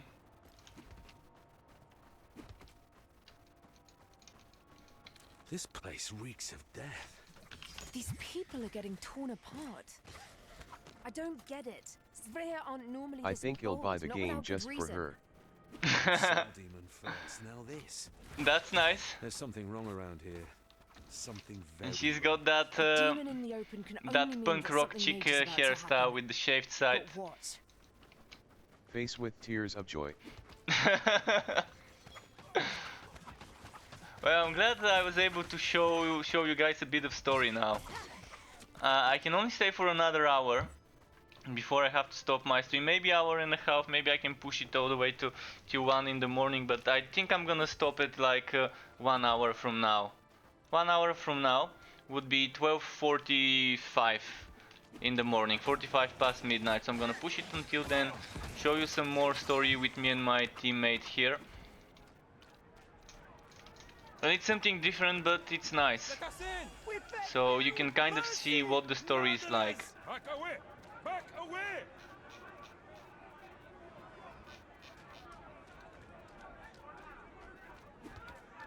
I know that face. You've got a plan. You need answers, and I don't think Maylis will get you anything more than a rope around your neck. So, here's my plan. You wait for me in Stormfall. Easy enough, yes? Meanwhile, I meet up with our forces and I try to talk to Edric about the situation, to see how we can convince our people that you're not a bloody demon. Agreed. I would rather appreciate not being executed. Where do we meet? On the way here, I heard talk of an inn in Stormfall, the Laughing Seagull. I'll meet you there. I'm also gonna give you Valeria guys looks a like video. Kristen Stewart on the Avatar. I'm gonna give you guys a video about the character customization. There's gonna Too be bad it's coming female out near characters, Cyberpunk not just male. 2077 launch.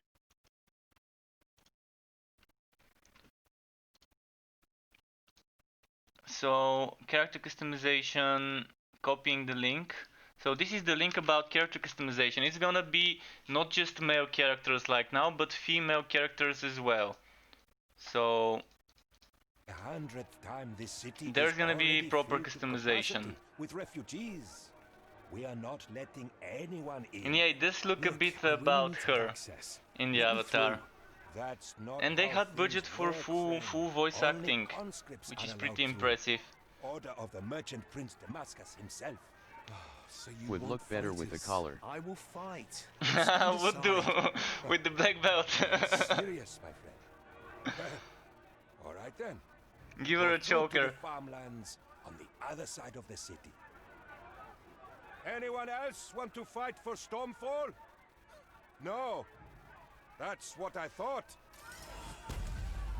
And of course it's telling us about leveling up, so first off I'm gonna put all the stuff in ferocity, cause get the damage, and then I'm gonna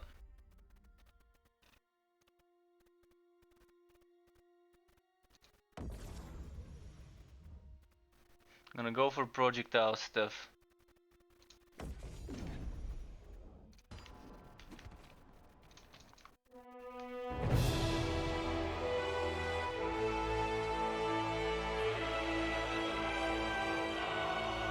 Now we're seeing the town. I I'll purchase PC just to play this game, I love it. Jewel of the sea. That's see what nice. you've got for No me. Sea Dragon and Odo Doodle Noodle Socks. Welcome to my YouTube, guys. Welcome to my YouTube. Nice to see so Do this many of game you have here. classes etc. you have to pick from the start? I'm not a hero. You Like don't pick warrior, witch, classes at the etc. start. At the start, you just pick what starting gear you want, but the classes come from investing into different skill, different archetype You'll trees. sell my car just to buy this face with tears of joy. Sell the car. You don't need a car. If you can buy a PC and play this game, you don't need a car. Feel free to sell it. Yeah, yeah. Although this is the jokes aside, the game really is fun.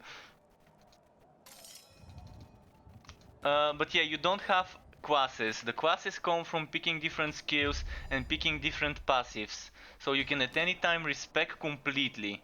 You can reset your attributes, you can reset your passives. And the cost is your level times 10. So if you're level 20, you pay 200. If you're level 2, you pay 2000. If you're level 2, you pay 200. And if you're level 90, you're gonna be paying 9000. And level 90 will be the limit when the game launches. Currently the limit is 20. The same goes for the Eneracts. For the affinity points. You pay 100 times your level in affinity points to reset the passives. So you can at any time make any kind of build or character. If you want a mage, get a mage. If you wanna change the mage to something else, well then change it and get something like a warrior or a tank or You anything should else. put your chat on right. Yeah, I will. I will put it on the right side so we can see the team chat. Thanks for the suggestion, dude. I do change it differently. I have different different setups for different games. I think this site is fine here.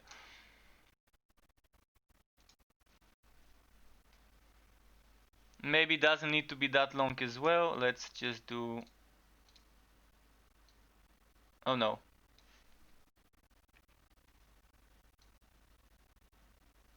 I think that's fine. Okay.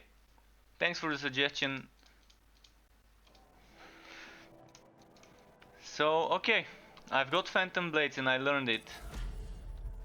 And I'm gonna be using it.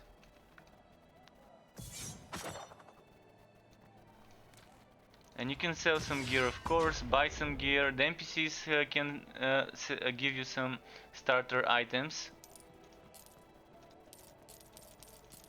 So you can buy some yellow gear Do sometimes this from game the have a NPC. long This main quest, guy or here, is it just Mojave. like Shattered Realms which you use to grind? So you can see he sells yellow gear even. And yellow gear at the start of the game is pretty good. Pretty good bargain to get some yellow gear. Especially this one, 17% elemental damage. Of course I don't have the gold to afford it. But if I did, I would have. But I have the gold to afford maybe... Beta is 4 hours long. Yeah. Yeah, let's just save gold for a yellow. The beta is definitely short, but there's gonna be 3 acts when it launches, and besides those 3 acts, you're gonna have other good stuff which you might wanna look into, which is the end game content. Currently it's limited, but maybe there's gonna be more.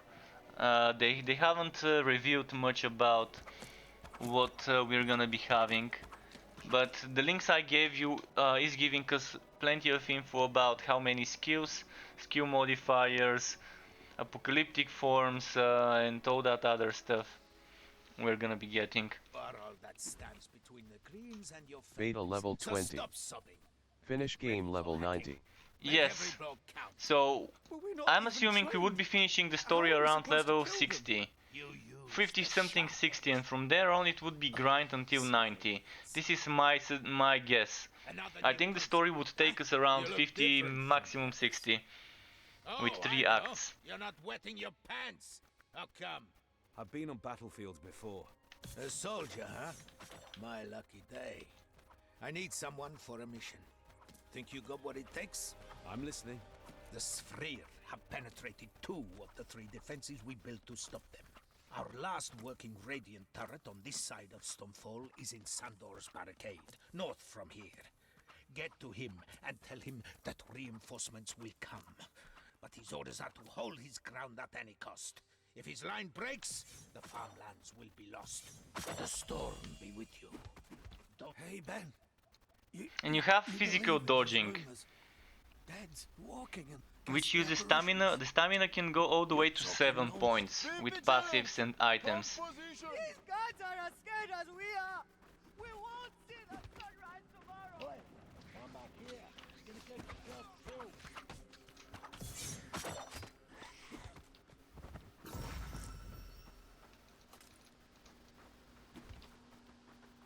So the first waypoint is here.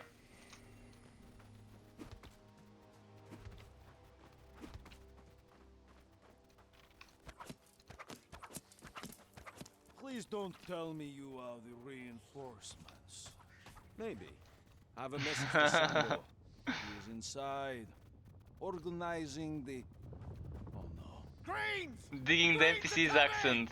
Has that Eastern European accent. Wait, I didn't authorize. You want reinforcements? I'm all you're gonna get. Now let's He go. has more of a Russian sounding Eastern European accent though, not like the Balkans where I'm from. Come on, men! Let's earn our keep! Time to show those greens the color of the storm! Warm her up! I want to hear her sing! Now! Squad 2, to the west. This nice cannon. In position. Here they come! Knock! Look at that goodness now. Draw! Loose! It's not enough. Unleash the storm now!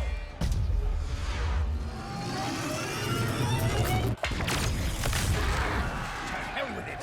Fire at will! Give them everything you've got! Stand as one for Stormfall!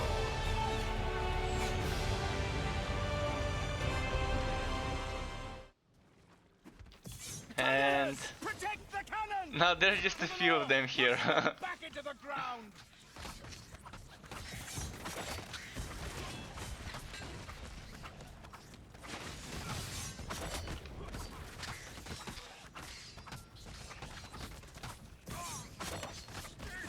And they keep appearing from the ground. Some sort of a burrower ability, or maybe some sort of a spell or portal. Squad 2 to the west! Show them the might of the storm! Oh, there's some more We'll here. live through this! We can also use the barrows to destroy those barrows and do damage. If I stack them like here. But of course that's just some extra damage you can do. It's not the main way to do it. But it still helps probably. Let's try it again. Come on enemies, come on. Spitters! Take cover! Stand I can't your hit ground. it. Don't let them get to the Probably cannon. melee would have been better. Alright, let's help him focus the same enemy.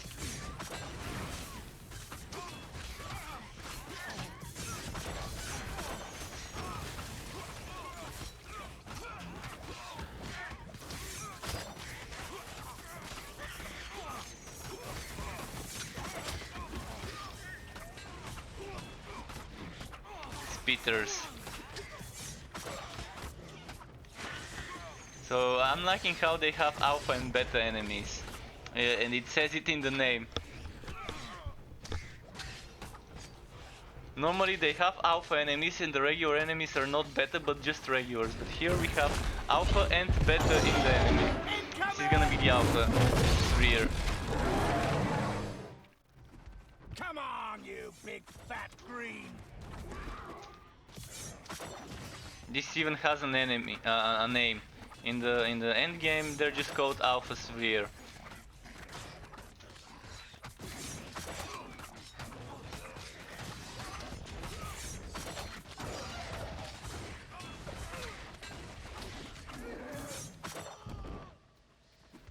And getting the blues. And I got Fireball. I can give him Fireball if he wants it. Because I got it twice.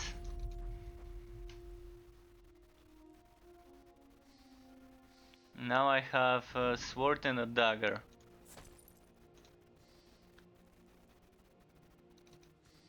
I don't really need those, but let's see if he wants them.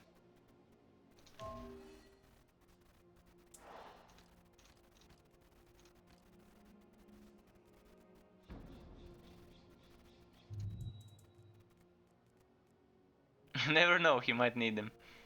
Oh, a staff, nice. I might dabble with spells later. I'm gonna use this for ferocity.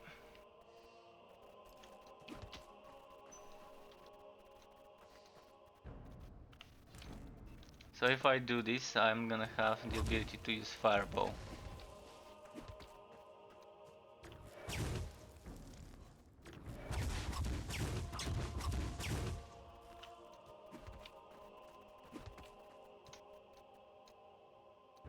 Anything else we can loot here?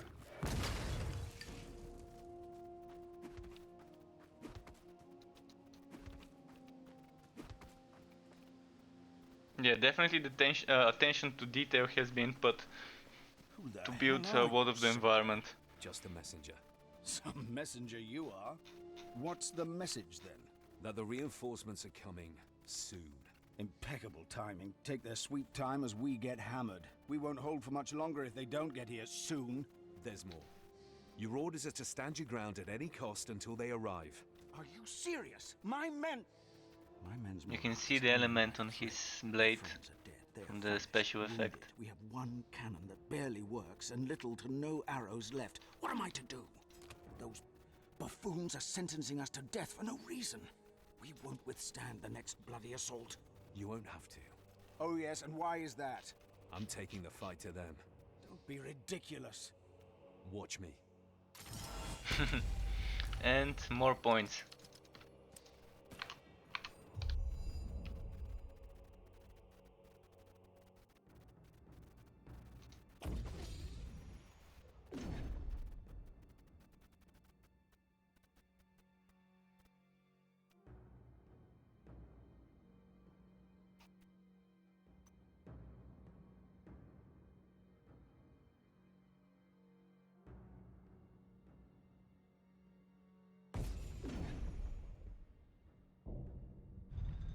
Too bad you lose all your progression and start all over when the full game will be out. Well, it's fine though. It is fine. I mean, it's expected games to have launches where you lose the progression. It's pretty normal.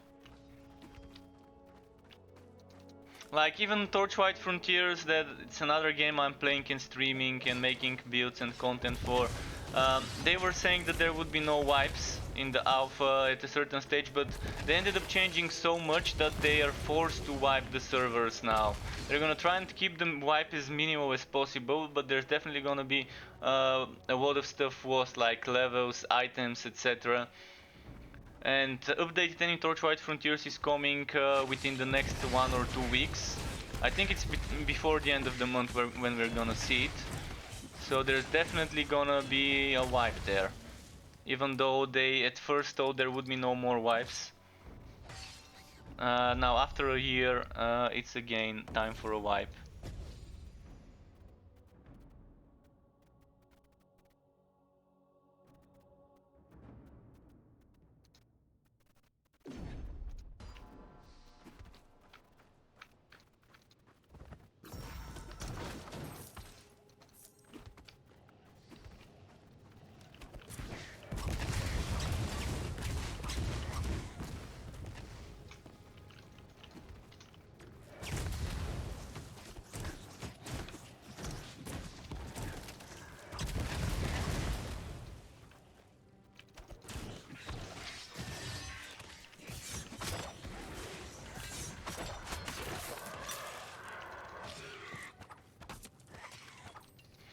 Claymore, nice.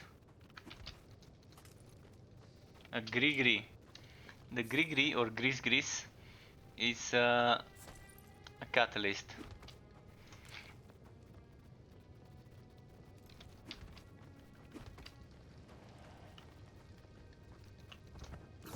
We can't use the overlaid map here though. In this mode, most of the areas would not allow us to Looks use the harder now. overlaid map, which When you can had be the used in fireballs the and beams, end the game. game looked too easy.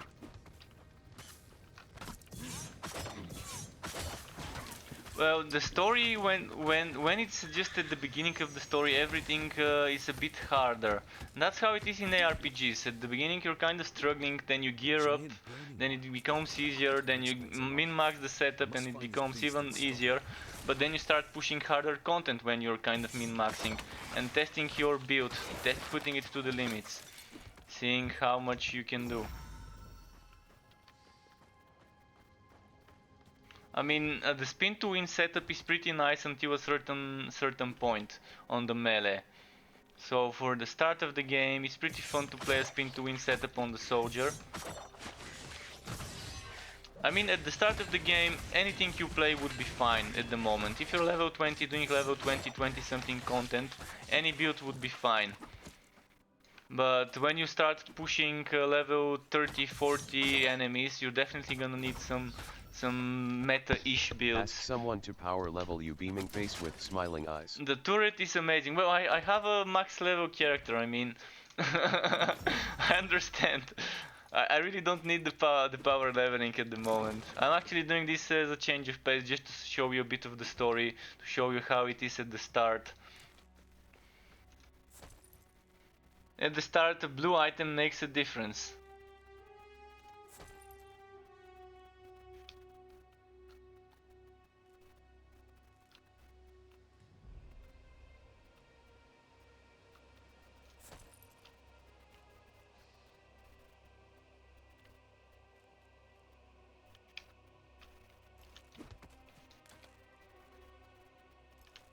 We've already got 51 ferocity, which is pretty nice.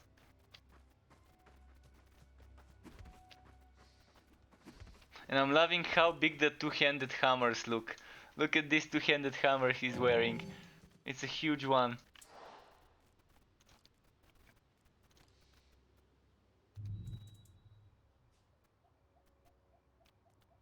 Oh, he has a better bow. Oh, a bow skill, nice. That's another stuff.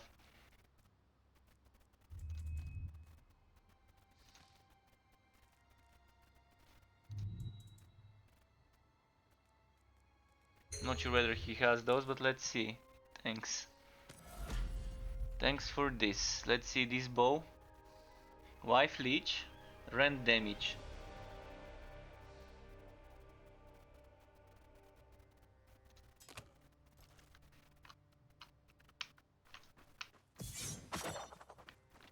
Okay, Still not as big as Final Fantasy swords, lol. Oh, definitely not as big.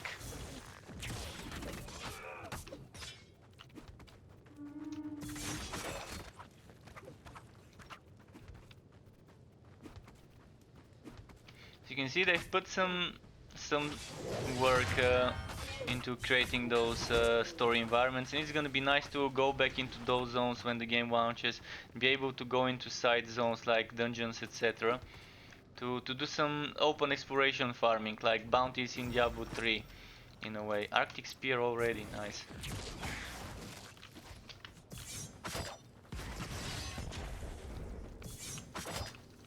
He said he got a purple. I'm not sure what he means by a purple. When is the release? The 13th of February, or so. So yeah, the 13th of February, 1 month from now already, because it's 6 past midnight in my time, but for you might be 1 month and 1 day. But yeah, it was supposed to be 30th of January, but they pushed it back 2 weeks to make sure the game is ready and polished enough. And it's good. It's good that they're open with us regarding this. They're not just rushing to release the game, but they'd rather polish it and make sure it's ready. Bad launch of a game can hurt it. Chaos Bane is a perfect example of a game in the genre rushing and losing a lot of potential customers. A purple ring. What's purple? I've never seen purple in the game. What do you mean by purple? Purple.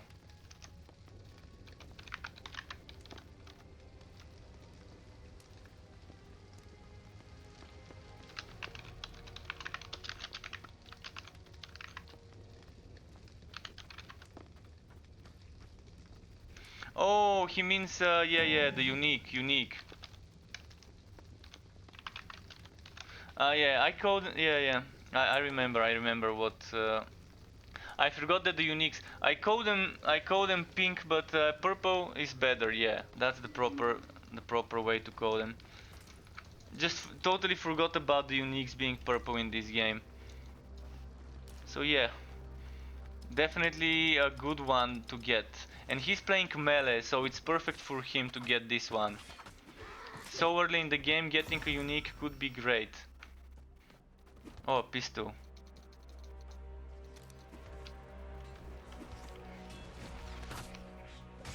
So there's very fun builds. You can even make a build with pistol and a shield in this game, and it's still gonna be nice. So I've already leveled up some skills.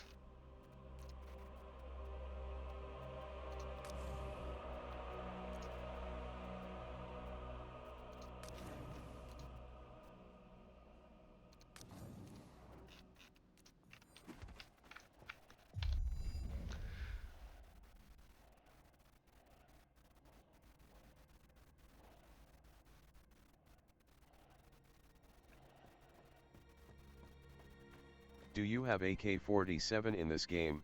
Face with tears of joy. I wish we did. Would have been nice, wouldn't it?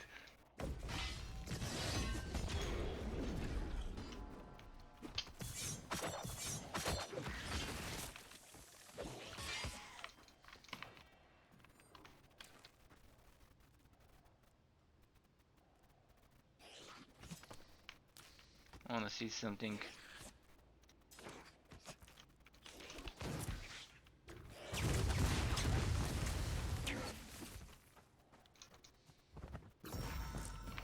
What I will do now is pistol and offhand, so I can get the best of both worlds. Now I have 4 skills and I can use all 4 of them. I can use Phantom Blade, I can use Fireball, I can use the strings, and I can use the spear. Well, So there this seem is to be immediately pistols how and gun turrets. Now we need a bazooka. we need a bazooka turret. Turret Zuka. Self-sufficient moving cannon.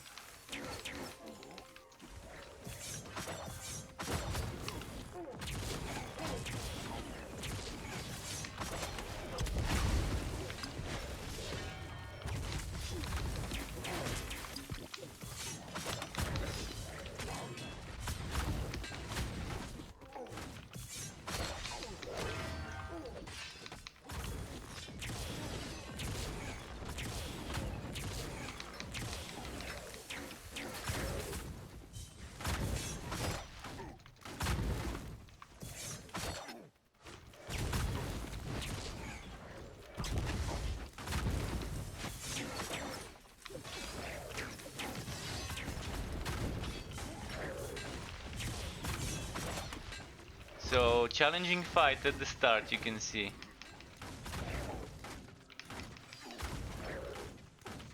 Of course, I'm not using my skills to the max. If I'm good at this, I would have been. Oh, there's bleeding catch. I'd rather give him the bleeding catch. He wants this skill.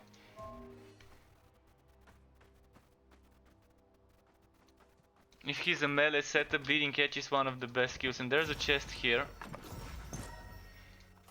A yellow claymore. Okay, that's also something he might wanna use. What happens when you die in this? When you get die, game over, your or do teammate you can just res you. respawn? Your teammate can res you, and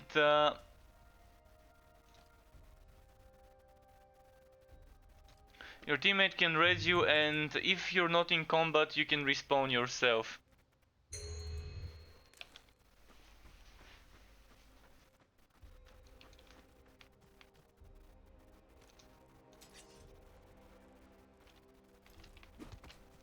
So yeah, normally the teammates res you. I'm not sure how it is in the story mode, but in the endgame mode, I can get my teammate res me. If the timer runs out, then I'm gonna have to wait for them to be out of combat, then I can respawn myself.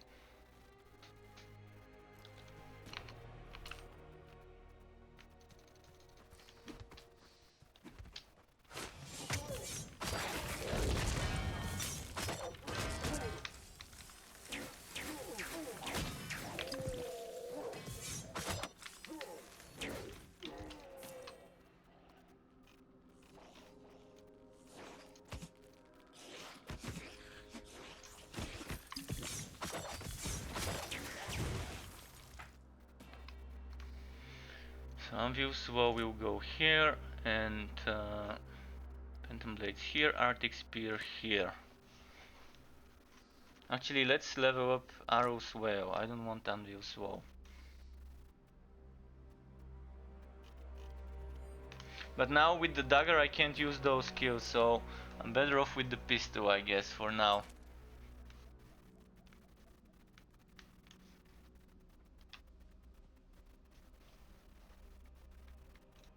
I want the ferocity, that's why I'm going for the white instead of the blue item.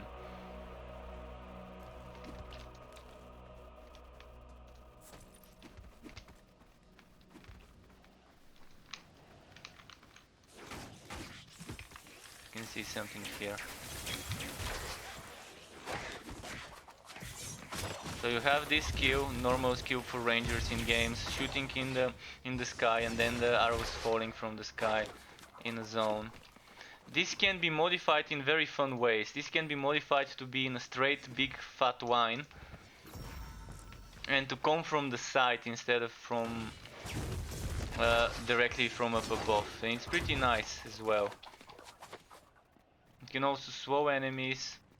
And there's also skills that allow you to deal extra damage to slowed enemies.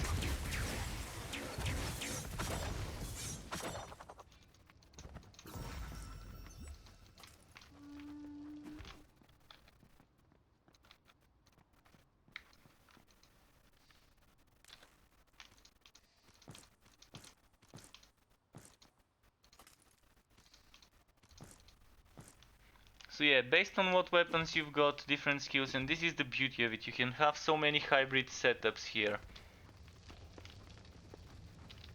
We came from here, I think, but since there's enemies to kill.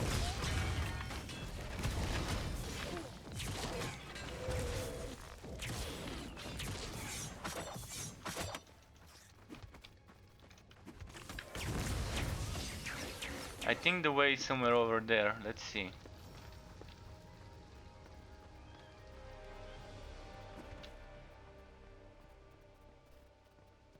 Should be up this road, if that's not a dead end.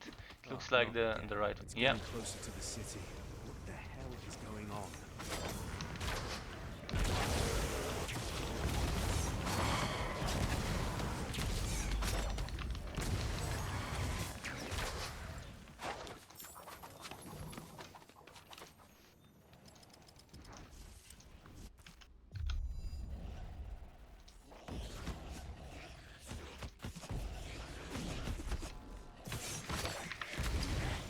When you die, you have to buy the game again. That's taking hardcore to the next level. A game that you have to buy every time you die again. That's like mobile games, next level shit. Like those mobile games where you can't play it unless you pay some points or you wait for the next day. Next level greed.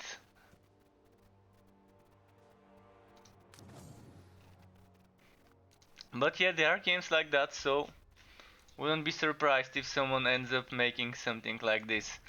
Maybe EA might make a game like this.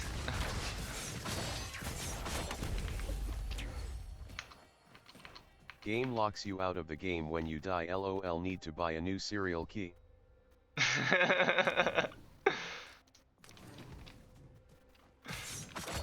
Yeah. Get a new serial key. Can't play anymore. Give money. No game else. I'm sure the CEO of EA would love this idea. You have to pitch that idea, dude. You're gonna get instantly hired in EA with this idea. Or similar companies.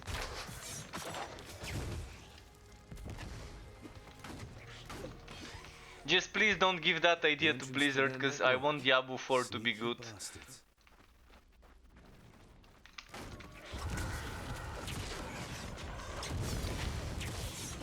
Thankfully, so far everything we've seen about Diablo 4 is good, but things can change. The launch of Diablo 4 is too far away from now, so all we can do is just guess what's gonna be left from what we've seen and what's gonna change.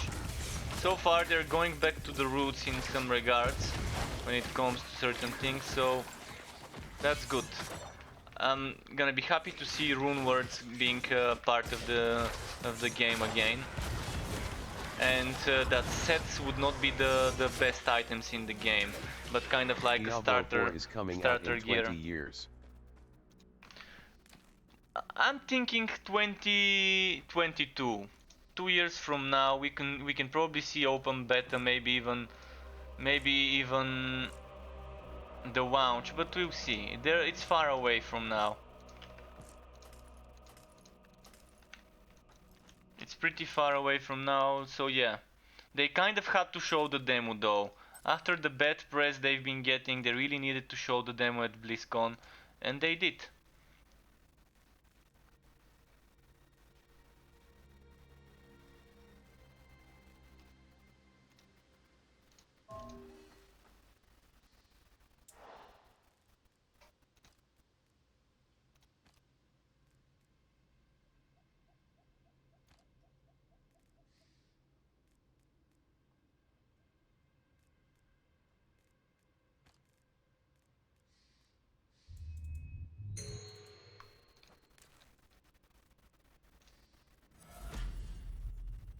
Nice. So, oh, there's a great maze, but I already gave him a yellow. He's gonna be better with When that. it will go out, we are going to play it in VR. Are we? And speaking of VR, that made me think of BR. I'm wondering if they're gonna make a BR, Blizzard BR game with all the Blizzard characters. Please don't. We've got plenty BRs already. But yeah, VR, Diablo in virtual reality would be amazing.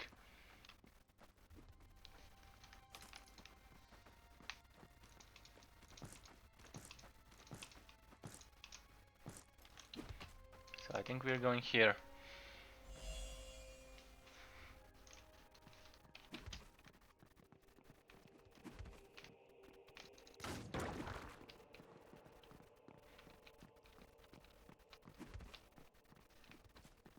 So many eggs. These are not random raids. They're here to colonize.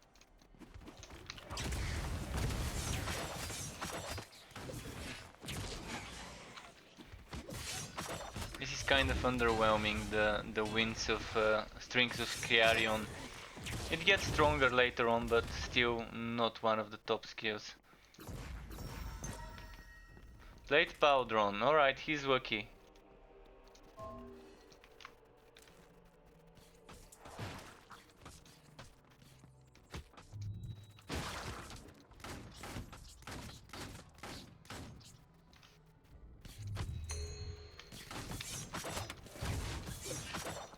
Let's see this pistol.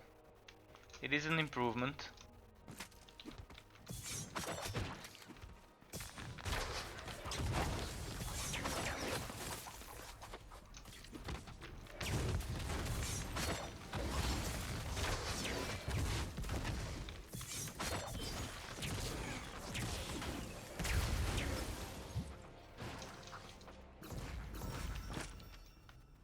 Phantom Blades, okay.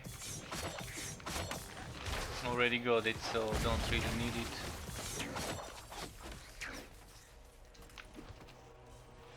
Oh, he's fighting some elites here.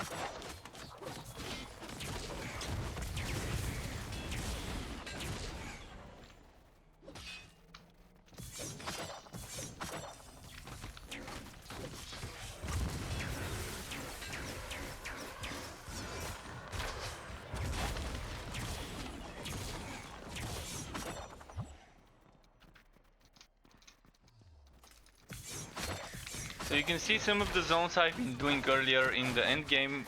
We are seeing the same layouts, which is normal. All games do that. They take some of the layouts from the story and put them in the end game modes. Well, the lighting is nice, indeed. I'm loving it.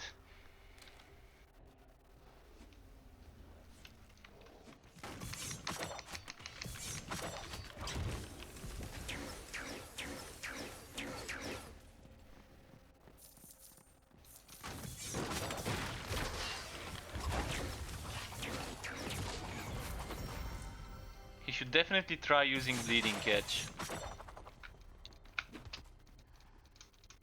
It is a nice skill indeed. Oh, and I have already a willpower potion.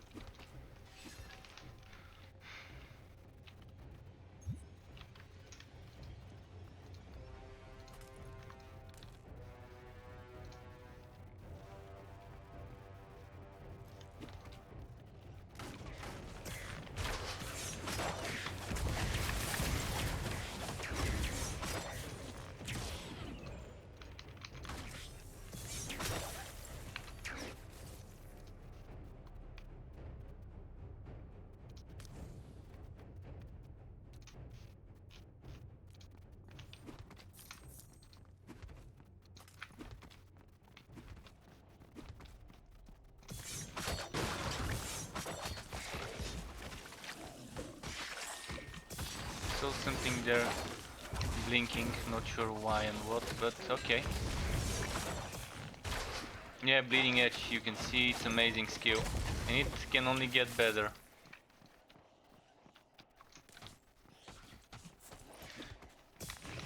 Yellow belt, nice.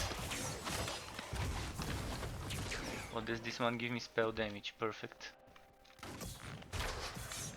You can see this hybrid build, pistol catalyst, it gives me a lot of projectile stuff, so I can do a nice projectile based build with that early in the game. It's not probably as strong as some melee builds, but with the turret, when I get it, it's gonna be very strong for leveling. Phenomenon. That must be why the Severe are flocking to the surface.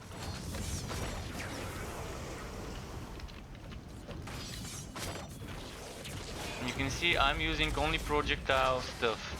Probably even this counts as projectiles. Even if it doesn't, it's still nice. But this is projectile, this projectile, this projectile, and I think even Phantom Blades counts as a projectile. Stacking Ferocity.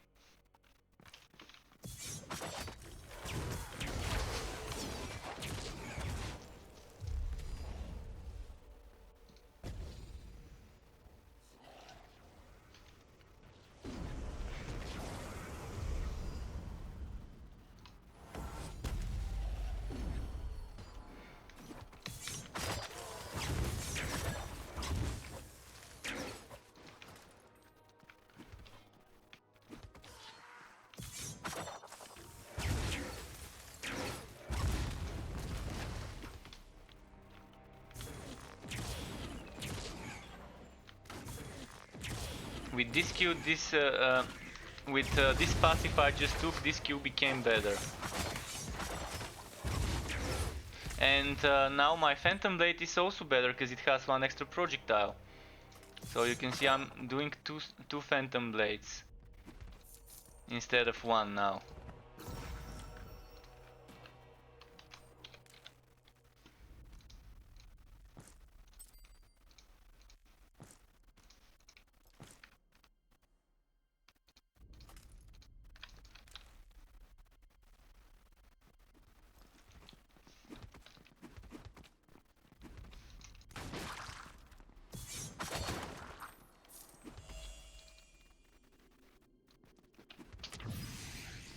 And another waypoint. I'm going back to the town, I guess. Yeah. You can see how quickly it loads those though. So the initial loading is a bit slower, and now we can buy yellow items from the shop, from the vendor in the town. Ferocity I'm gonna keep.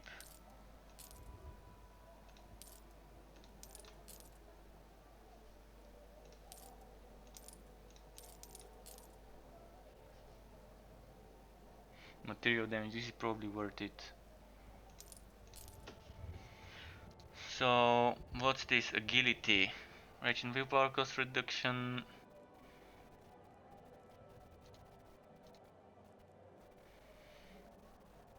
Yellow ring, probably worth it. And I can afford it, which is nice.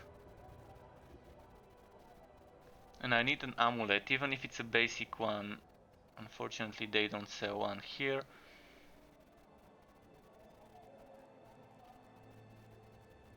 He needs a second. Well, I'm gonna take a moment quickly. Give me like a minute and I'm gonna take a leak quickly. Be right back.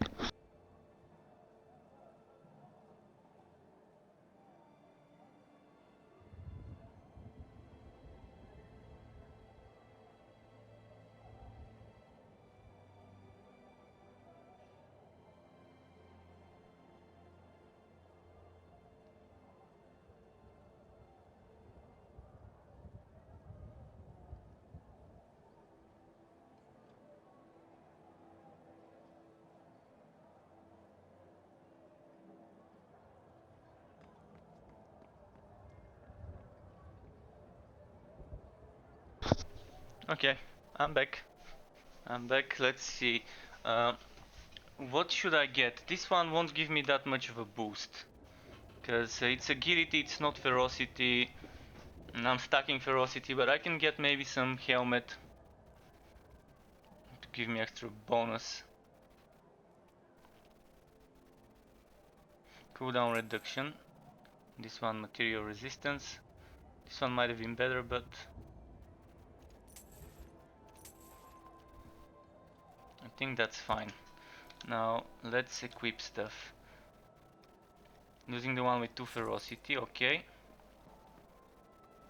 I'm gonna check if this is better. This one, and this one.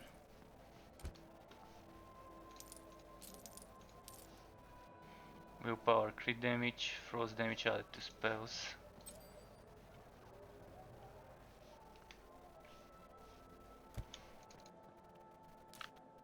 So I can easily see my average damage here. 25. So losing some ferocity, but in the end it's better.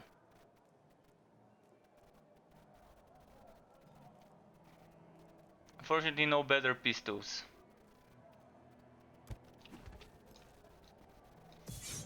As you can see, 2 projectiles, pretty great to have on Phantom Blades.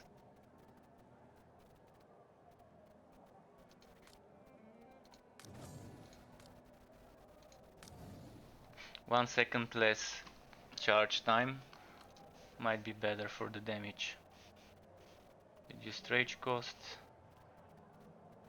Reduce cooldown. The cooldown now is 5.6 seconds because I got that item for cooldown reduction.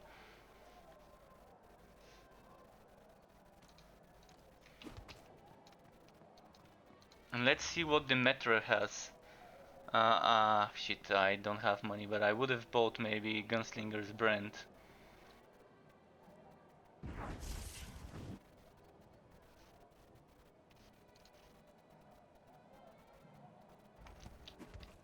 He might... oh, he's back there.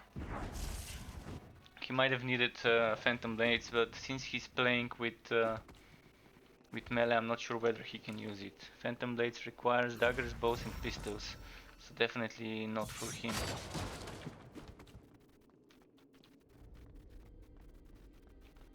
With dagger he can use it though.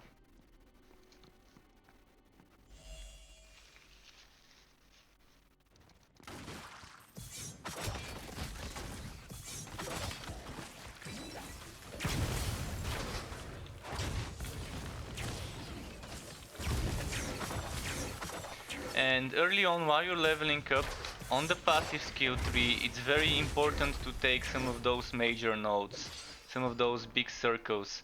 They add a great boost to your setup. So early on it's pretty nice to try and grab 1 or 2 of those as soon as you can, before spreading out into other things.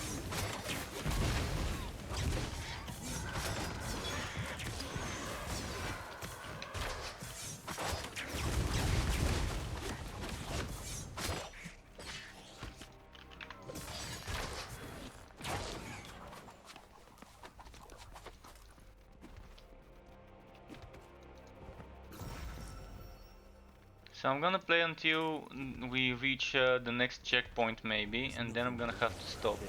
It's already midnight. Havoc Corp. Okay, I'm gonna be testing Havoc Corp, although it's kind of slow. Probably not as good. what I've got right now. But might be better than the strings.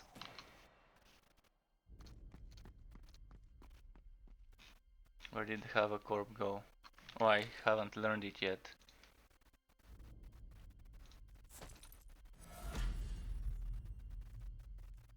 Oh, and blue pistol. So Have a Corp. Let's have at it.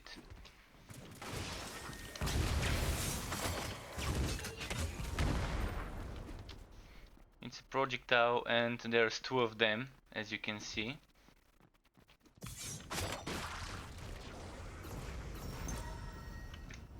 Outlaw Scarf, nice. It's 5:30 p.m. here. Nice. So I hope you guys are enjoying this type of me showing a bit of story this time around instead of pushing end game all the time. I didn't plan on it, but I thought why not, and it's nice seeing how the game feels for a newbie character. And I've never played it as a newbie with a projectile based build. I played it with the mage and I played it with melee, but I've never played it with a projectile based setup while leveling up. Especially with the new skills like Have a Corp.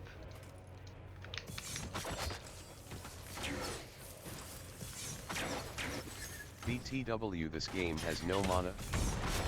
It has no mana, it has willpower and rage. So you have rage potions and willpower potions. You have to decide whether you want rage and willpower or whether you want HP. Or one of them together with HP. So there's choices to make.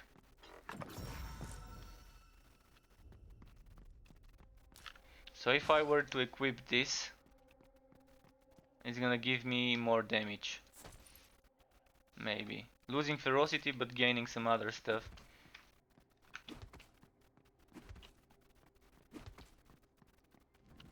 So as you use willpower you get rage. As you use rage you get willpower. And there's also the potions. There are certain skills that can generate rage, and there's only one skill that can generate willpower.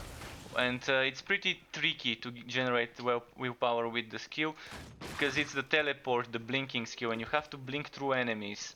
So the more enemies you pass with the blink, the more the willpower you generate. So currently I think they need to improve the ways, to add more ways of generating willpower. But until the game releases, I'm not gonna say anything, because there's gonna be twice as many skills when the game releases, and twice as many modifiers, so I can only guess what's gonna be there, and I can only hope for the things I want to be there.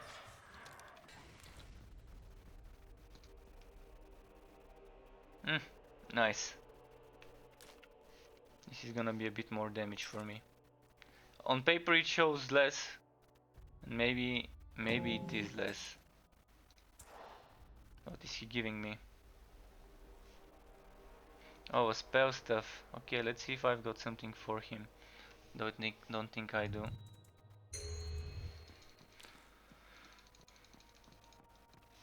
Another stuff. But yeah, I'm not using the stuffs right now. I just New York to click buy.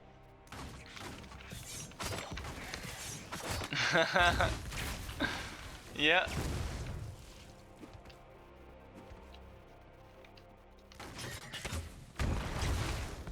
Oh, 306 damage already with this Have a Corp. And since it shoots 2 projectiles, it's pretty nice.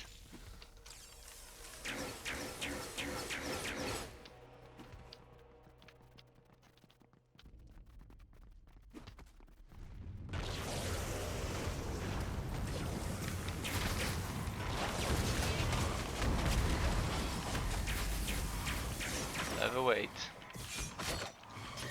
And the new HUD looks amazing, by the way. The new HUD looks optimized, because when the game started first we could equip up to 5 potions, but then they changed it to only 2 potions. So the new HUD is fitting more information into less space.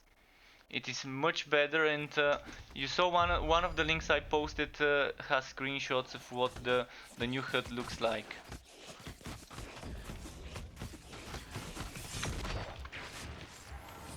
is what happens when I die. Now I'm gonna have to wait for my teammates to either res me or to be out of combat so I can respawn myself. This is how he reses. He has to come and hold here. I don't think he actually has to hold, he just needs to click. So let me check what skills I wanted to get.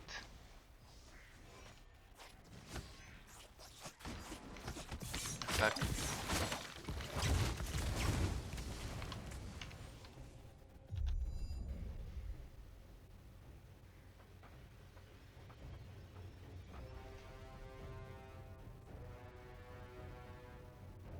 Well, I'm not going for force shield right now, so I'm gonna go for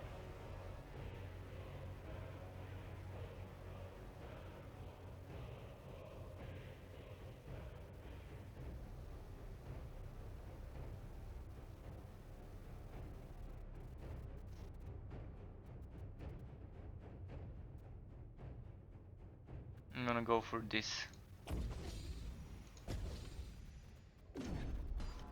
And go get crit.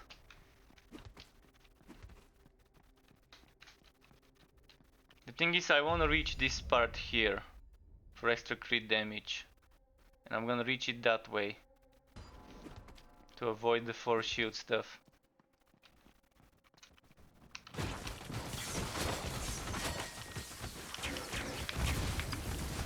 War axe. Is that one hand?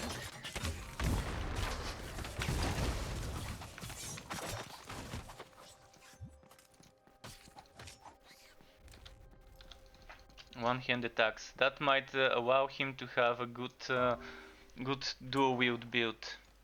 I'm gonna give him Phantom Blade as well. And a blue ring, because you never know what he might need. And a halberd.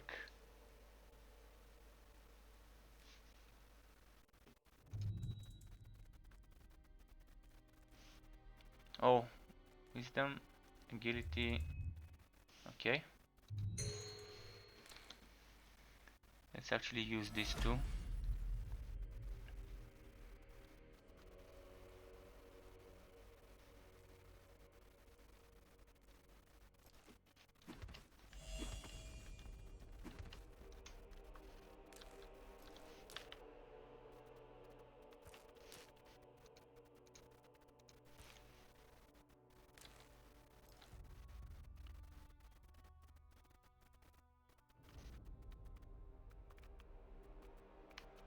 So this not only has cooldown but also rage cost.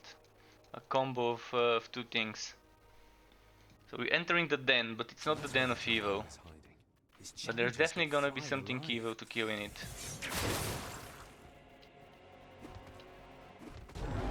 Okay. And there it That is. one is scary. Jurassic Park vibes.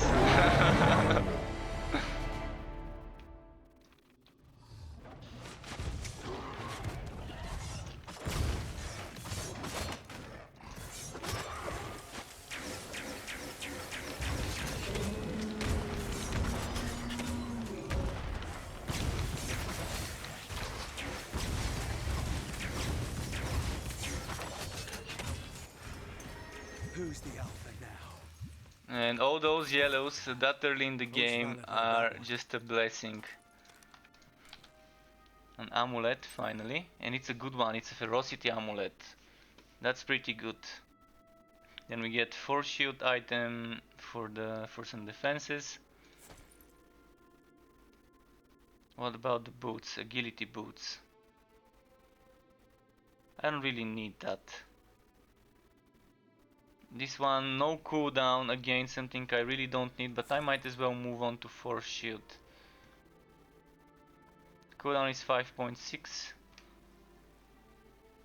Let me give him some good stuff.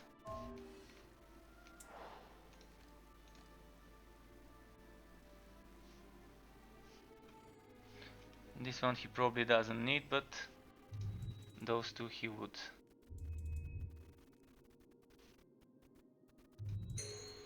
A belt with damage to spells, mine is more damage to spells and spell damage. Can you zoom? Want me to zoom?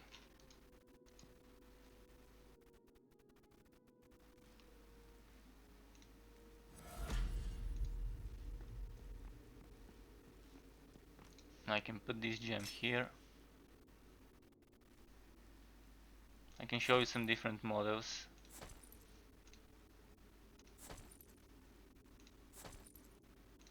I'll wait for you. I'm ready, but maybe that's gonna be the end for me. Let's go back to the town though. I think we need to use town portal.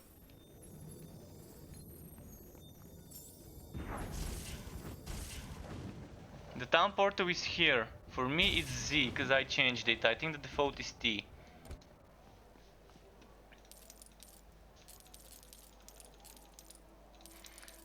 I might do some more of this tomorrow, by the way. If people are interested, I can continue doing the story mode tomorrow, leveling a new character.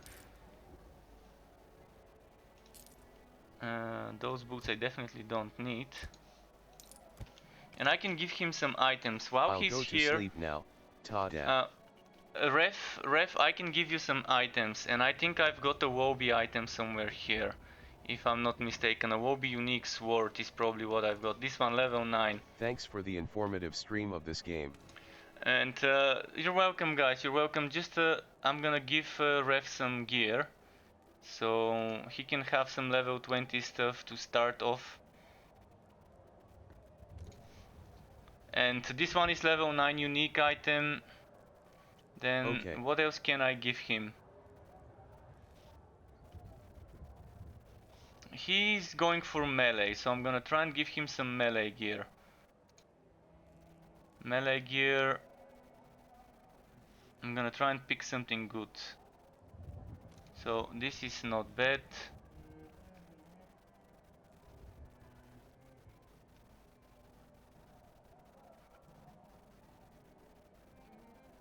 This is for tanky setup. I need something with 3 sockets for him as well. So this would be better than this.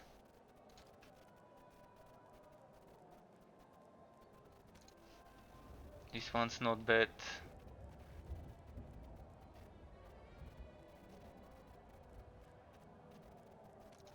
This one's not bad. Let's give him these two.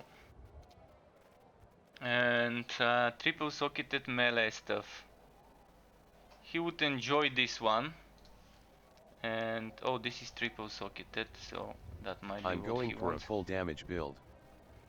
Full damage build, okay. Full damage.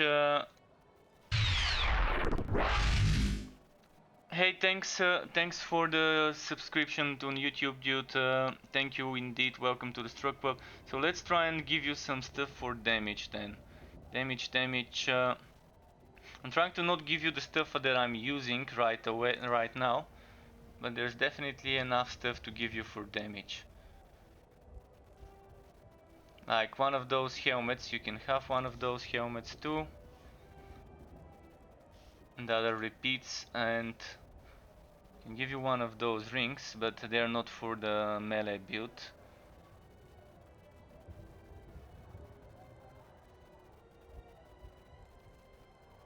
Well, I don't see good triple socketed melee weapons, but I can give you dual socketed. Some of them should be nice. Like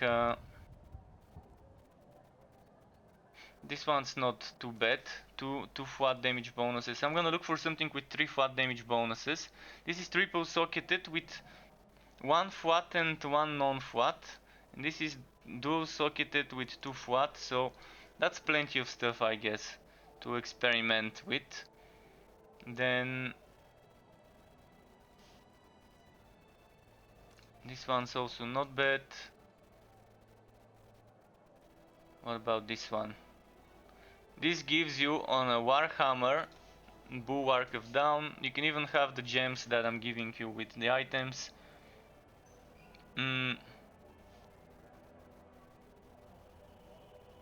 This is also nice. Of course you won't be using those gems, but you can have them. And what else? Yeah, you might want to have a shield to experiment with sometime.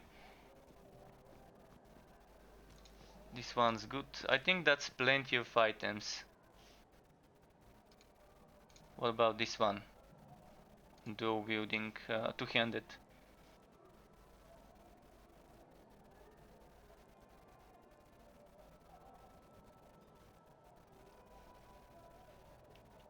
This one's not bad too.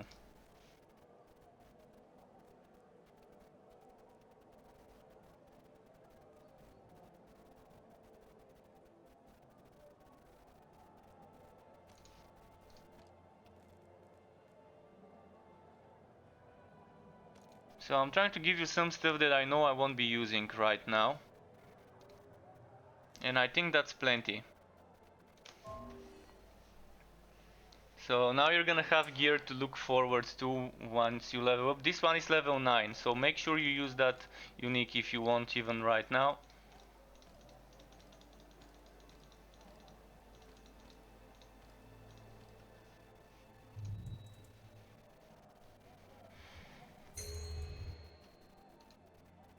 And good work with that. And thanks everyone for watching. It's a bit late here, 50 minutes past midnight, so I will leave the game and I would leave him to keep leveling. And tomorrow I can either do a bit more story mode or maybe do some end game. I'm also probably gonna do some Chaos Bane tomorrow or Torchlight Frontiers, it depends. Thanks DogPound221 for the Twitch follow. Keep it cool folks though, this is it for me for today, from me for today. Until next time and goodbye.